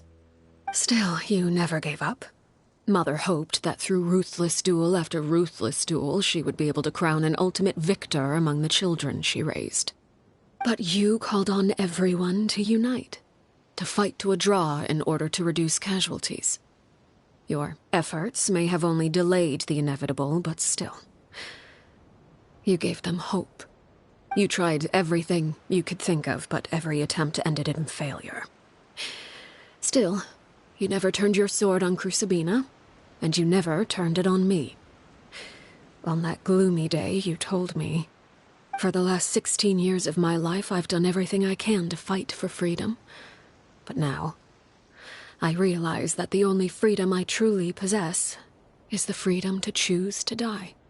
I never imagined I would say something like that.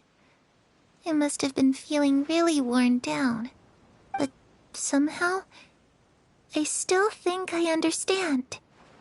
According to Mother's plan, only one of us was going to make it until the end. And I always hoped that person would be you. If I could do it all over again, I still don't think I would make a different choice. Even when I first met you, I knew you'd be able to do what I couldn't. Is that so? Even now, I'm not sure I truly understand what kind of freedom you were trying to pursue. But as the head of the House of the Hearth, and as the children's father, I've tried to give them the most basic of freedoms. The freedom to choose their own fate. It's something I discussed with the Iudex of Fontaine. The children who want to leave the house will have their memories wiped clean of all secrets pertaining to the organization. In return, they will be allowed to live a normal life in Fontaine without being prosecuted for their past. Of course, I won't simply hand freedom to them on a silver platter. They have to fight for it and prove themselves worthy of it.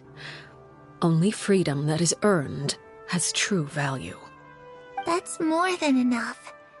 That's exactly the kind of life I was fighting for. You know, Perry, I think you're a pretty amazing king, and a really great father, too. I'm really happy that you're the one who took over the house. I guess I do have one regret, though. I still haven't seen the outside world. Well, it just so happens that our dear guests over here have been to many nations and traveled to countless places. Perhaps they would be willing to tell you what the outside world is like. Really? Of course! We've traveled all over the place. We've got so many stories, we could probably talk your ears off for 3 days straight.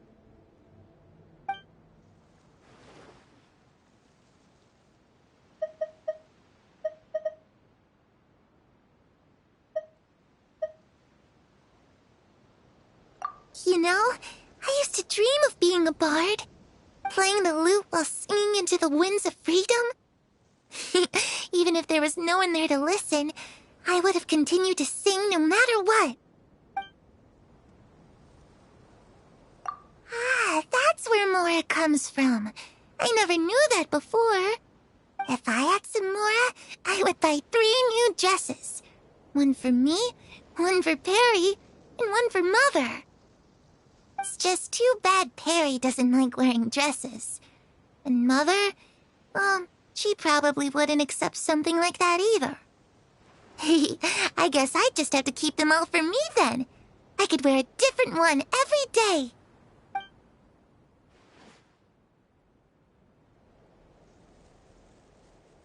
Those yokai you mentioned, what do they look like?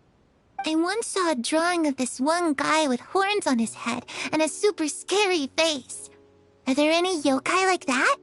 Oh, sounds like you're talking about an Oni. Yep, we've met one, and let Paimon tell you, they're not nearly as scary as they look.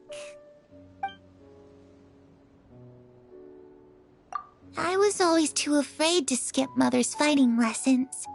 But at the academia, I bet you could do all sorts of secret things in class. Things that have nothing to do with studying. I'm just kidding. Being able to study whatever you want without having to fear for your life actually sounds pretty great.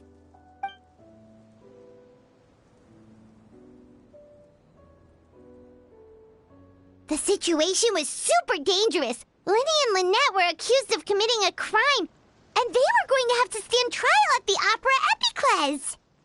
Oh no, that must have been hard for all of you. What happened next? Don't worry, we were able to turn the situation around super quickly. All thanks to Detective Paimon, of course. How'd you do that? Come on, tell me. Okay, so it was like this. After the failed magic show, we rushed to the scene and...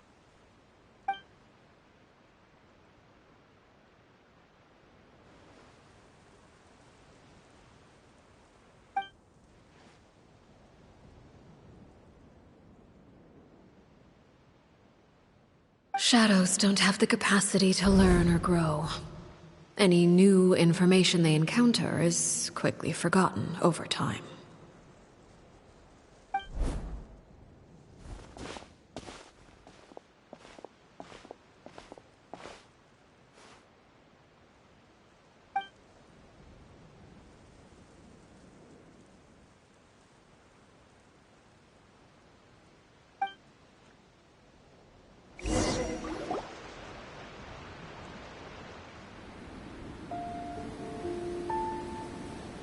Clairvy, you've worked tirelessly from the shadows to overthrow the House of the Hearth.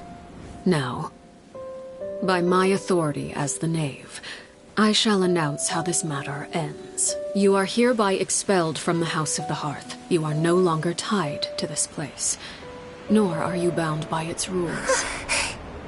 You're saying that I can finally leave? I get to experience the outside world as well? Oh, I almost forgot. There's no getting older for me. Still, seeing who you grew up to be makes me really happy, Harroware. Take care of yourself. Goodbye. May we meet again someday.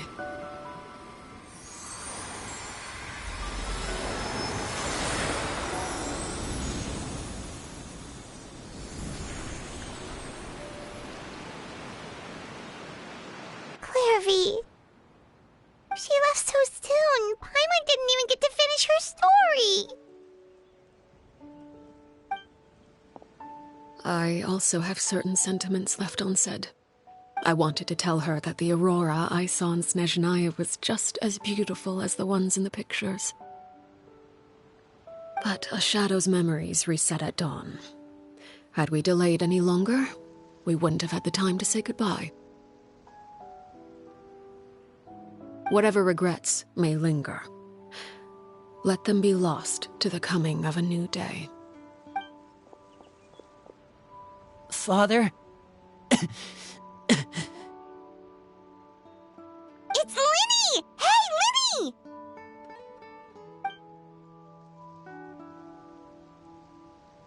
What is he doing back here? Let's go check it out.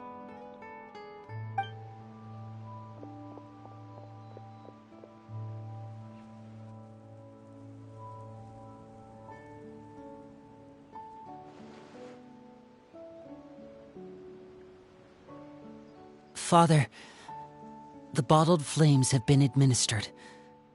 Filial and the others have left the house. And you? What have you decided? Thank you for giving us that choice, Father. But we never wanted to leave the house. It's the only home we've ever known. Lynette and Fremine feel the same way. They're recuperating back at the Hotel Bouffe d'été. But I decided to come back and tell you where we stood. I'm sure you're well aware of the expectations I have for you. I want you to follow in my footsteps and become the next king of the house. Yet you seem to have different ideas. I must admit, I'm rather surprised by your decision to stay. There's nothing wrong with choosing to live a quiet life. Leading this organization is a heavy responsibility, one not so easily carried by someone forced onto the throne. I just never understood what you saw in me. What made you believe I was deserving of that throne? You're brave, talented, and, most importantly, you cherish your family. You would do anything to protect them, even if it costs you your life.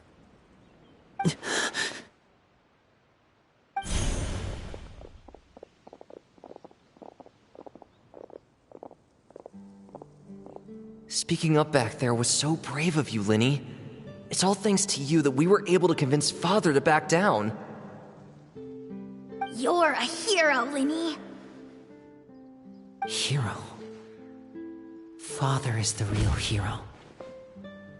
Had Father gone all out during the duel, there's no way I would have walked away with my life. She must have had it all planned from the beginning, from the very moment she suggested a duel. I'm not deserving of that title. I'm not strong enough or smart enough. You're wrong.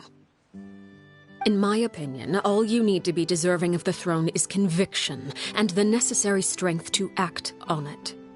We may have different ideas of what it means to be a family, but you can hardly be said to lack conviction. What you truly lack is strength. For someone of your talent, though, that's something that will come with time. Even without that strength, you still chose to face me in a duel, even though the odds were stacked against you.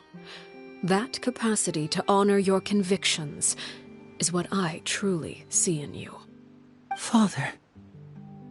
No one knows what the future holds, what tragedy or triumph may be in store.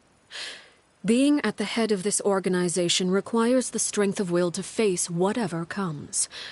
Caution will only hold you back. If reaching a certain standard were required to go after what you want, I would never have succeeded in killing my predecessor. Back then, there was still a considerable gap between our abilities. Strength may decide the ultimate victor, but those who let a lack of strength dictate their decisions or undermine their convictions will never be worthy of the throne. I understand, Father. Thank you. Children must grow up to surpass their parents.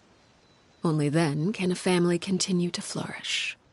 The road ahead is not an easy one, so I'll ask you one last time. Are you certain you want to stay? You've done so much for me, Father, and that kindness must be repaid. Plus, with Project Stuja at hand, there are many dangers ahead, and I, for one, don't intend to back down. Protecting my family at all costs That's my conviction. Then you're welcome to stay. As for Project Stuja, you need not be too concerned. If those cowardly businessmen and heartless dignitaries try to take us down, I'm prepared to teach them a lesson. Having members who longed for the light was our organization's last weakness. With those members no longer among our ranks, the House of the Hearth is like a spider hiding in the shadows. We need only wait for our prey to come to us. At present, our imperative is to use their plan to our advantage. In doing so, a crimson moon shall rise amid the frigid blizzards of winter. No demonstration of loyalty shall go unrewarded, and no sacrifice shall be in vain. As for the two of you, whether we meet again as friend or foe, I'll remember the camaraderie we shared in this moment. No matter how arduous the journey ahead, I hope we both reach our desired destination.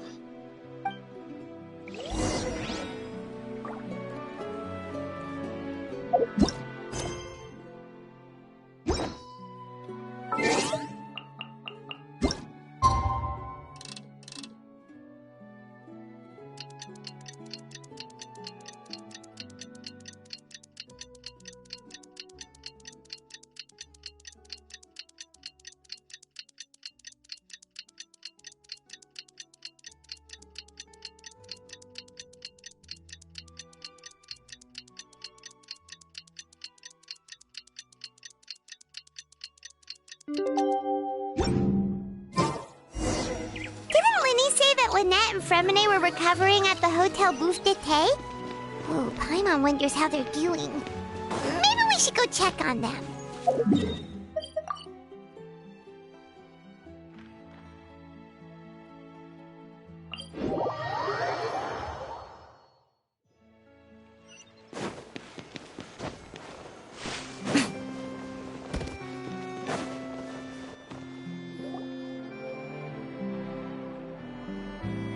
Lynette?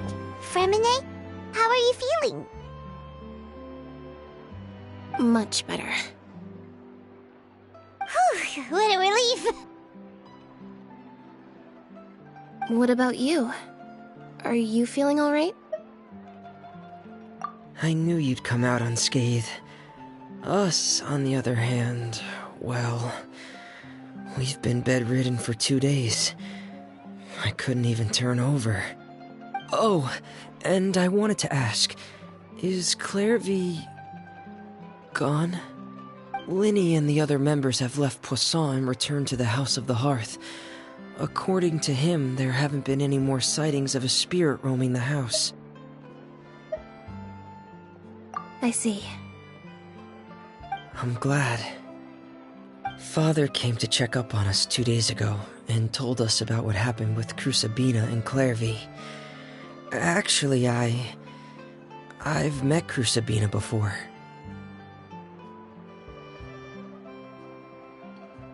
Wait, what? You've met the former knave? Crusabina died a year after Clairvy. It was during the year between their deaths that I joined the House of the Hearth. Crusabina had an extremely cruel and radical way of doing things. While she was alive, the atmosphere in the house was suffocating.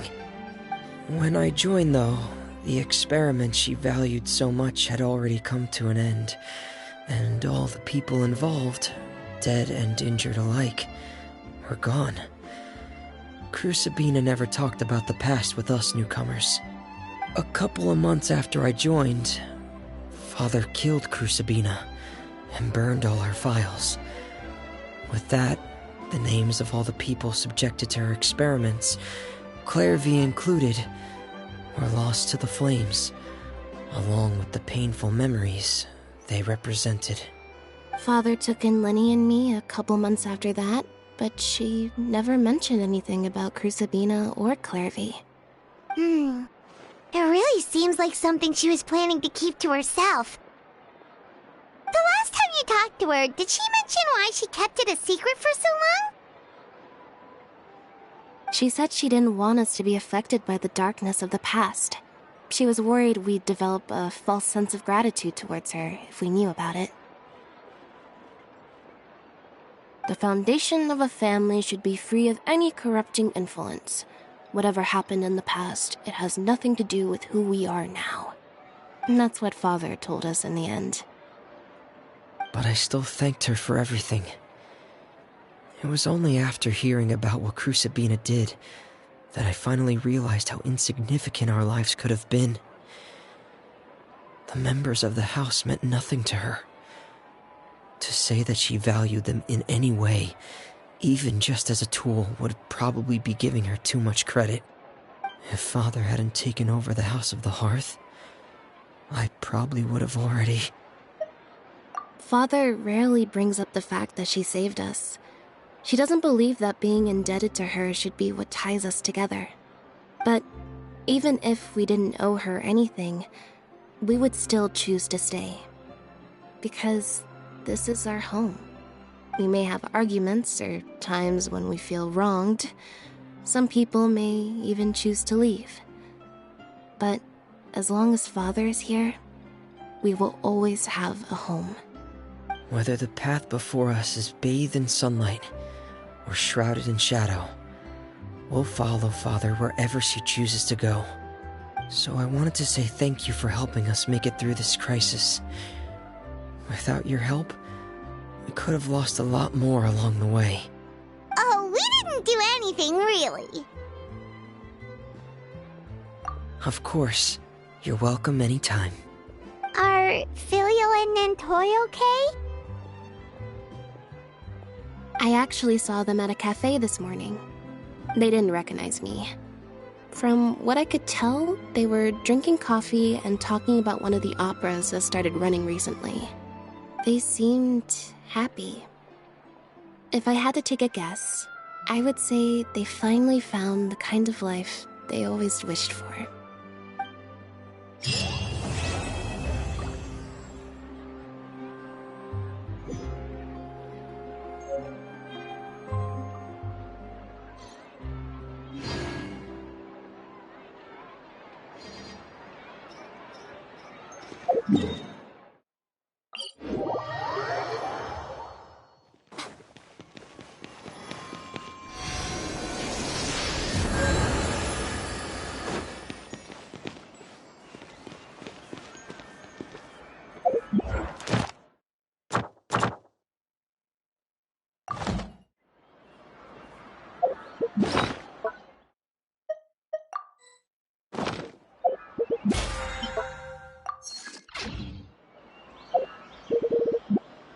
Personally, I think the idea of things staying the same forever is quite... Welcome to Palais Mermoni.